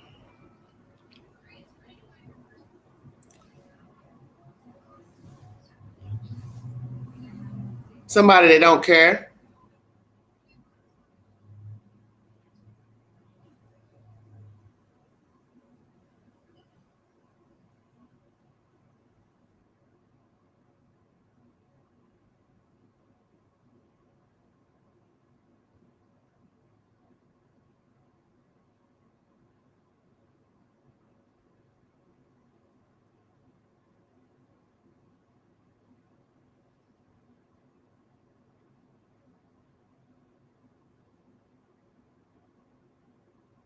Hold on a minute.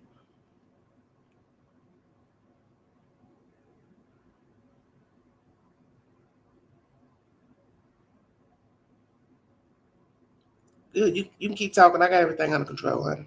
Okay. I'm just reading the chat. Pinto was giving his condolences to someone that passed away. Some sorry for your loss, Gina. Prayers with you and the family. For some reason, it's not letting me go through. Hold on a minute. Let me see something. Hello, Linda. Cheryl says she almost halfway. She's pretty sure.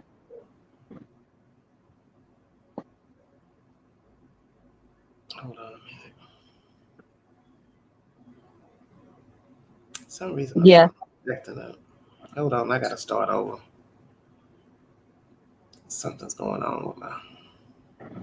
Seth should have demanded that she took that down. He probably ain't had time to listen to that either. But yeah, that was not okay.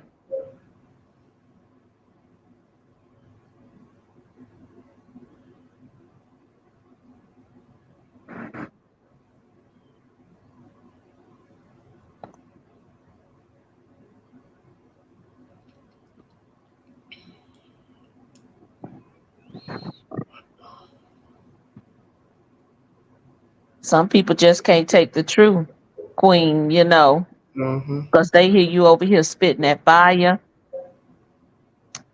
and they want to cuddle these natural born killers for clicks and views. Yeah.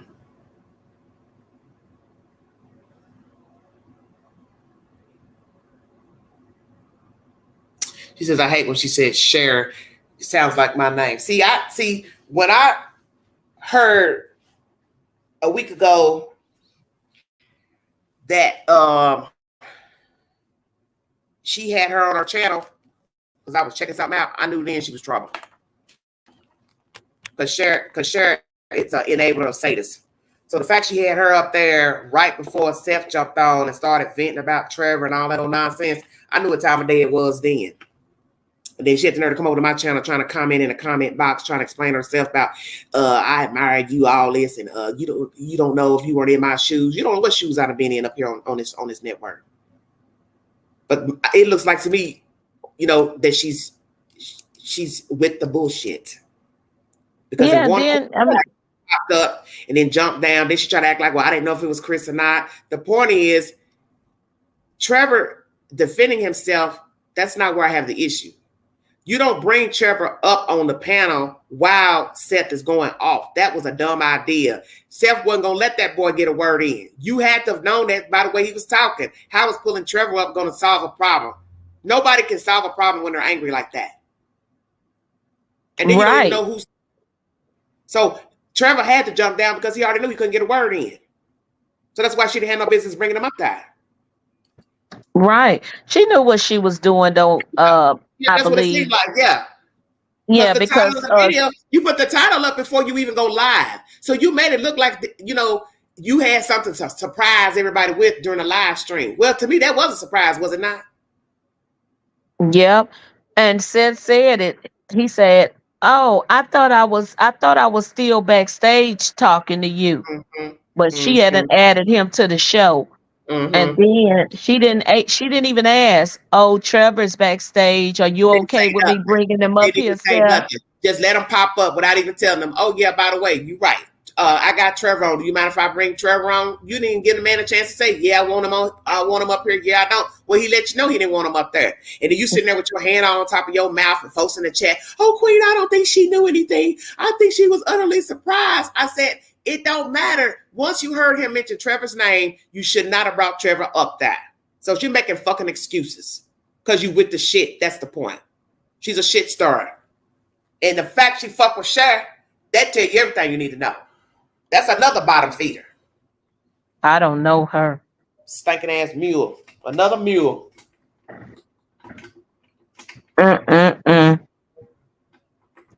Yeah, they all with Donald Wells' pocket. Then you turn on them, and then you want to go on live and talk bad about Donald Wells. Well, everybody knew he was full of shit anyway, so you didn't have no business hanging with him in the first place because you like that type of bullshit. And then people put her past on blast, and she lost her kids, and she was abusive to her children and animals and all type of crazy nonsense. And she all up there in Canada with some old ass man. See, this is birds of a feather. These people are street people. This is why I keep trying to make people understand. You're sitting here listening to street people.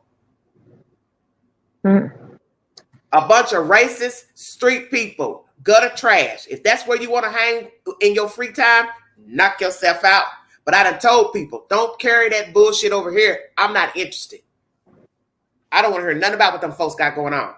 Because I done told you, more than likely, these people that's on YouTube, their lives is just as jacked up as these fucking Proudfoots, Seth, and anybody else.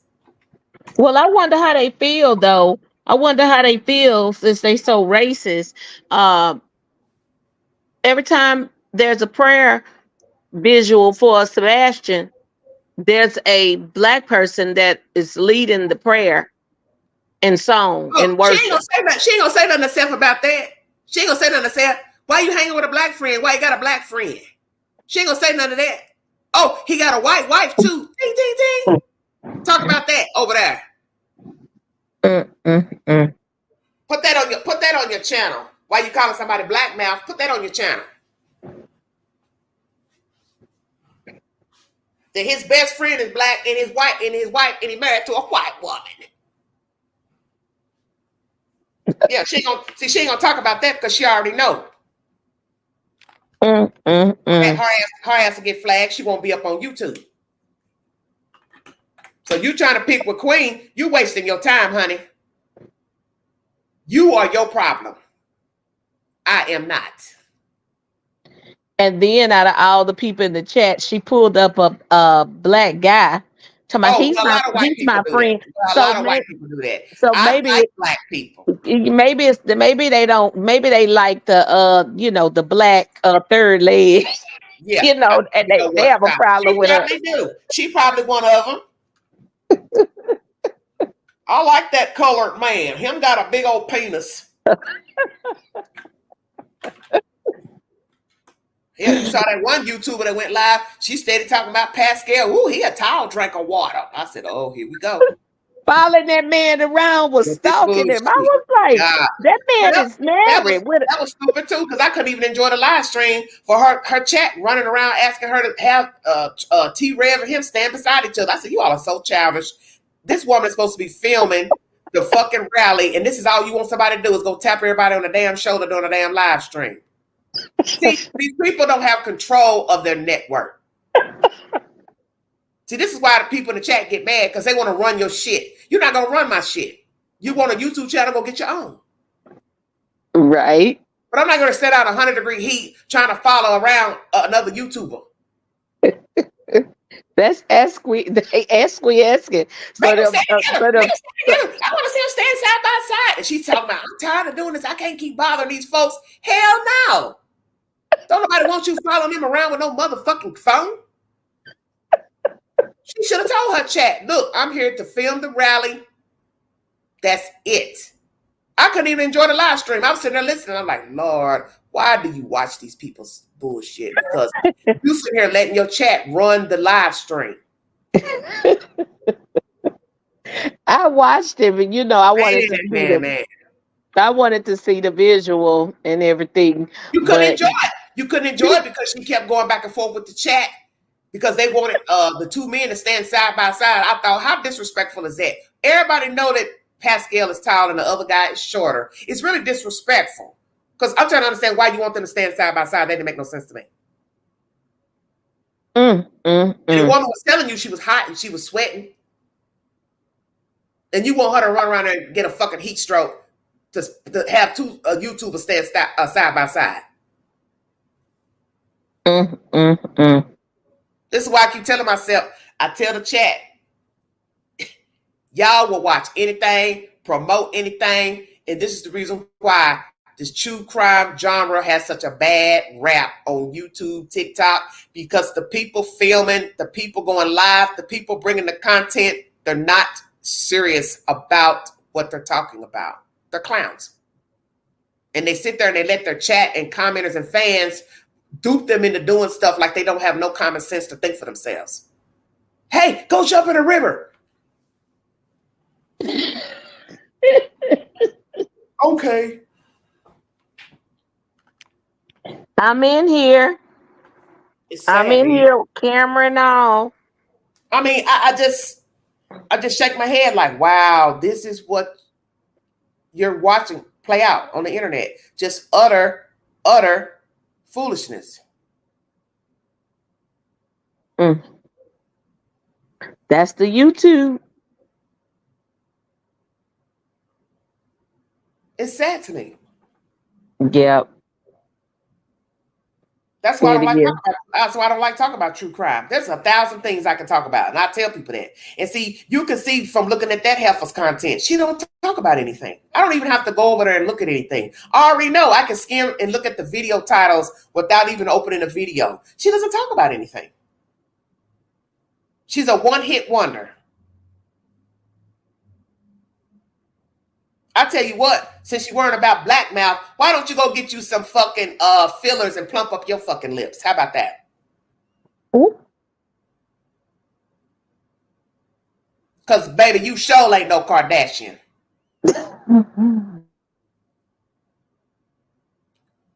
You want to make it a race war, I can go so motherfucking low, they will bar me off this bitch. Did you hear what I said? Okay. I already know. Don't push me.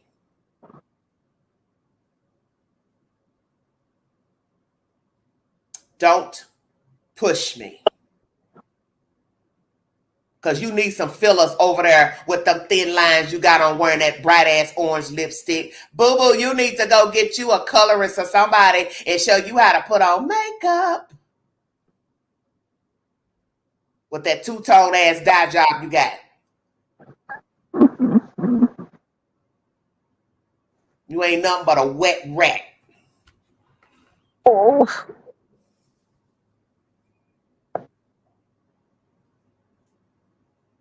Yeah, I was done with that. That was disgusting to me. I'm like, she's a racist and she's a wet rat. So y'all follow her Good luck. I don't care. But I don't want to hear nothing about that heifer.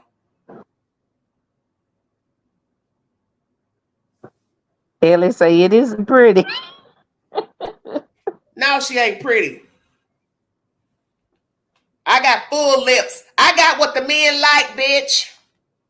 I got full lips too. We got them full lips. I got full thighs. I got pretty feet. I got pretty skin. I got pretty boom booms. I got it all, baby. Ask the one that just left here this week. Was he satisfied? Don't make me get ignorant up in here. Because he didn't have no complaints, whore. Matter of fact, he was sitting in here while I was going live. Talk about it, Queen. Okay. You ain't got nobody brushing up against you, trying to smell your hair. Ooh, I said it.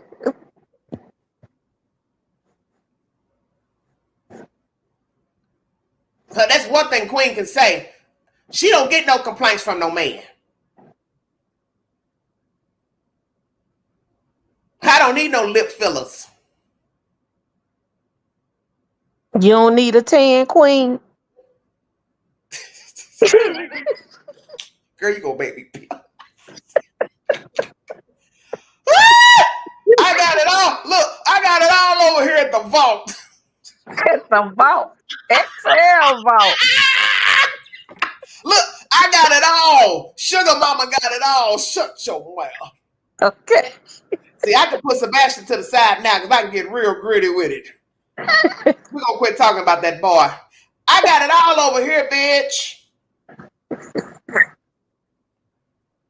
She listening. I smell like flowers. And they ain't cotton flowers either. Fucking cotton paper flowers. I got the real deal, bitch. I got the real rose. Shut your mouth.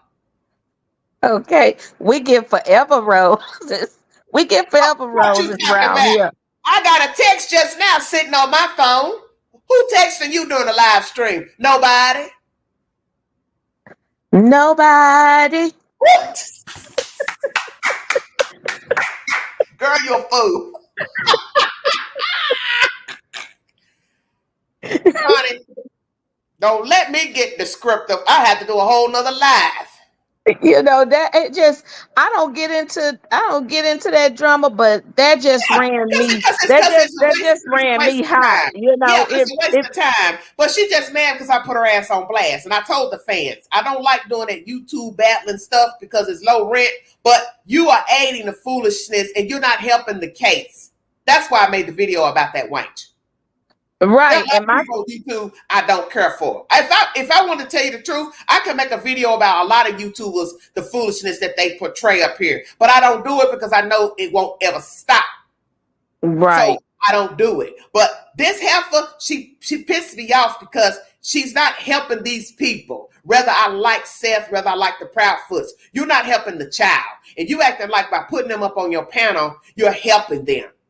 That shit she did with Seth and Trevor, that was some low rent shit. It was. She ambushed. Trevor, he a fool, and he a fool if he fuck with her. Because I wouldn't fuck with that white girl. She ain't nothing but a lonely ass old lady that sits up and knit booties for cats. Damn.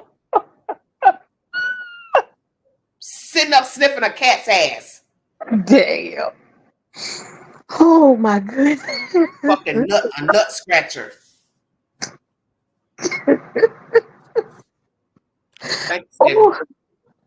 Oh my goodness. That's all she is. She's a nut scratcher. Kissing a cat in the mouth. I'm sorry. Look, I'm sorry that happened to her. That's all the nuts she That's all she doing. She's a nut scratcher. She's scratching dog nuts, cat nuts, kissing the cats in the mouth. Those damn YouTubers are so mean to me. I said that black bitch over there in the vault, she talks so much shit about me. Come here, kitty. Kitty. You don't want to talk to mama. Well, what's the matter with you? And the cat said, bitch, you better put your teeth in. Put your fucking teeth in. I'll kiss you when you put your teeth in. I'm a fucking cat, dummy. She finna, baby. She can't wait to make a lie. She can't wait to make a lie. Sitting up there drinking Mountain Dew, probably smoking cigarettes, drinking Mountain Dew. Dizzy broad. She gonna try and call herself dragging me, lady. It's a waste of time. Jumping up and down. Listen, Millie, if you don't leave that black lady alone, you know you ain't got nothing to do with that black lady. She'll whoop your ass. You know that big ass black woman will whoop the fuck out of you. You better leave that black lady alone.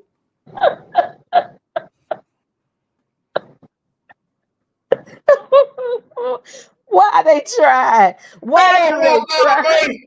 Listen, they don't want another queen.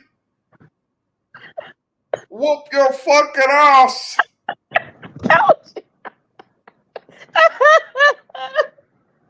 Oh my goodness. Woo.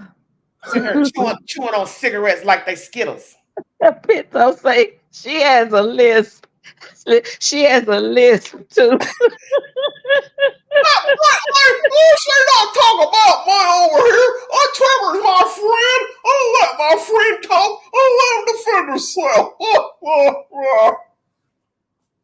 Well, I tell you what. Wait a minute. Wait. Go read what Cheryl say. Penny say. Penny, nope, sure don't.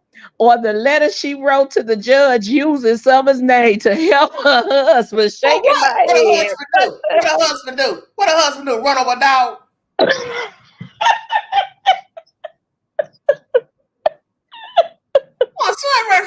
He should talk about me like a damn dog over there, damn ball. I swear for God, that damn black bitch keep talking about me.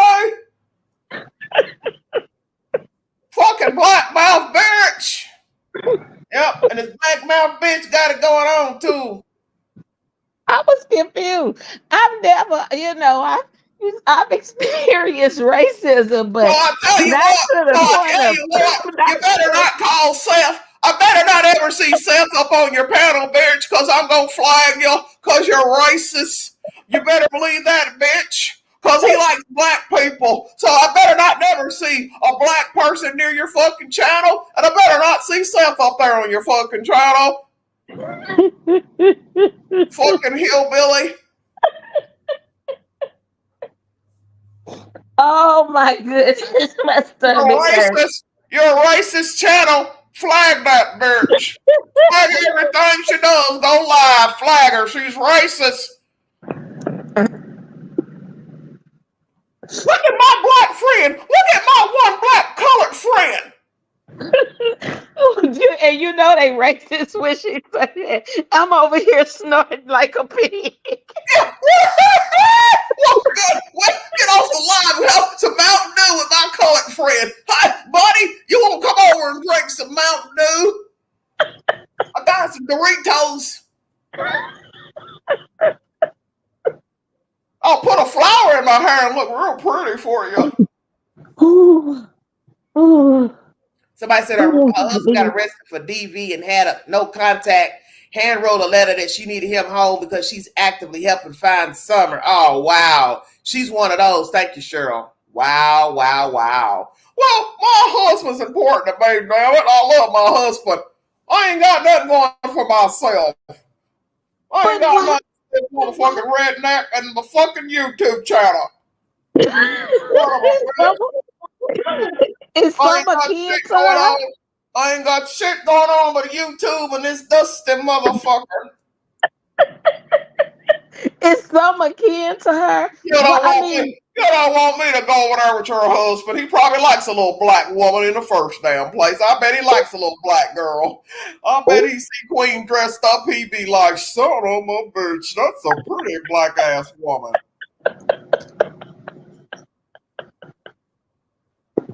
Oh, my goodness. You got to tell her, you ain't got shit on that big girl, Angela. She's a pretty bitch.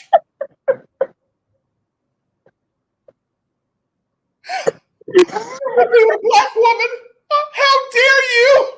How dare you? You don't love me? Hell no, you smell like cigarettes and Mountain Dew.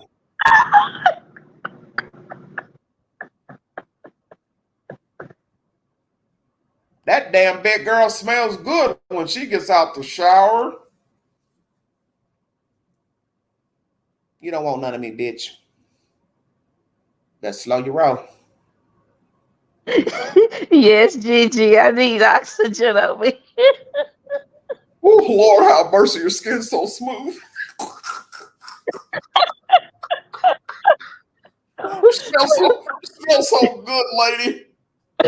What you trying to say, Queen? She don't smell She good. got crepe skin. She don't smell like you. You smell so good. Oh, you're so soft. That's what the men say about Queen Smiley, that I'm soft. I wonder why that is. When the last time somebody told you was soft? When the last time somebody told you got pretty feet? They ain't. You don't want none of me, baby. I'm the last motherfucker you want to fuck with.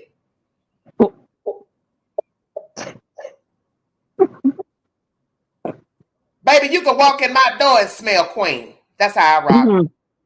Everything about me smell good. From the shower curtain to the carpet.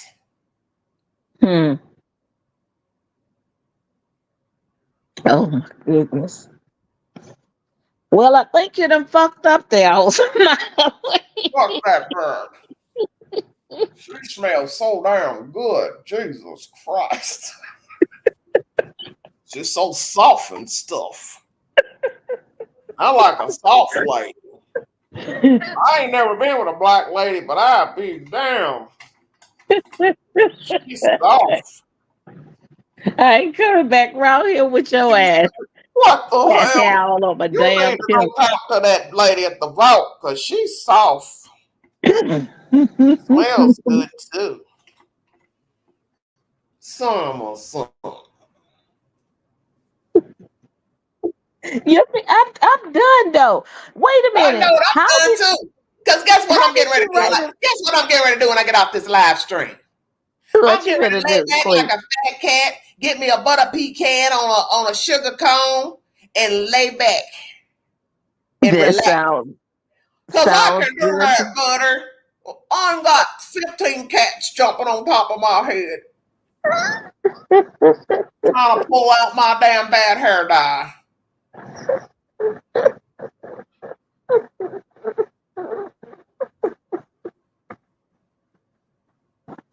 Oh, I don't know why Kitty, come get mama some sugar. Come on, Kitty, now why you acting like that? They can't put your teeth in your mouth. I'm a cat. Oh God. Oh my goodness. Damn colors. I think I'm a right fighter for the children. Seth's hanging with that damn colored boy over there, and then all the damn vault talking shit about me. I was like, colored? She said he's a colored. Well, her mammy's colored. Your daddy probably slept with black women. Oops, did I say that? I did. The grandpappy definitely did. No, you didn't say grandpappy, girl. You a fool. You know you got some half brothers and sisters that are black, bitch.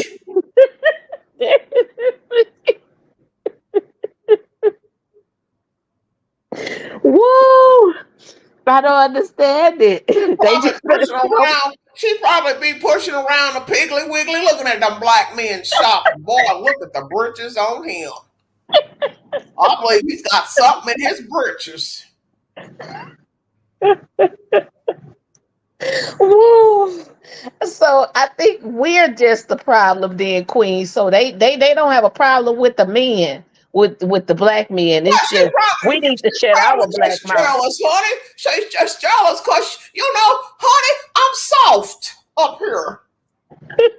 She's upset because she's got probably real bad skin, probably got a little eczema on her elbow. She's just jealous. She's just mad because she ain't soft like Queen. That's all it is. Hell, I'd be jealous too.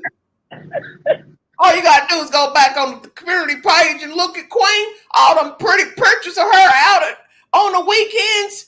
She looks so good in her nice fitted clothes, and she's always wearing such pretty dresses. She's just fucking mad. She's built like a fucking Mack truck underneath her fucking undergarments.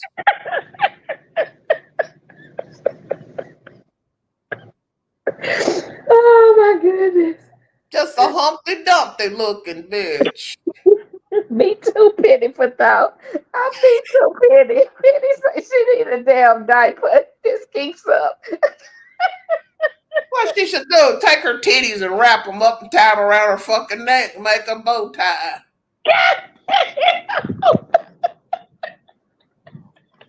that cat, girl, them cats be confused. What the fuck is this around your neck? Got my titties. Well, I be damn on time. God damn. What the fuck is that? Girl, that's the day a cat. That's the day the cat come to YouTube. You hear me? Them some long titties, Queen. Golly. I'm dead. Oh yeah, I'm done with you. This is about to be a $5 live. I'm so sick of you. Okay. Oh shit. You got that right. Got a titties to a kneecaps.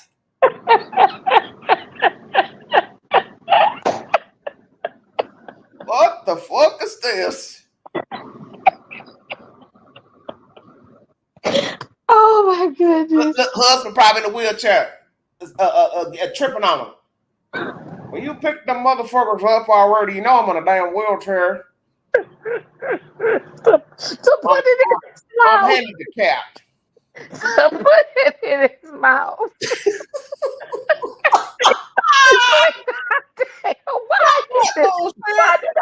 Why did I hit this damn stream? Wait a minute. She's chasing him down the driveway. He's rolling in a wheelchair. Come back here. You know I love you. Don't do this to me. I'm a YouTuber. I'm important. The hell you are. You're crazy as a fucking bat. I'm going down here to the lodge and get me a beer. Oh my goodness. Oh my goodness. Do you call a friend? Why you treat me so bad like this? I'm a YouTuber. I'm trying to help someone else. I can't get no kind of love up here. That old black bitch at the vault talking shit. Somebody in the chat help me. Oh, bitch.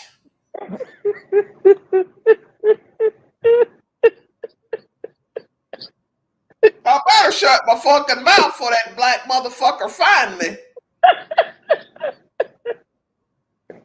It won't be nothing nice. Checkmate. Okay, it won't be nothing nice. Hey. I think you better all I'm gonna say, wisely, ma'am. Choose wisely. Like a thief in the night. All I'm gonna say. Like a thief in the night. We had to get you.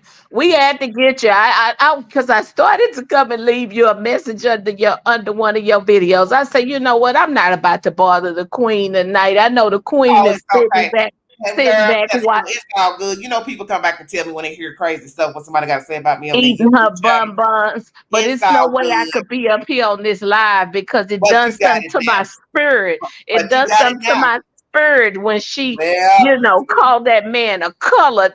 Well, that's okay, honey. This is what happens when you run your mouth. You get it back, by God. That's all it is to it. She don't want no smoke. Brooke, I'm on my way. I don't want no smoke with the Queen, I'm going to tell you. Because the Queen ain't what you want. You better ask the last motherfucker that fucked with her and see what happened to them. You don't know Queen. She's a bad bitch. I just want to say this, and I'm going to get off of this live with you, Queen, because I want to say, Seth, if you listen to this, because really, that's not good publicity for Seth, because You know how many black people put in on that There's a lot of black GoFundMe? people. There were a lot of black people at that rally on their damn motorcycles and drove their damn gas down there for that boy. So she needs to shut the fuck up. Yeah, definitely. Definitely. I know, Donna, it's my fault.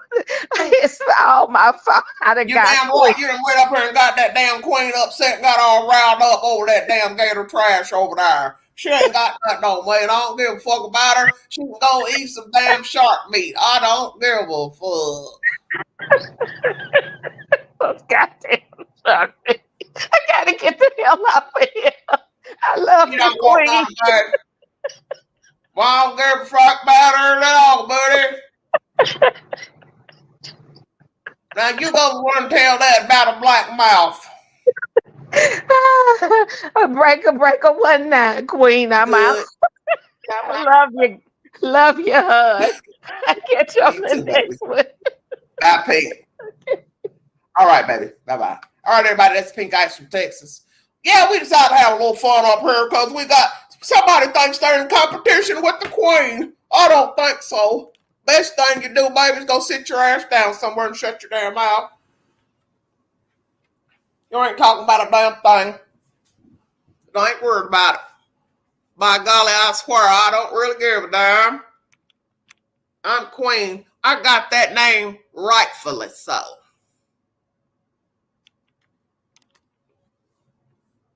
So we don't care nothing about no racist smiley world. We don't give a fuck. Because I ain't what you want. So you better go find somebody to play with. Go suck on you a Mountain Dew. I ain't what you want. You're welcome, baby. Thanks for tuning in. That's what I got for you. 4.5 hours. Thank you all for following this network. Like, share, subscribe, drop your comments below. When I get more information pertaining to Sebastian Rogers, I will bring you that said information. God bless all of you. Stay safe. Have a happy Memorial Day weekend. If you're going to Inbine, please have a designated driver or call a ride service. Call somebody or spend the night at the person's house that you're visiting. Happy Memorial Day, everybody. Excuse the language near the end of this live stream. I had to blow off a little steam. But everybody knows I'm Gucci because I'm queen. If you'd like to donate to this great network, $Beganji129 Cash App. Stickers and chats are always welcome during the live stream. Thank you all for the super chats during this live. Once again, please be safe out here. Be aware of your surroundings while you're out. There'll probably be some people not paying attention on the road, so please be aware of your driving skills and everybody else. Well, Donna, we all said goodbye about 5 times, honey. Thank you, Pink Eyes. You kept the queen company, and I sure appreciate it. And I thank Mr. Bandit TV. Please go check out his network. He was very polite and cordial. Ain't it amazing how nice Queen played while she had a guest up here on the panel? As soon as that damn Pink Eyes come up in here, well, I be damn. Queen got crunk. It's all good. Because ain't nobody about to do nothing to mother. Not now, not never. You're welcome, sweetheart. Thank you so much.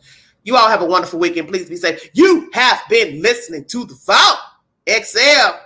Now go run tell that, because I know you will. You come back, you hear?